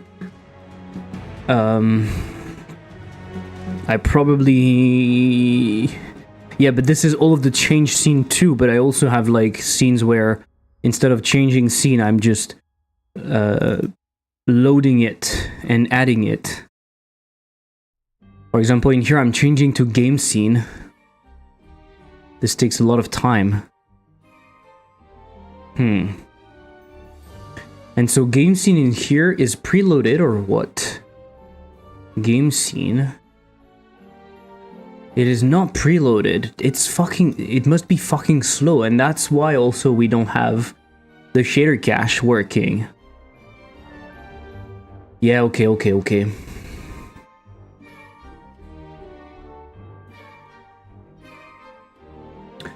This is a lot of work. This is a lot of work.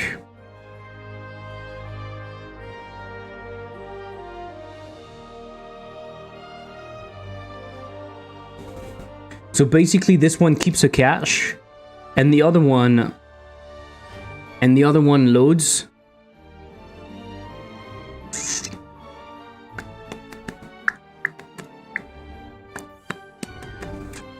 And so what I'm thinking, I don't know how easy it would be, but I'm thinking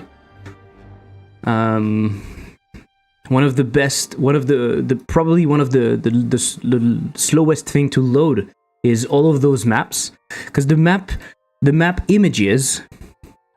images, when you look at maps export, I don't think those images are super big. At least I hope so. It's 9075. It's not a huge image to load, right? I think the biggest thing is probably that. So instead of having packed scenes, instead of preloading those packed scenes in here, we could just have the string, and whenever we launch the game initially, the moment we are in the title screen, we start loading those maps, right?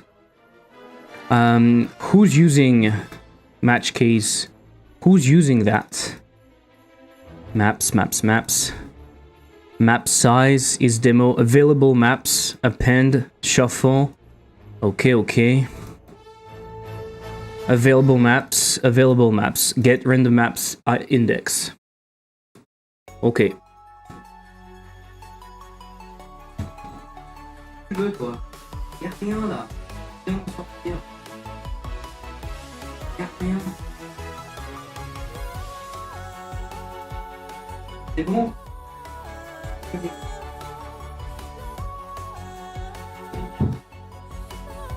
My god, this cat is not very clever. Do you want to try? Do you want to try? We can do a test, right? To see how it looks. I can go in globals. I can go in globals. I can duplicate that just to try. And so instead of being packed scenes, it's strings. I should probably do it inside of VS Code to go faster. But no, it's fast enough to do it here. It's okay.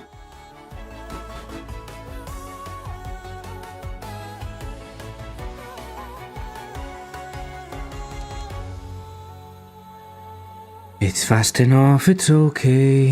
Whoops. Ah. Fuck. It's fast enough, it's okay.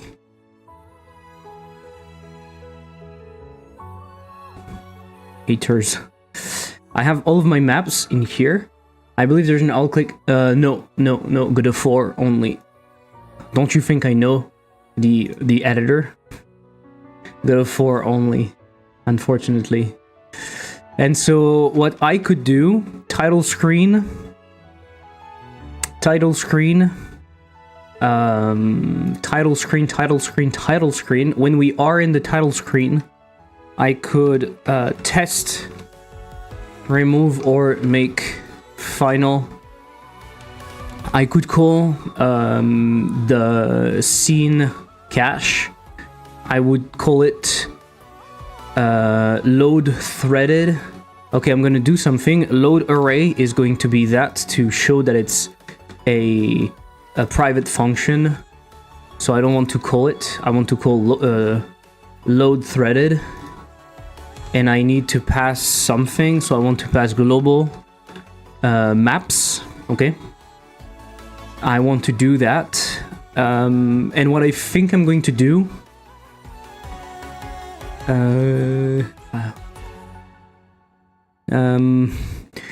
If I put a canvas layer on a node, does it work? I think it does, right?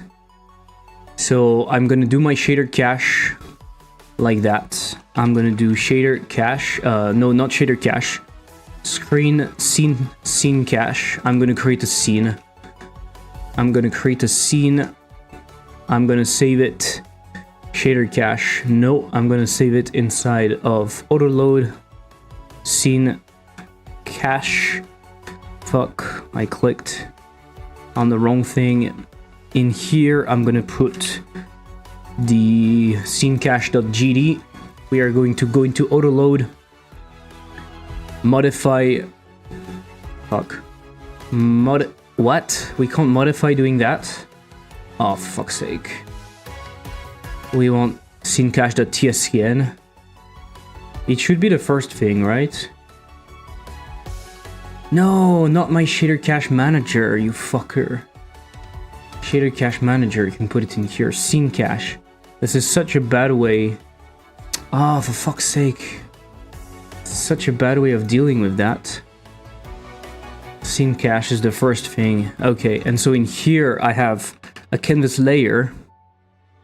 And in here I can have an export var. Export var, debug, overlay, boolean. Let's say that it's false by default, and I'm going to make it true. And we are going to tell the canvas layer. We are going to take the canvas layer to be visible is equal to debug overlay. And in here, my debug overlay is here. I'm gonna put label. I'm gonna put it at the center, top right, like that. It's going to align to the right, v-align center, grow direction, horizontal begin. So it grows there, okay. Debug label, it's going to tell us a few things. Most notably, what's happening. I'm looking to one as a child. Call deferred. We need to probably have a function which is write show progress progress value. It's an int, probably, right? And the progress value would do debug label dot text is equal to loading %d out of %d, %d out of %d. We have the progress value and we have the load size, which is an int. Okay, loading blap blap, and so it's doing that, and we do progress value load size. Okay, we do that. This is cool. I think this is cool. Skibidi bop. We need a theme override, style, quick load, no, font, quick load. We can write in 18, probably, it should be enough. Okay. Shader cache, we do that. This is going to be very useful, I hope. Show progress, and so in here we can call deferred, I think. Show progress, and we want to pass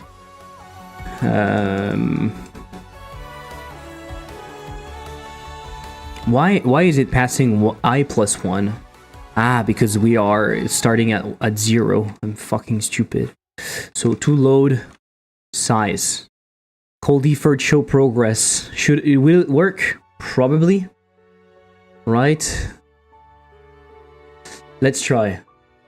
So if I launch that, am I going to the title screen or not?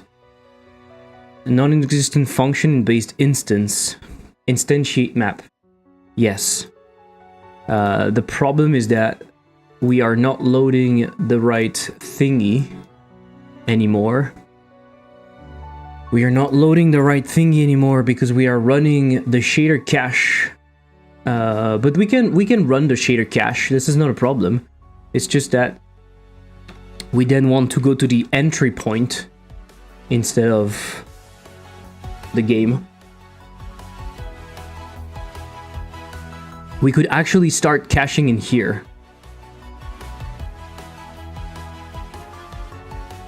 Is it making me lag?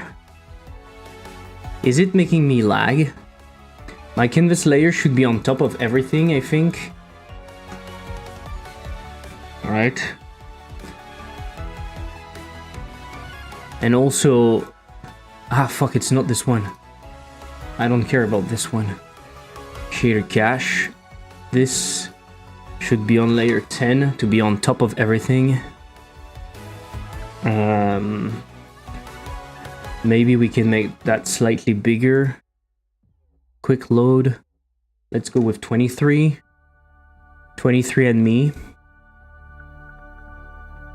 Okay. So we are showing progress. It's loading on a separate thread, right? So it should not make us lag. I have a feeling that it makes us lag.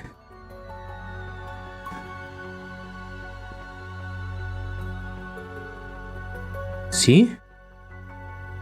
It looks like it's making us lag when we load. Why do you think it's the case? Or maybe it's the async compilation. Maybe it's the async compilation.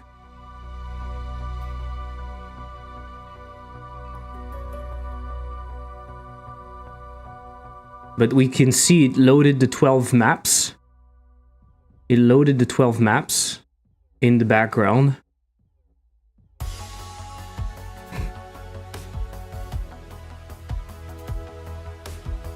We could do it earlier, actually, right? We could start test, remove, or make final. We could actually start in the entry point. In the entry point, we could call load threaded right from the beginning. So we have the shader cache, boop boop boop, and then we start loading stuff. We clearly lag when we do that. We clearly lag. I'm wondering why. And loading is finished. We clearly lag, right? Do you agree? Look. Debugger, profiler.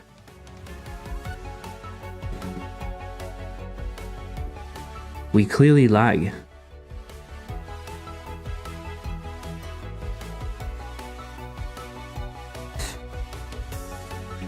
We clearly have spikes.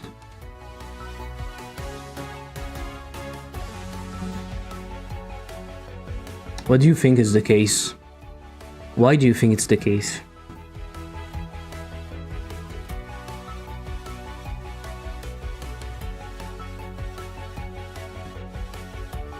More threads, clearly the answer. But if it's another thread, why would it make us lag? Do you think synchronizing with the UI every time maybe makes us lag? What if I don't emit to see if it's doing anything?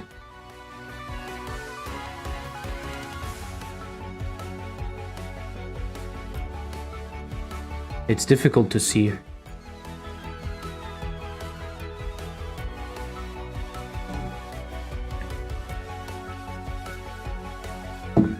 It's difficult to see. Also because when we are launching in here, there's a behavior when we launch. I don't know where it is. Run. Font size. Always clear output on play. Always open output on play. No. Shut up. Don't do that, please. And so I launch. Yeah, but keep my profiler, you fucker. Oh, it's such a pain. Godot is such a pain. There are things like that that are so painful. It clearly lags, right? It clearly lags. Why can't it just keep that open? Keep it open for me. Can you do that? Can you stop closing stuff?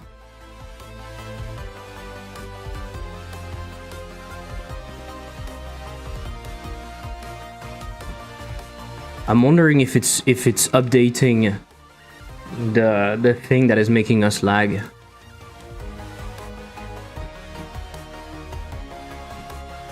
No, I can clearly see that it's lagging again. The spikes are maybe smaller, but I'm not even sure.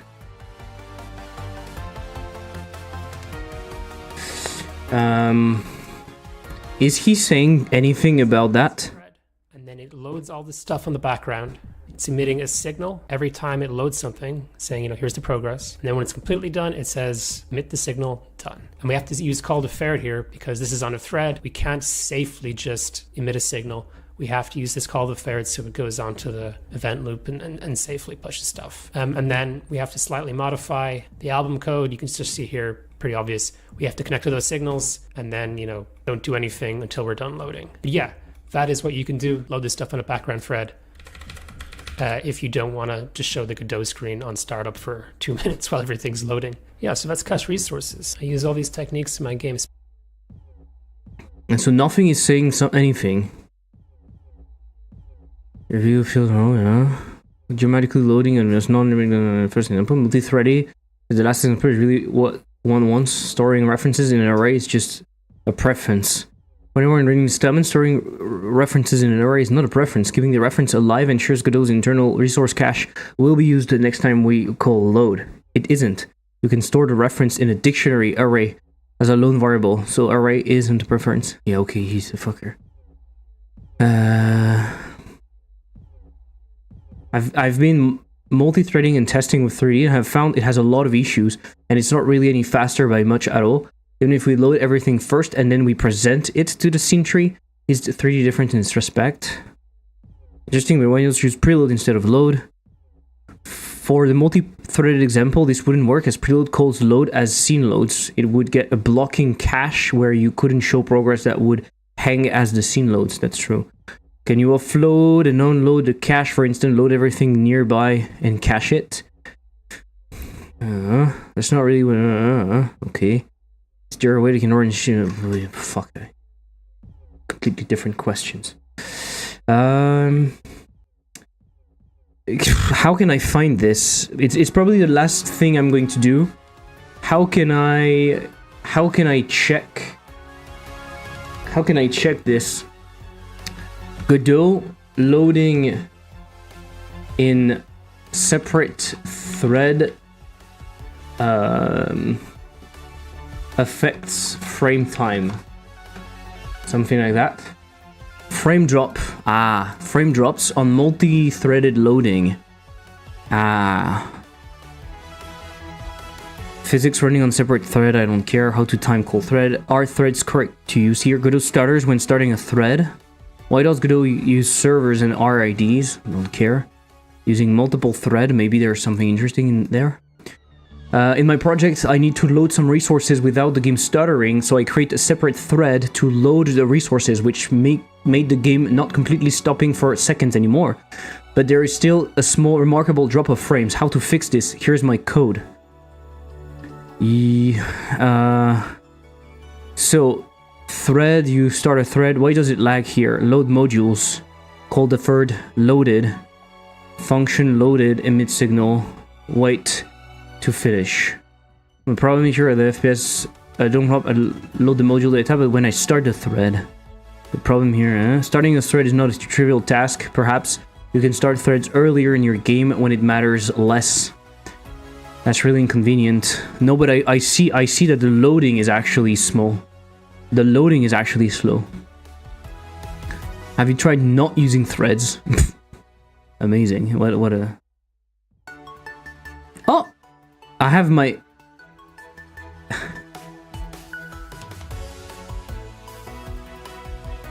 Amazing. I have an answer to that. What the fuck? Without the game stuttering, and it's not even the same problem. I'm a fucker because I reply with another problem.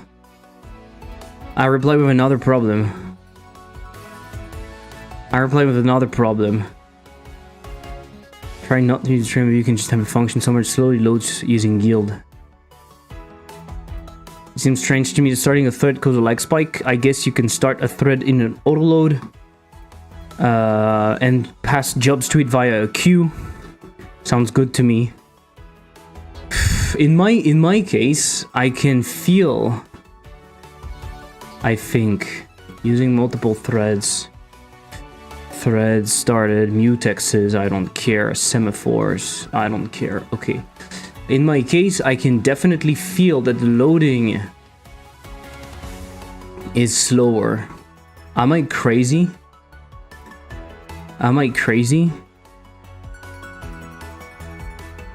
Am I crazy or not?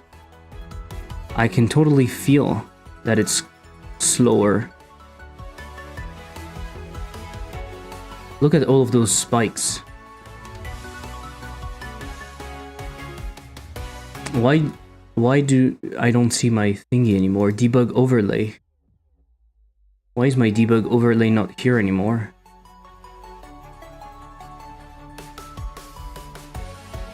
The fuck?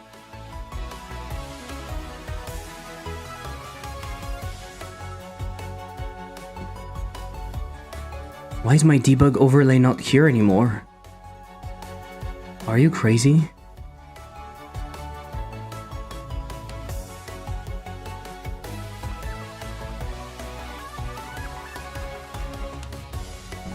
Load threaded.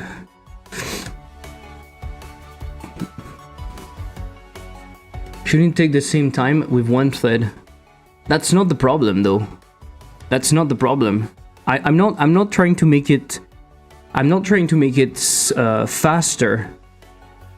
I'm not trying to make loading itself faster. I'm just trying to remove all of the preloads. Basically, my biggest problem right now is that I have a bunch of preloads inside of the global script, right? And so Godot takes a fuck ton of time to load the game because of that, because it's preloading everything. So my idea is I'm going to use threads and I'm going to preload and I'm going to load whenever I need it, or just before I need it. So for example, instead of loading everything up front, I'm loading the scenes inside of the entry point in here. Okay, why does Godot lag now? What fucking hell is happening with Godot?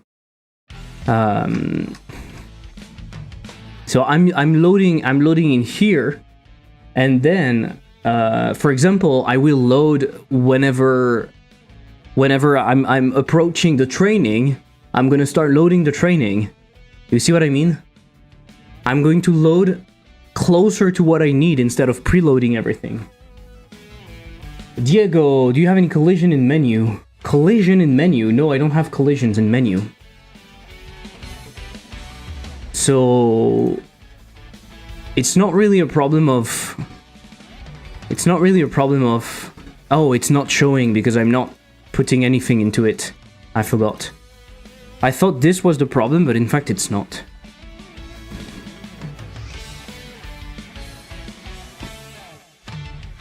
If you migrate the project to 4.3, I won't migrate the project to Godot 4. I'm using Godot 3. But you ask something like, why do I feel it slower? Because I can see the lag spikes during the loading. It's on a separate thread. It should not affect the main thread. In here, I can see some stuttering. Do you see it? Look at that. I can make it even more obvious by having, after the entry point, after that, you go to what? Entry point goes to... Why don't I... Oh, it's not an export var. I go with best played with a gamepad, right? I go with best played with a gamepad. I go in here.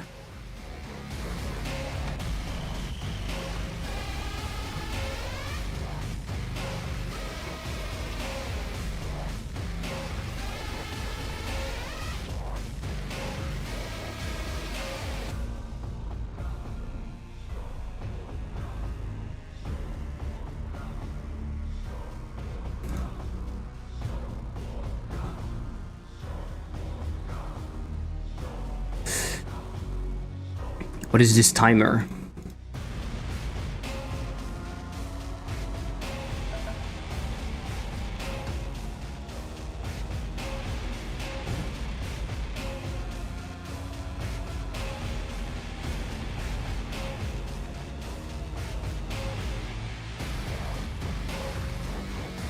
I want to twin the property of the progress bar.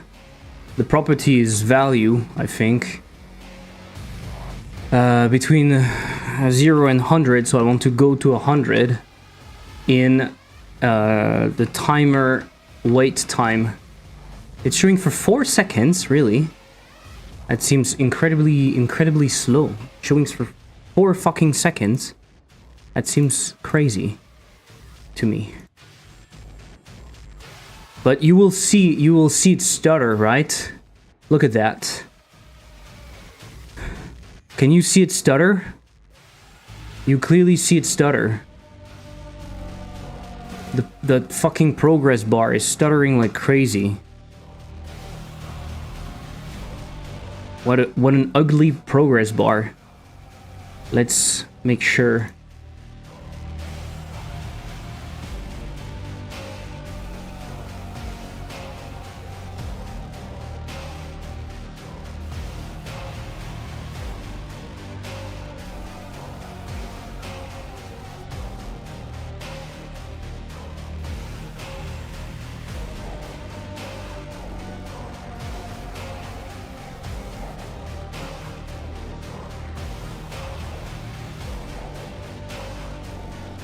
Poor progress bar.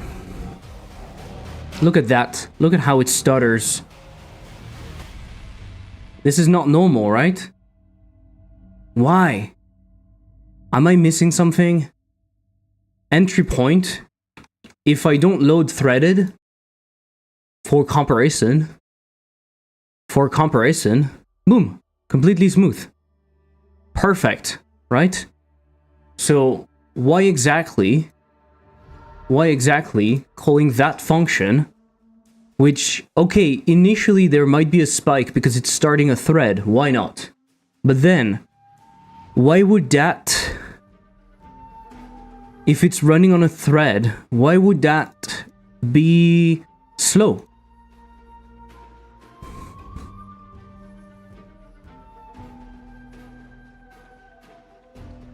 Loads a resource from the file system located at path. This resource is loaded on method call unless it's referenced already elsewhere. Blah blah blah. Resource path can be obtained. Okay. Load a scene. Important path must be absolute. Okay. And then you have resource interactive loader. Tool with high granularity. I don't care about that. Calling poll method to load chunks. Set aboard. Load resource. GDScript has a simplified load built-in method which can be used for most situations, leaving the use of resource loader for most advanced scenarios.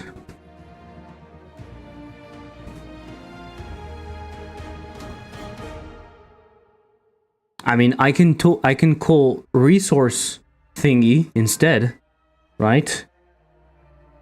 I could, but I don't think it would make any difference. Resource is it a loader? Is it a static thingy? And then I can go into my entry point and I can load it again. Possible Windows bug? Okay. I can try. Yeah, okay, it stutters. It clearly stutters. Possible Windows bug.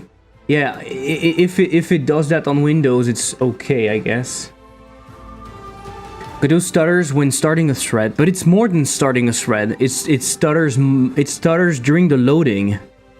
And you know how I know it stutters during the loading? You know how I know it stutters during the loading? Because I can start the thread, and instead of doing the loading,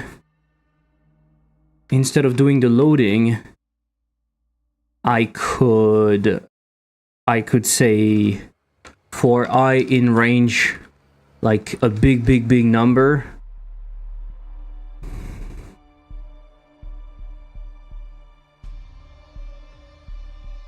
I could do that, right? Maybe it's going to be too fast. Can make it maybe bigger. Let's see if it still stutters. I think it's caused by the loading.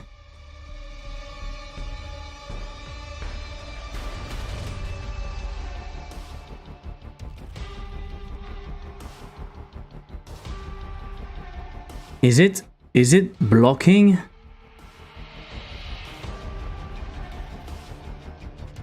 Maybe sending a signal each time you go through a loop is not a good idea.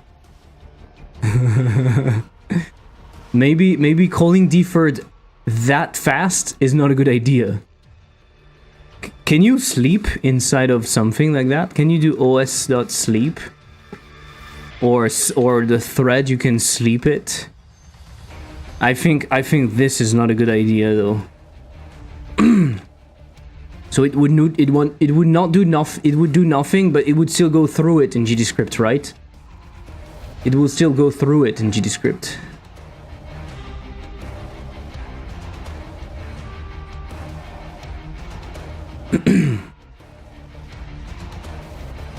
So maybe what we can do is we can do that every, like, if I modulo 60 is equal to 0, we can call deferred or something. We can do something like that.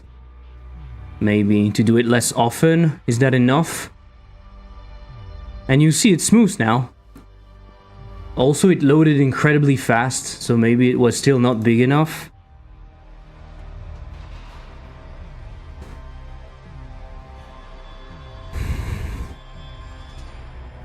Is it going through all of those things so fast?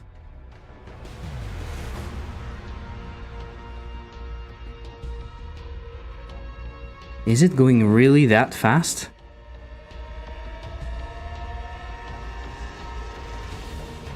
That we don't even have time to see things?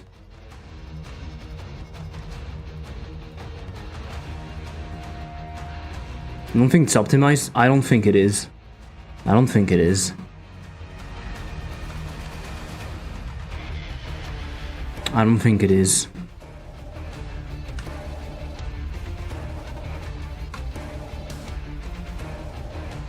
Yeah, I don't think it is.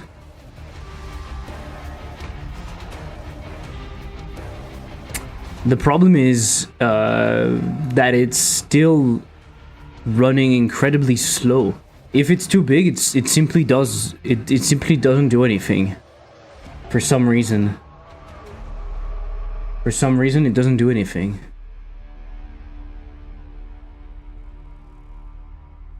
You see? It doesn't continue. Is it too big?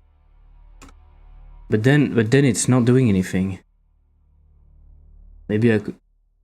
Usually you would have to do something, the value after, or it would also be removed.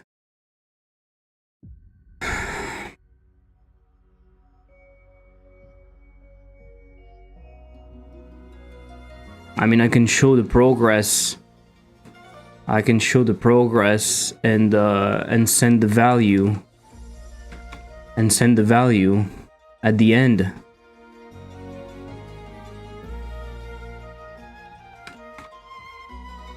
Why is it lagging that much?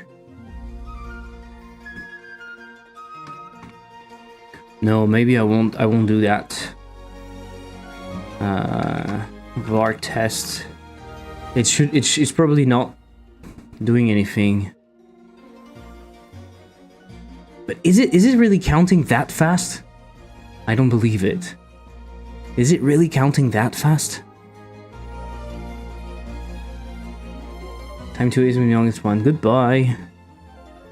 Is it really going that fast through that many things? Thanks for the stream and good luck with the optimizations. Thank you. Thank you. Is it really going that fast?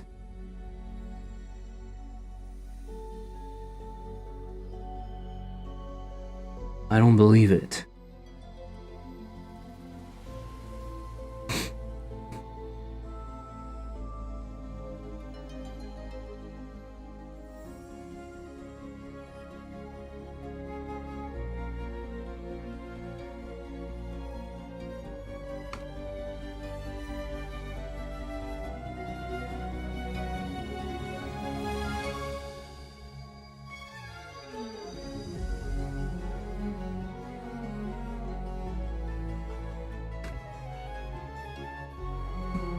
It's not slowing down.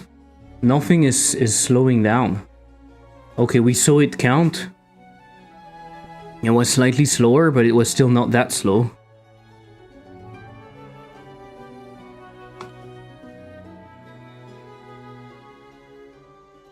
I mean, I could do a for loop.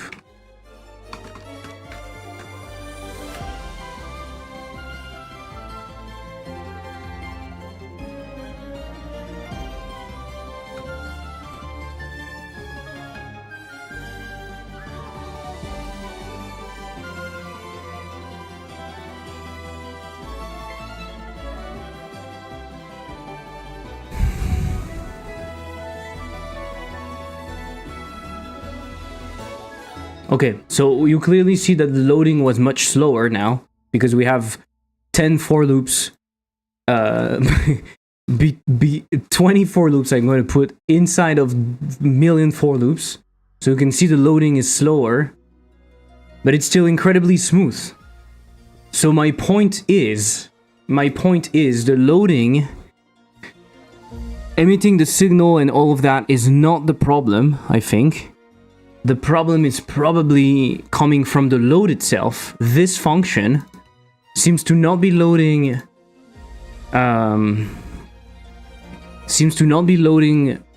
efficiently, right? Godot 3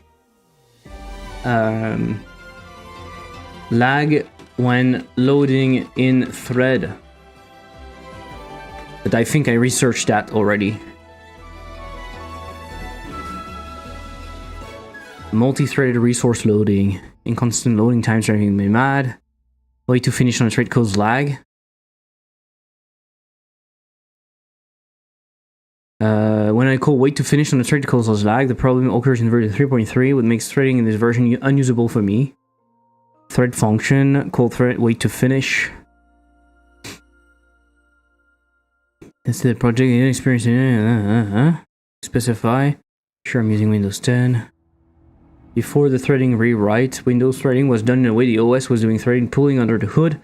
That's the reason why creating a GZScript thread object was faster most of the time.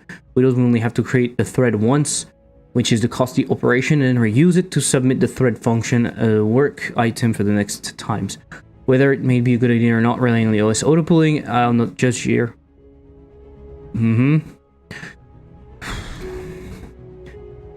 I wanted to share how I load resources in my projects in a separate thread. I use this a lot in different aspects, from just loading resources to loading maps and creating material caches for pulling materials for dynamically adjusted materials through shaders.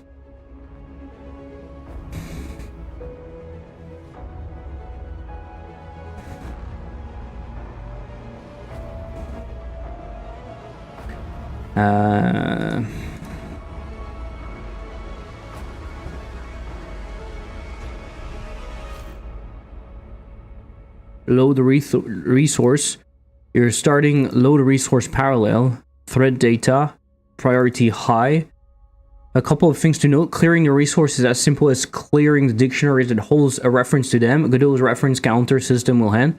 The thread start function only has one parameter for passing data to the thread, but this parameter is of type variant, which means we can pass a dictionary holding blah blah blah. Okay. The last thing we need to do, set up loading functions and the on-resource thread finished callback. The loading function is the most complicated function in the singleton, but it's also pretty simple. All it does is iterate through the resource lists we pass to it, load the resource, emit a signal letting us know that the resource are loading, and then returning a dictionary of loaded resources. The resources load blah blah blah. Signals cannot be directly emitted for the thread. Okay. Set up resource, load resource parallel, thread, spread, var resource. My god, this is horrible to read, but basically he's just loading a bunch of stuff using the load function, and then he's emitting that. Pretty extensive post. I give it an if I understand it right. Resource doesn't really work parallelly though. A fake in 3.2 loading textures can still stall the main thread because OpenGL doesn't support threaded loading. A proper support was added in 4.0. Test it, but also think about it. If you load scene that has a texture rect or sprite with texture applied, that texture needs to be loaded to.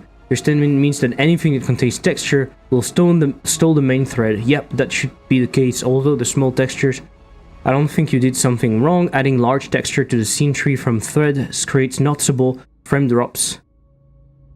In 3.x, Godot also has cursed thread wait to finish function that lags only on Windows. So yeah, but I don't know. I really don't know. You know what? I can try to load that shit on.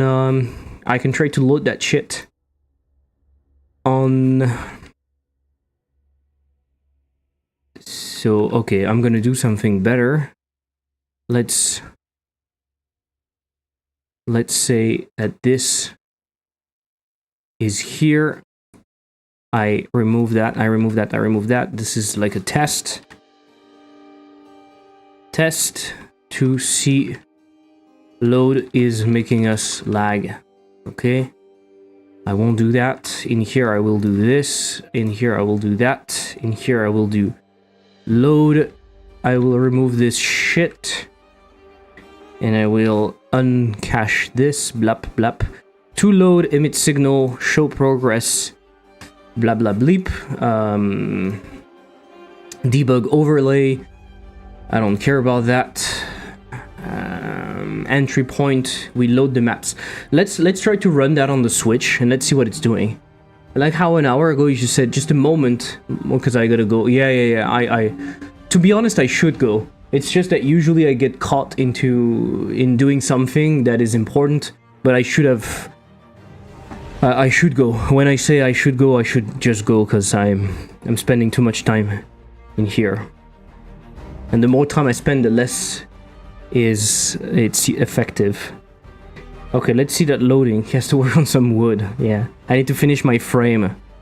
I printed the Elden Ring map like a super long time ago, and oh, interesting. It actually crashed. It actually crashed on the Switch. Very interesting. It actually crashed.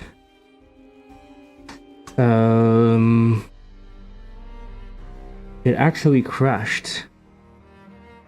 Data access to an invalid memory region. Maybe I made a mistake. Right.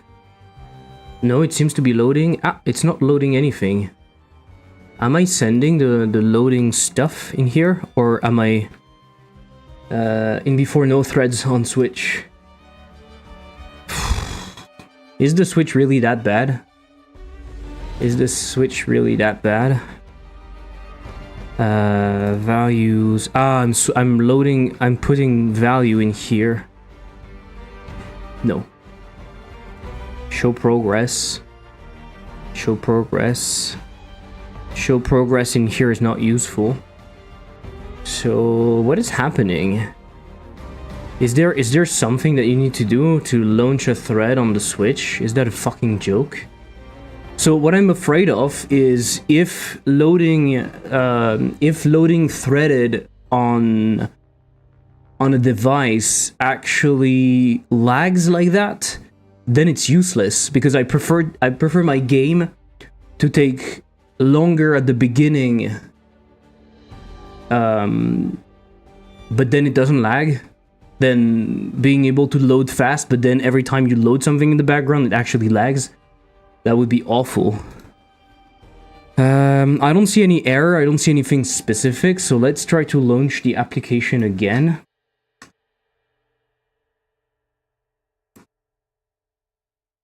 It launched, it created so many errors, you can't even imagine. Like, it created so many errors on the Switch. It's crazy. Check load interactive in the Stack Overflow link I sent. Maybe it works. Maybe load interactive and polling. Okay, I will check. But load interactive seems okay. Is memory locked? So what exactly is happening? I think the error is not going to be useful. User error. Data access to an invalid memory region. User exception on handler. Error 0. It's giving me all of the fucking registers and whatever. Stack trace. And main. GL textures. And main. Godot. Blah blah blah blah blah. OpenGL. Blah blah blah. Stack dump. Memory information. Address. What can I do with that? I can't do anything with that.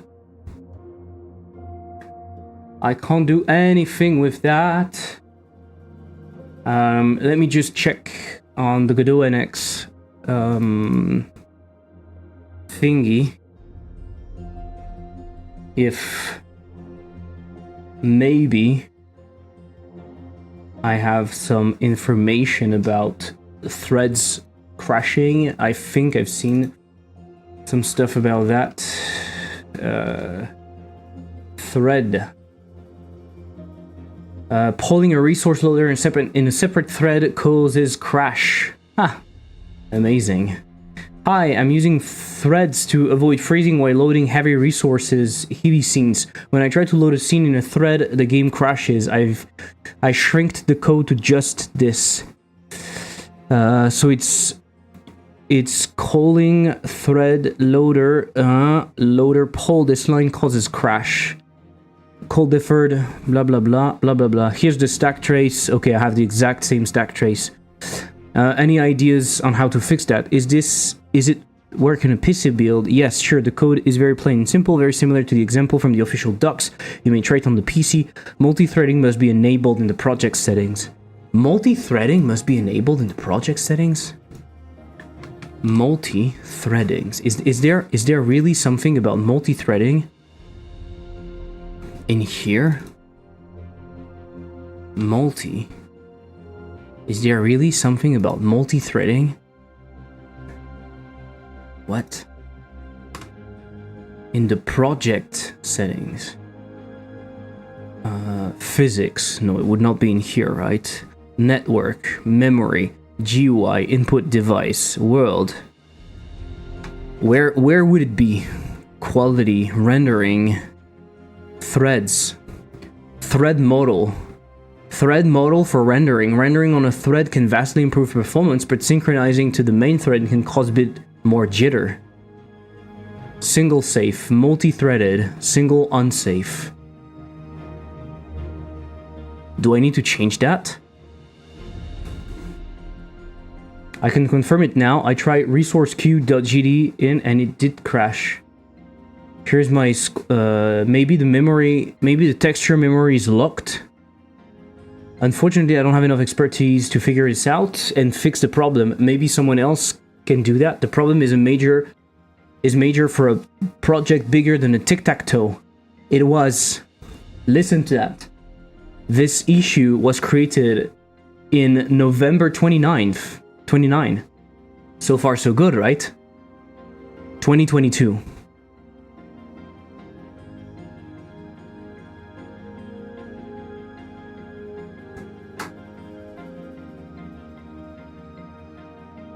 Amazing.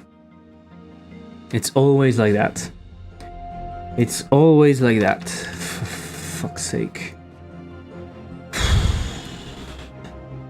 Do I try this multi-threaded stuff in here? I can try that. We never know. That might fix the issue. Loading. And why is it so slow, for fuck's sake? This looks awful. Okay, run on the device. But I can't really believe that a thread would crash like that. Seriously.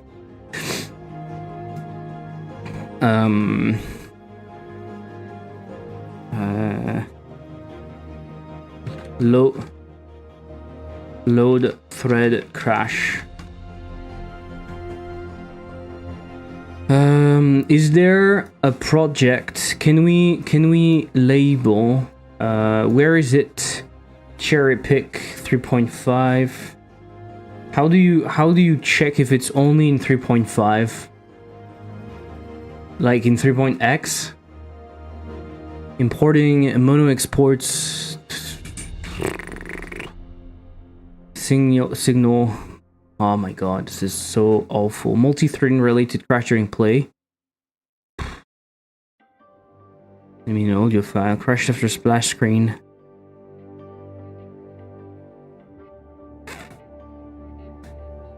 Does not have a library. Init false. Inhaled.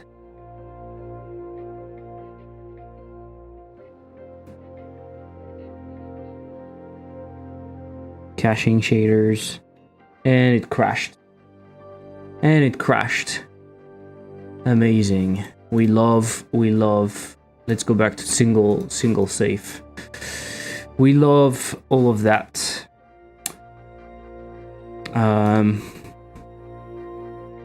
I don't see anything. I don't see anything. I don't know what to do. I don't know what to do. I will stop. But before I stop,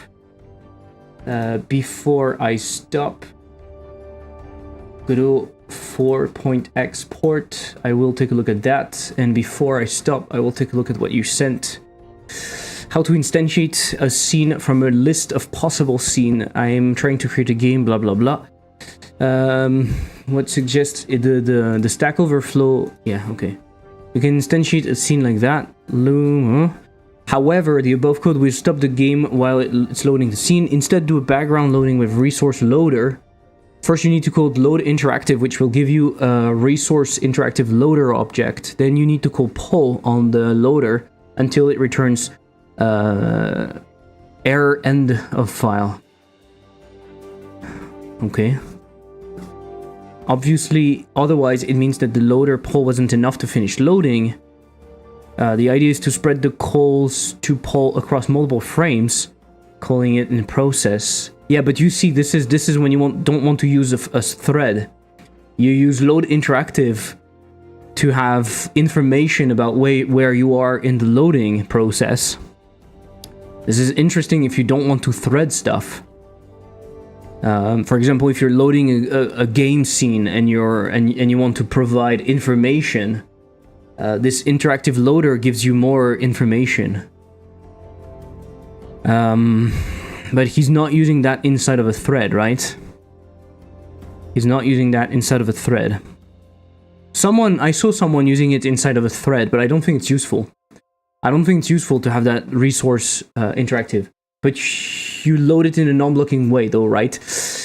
I don't think you really load it in a non-blocking way. It's just that it loads chunks, so it loads only a small part, which should make the loading smoother when you're not using a thread, because instead of blocking everything and loading everything at once, every frame you're loading a small part, small enough that it doesn't block the rest of the rendering, right? So yes, theoretically it could work, but loading on a thread, you see what I mean? Loading on a thread should do that already, unless Godot is doing something completely stupid in the background. That's the whole idea of spinning up a thread to do the loading. So I don't see why. I don't see why I would need to do that. The Switch can't handle that. Why the Switch is not able to do a thread? It's impressive, right?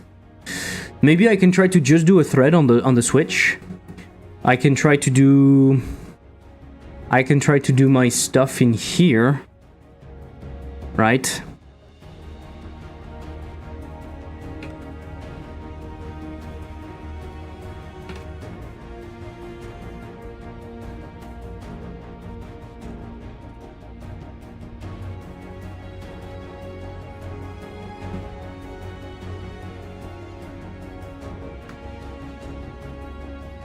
I can try to do that on the Switch to see if we still have the same problem.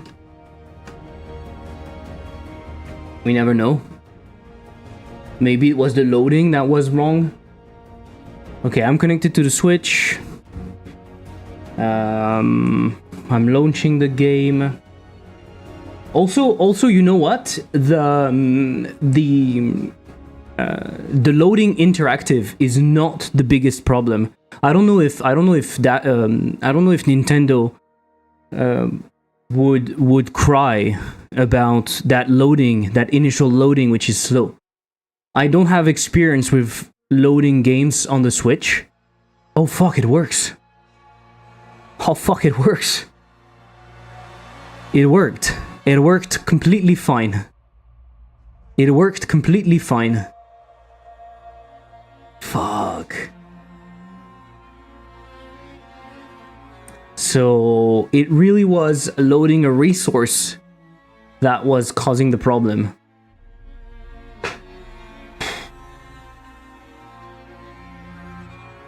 The Switch is super slow though, because it is still doing the computation. It is still doing it, and it's finished now. It took like 10 times longer to do the computation, the useless computation that I did. Like in my PC, it's like I launch it and it's still slow, and it's finished. I was so slow on the thing. Honestly, 10 times is not even that bad. Yeah. I mean the computation is simple, right? It's not like it's crazy. So to be honest, I think it would be better for me to not spend too much time on interactive loading, because it changes a lot of stuff. And it's only a problem for booting up the game. And it's not even working. What I need to fix first is definitely the shader cache. Make sure that it works perfectly fine in all situations. And the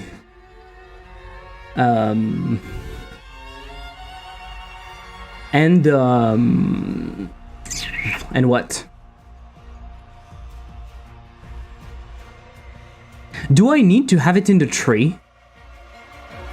Do I need to have it in the tree to keep the shaders? Maybe. No, I probably not. I still need to have like a loader to load faster between the title screen and stuff like that. But I think I can keep all of my preloads for now. I fixed the shader cache, and I fixed the performance on the Switch, and I tried to do a lot check with that. Because, let's be honest, is it a big deal if the game takes 25 seconds to load? I don't think so. I don't think people will get a refund for that. It's not amazing, it's not ideal, but it's probably not worth it right now to work on that. And so I could do a lot check without fixing this, see if it works, see if it's accepted by Nintendo, and if it is, I might say fuck it. I don't know. I don't really know. Okay, it's really time for me to stop. It's really time for me to stop. We still made some progress, right? We still made some progress. What I will do... Oh, my thing stopped because I've been walking for 100 minutes. Yes, I understand. I've been walking for 100 minutes. That's a lot. We still made some progress. We understand how it works. The shader cache, we know what it's doing, we know why it's working or not. So this is good. This is not too bad. We made some amount of progress. I will report that.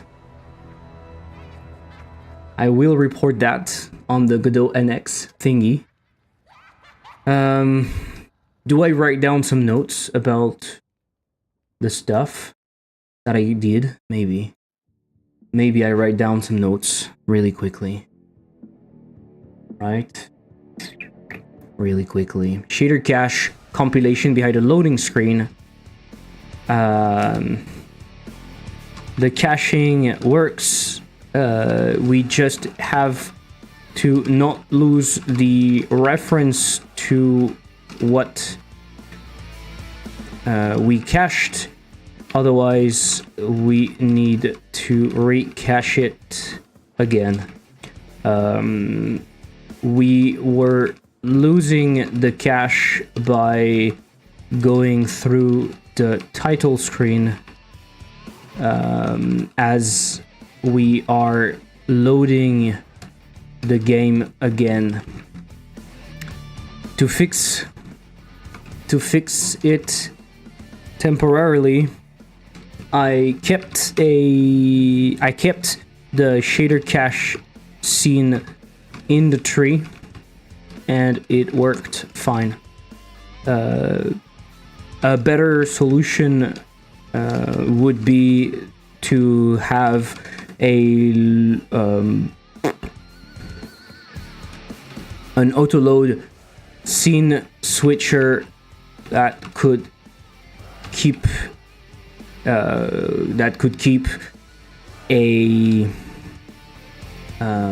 reference to the scene. We keep a reference though. Is it really that efficient? I don't know. I don't know if it's a problem.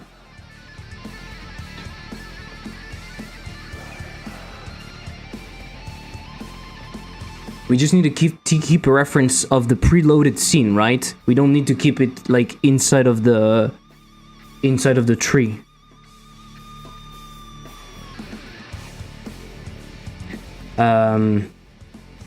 Cache everything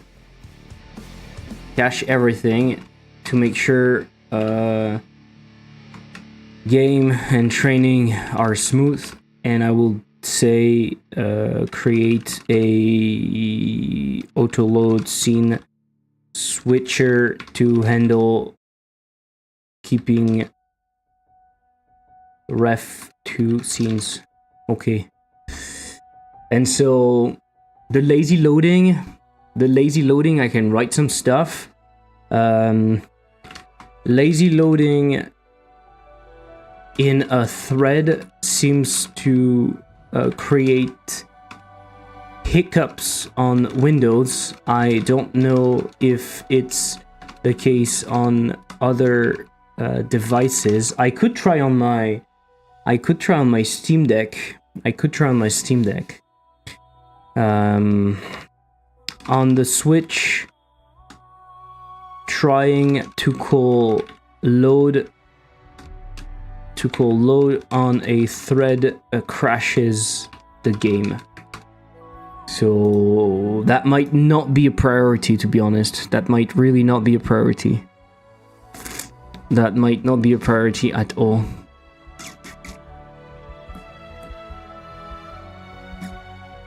I sometimes feel like I'm not making progress on that port. It took way longer than I thought it would take. It's a bit frustrating, to be honest. But it's probably worth it, right? I hope it is. Anyway, I think that's it. Thank you guys for being here. I will see you again on Wednesday. I don't know what I will do on Wednesday. I need to think about if I continue that or not, because honestly, this is a bit boring. But at the same time, I need to do some stuff. So I don't know. We'll see. Anyway, thank you for being here. Have a good day, night, whatever. And I will see you later. Goodbye.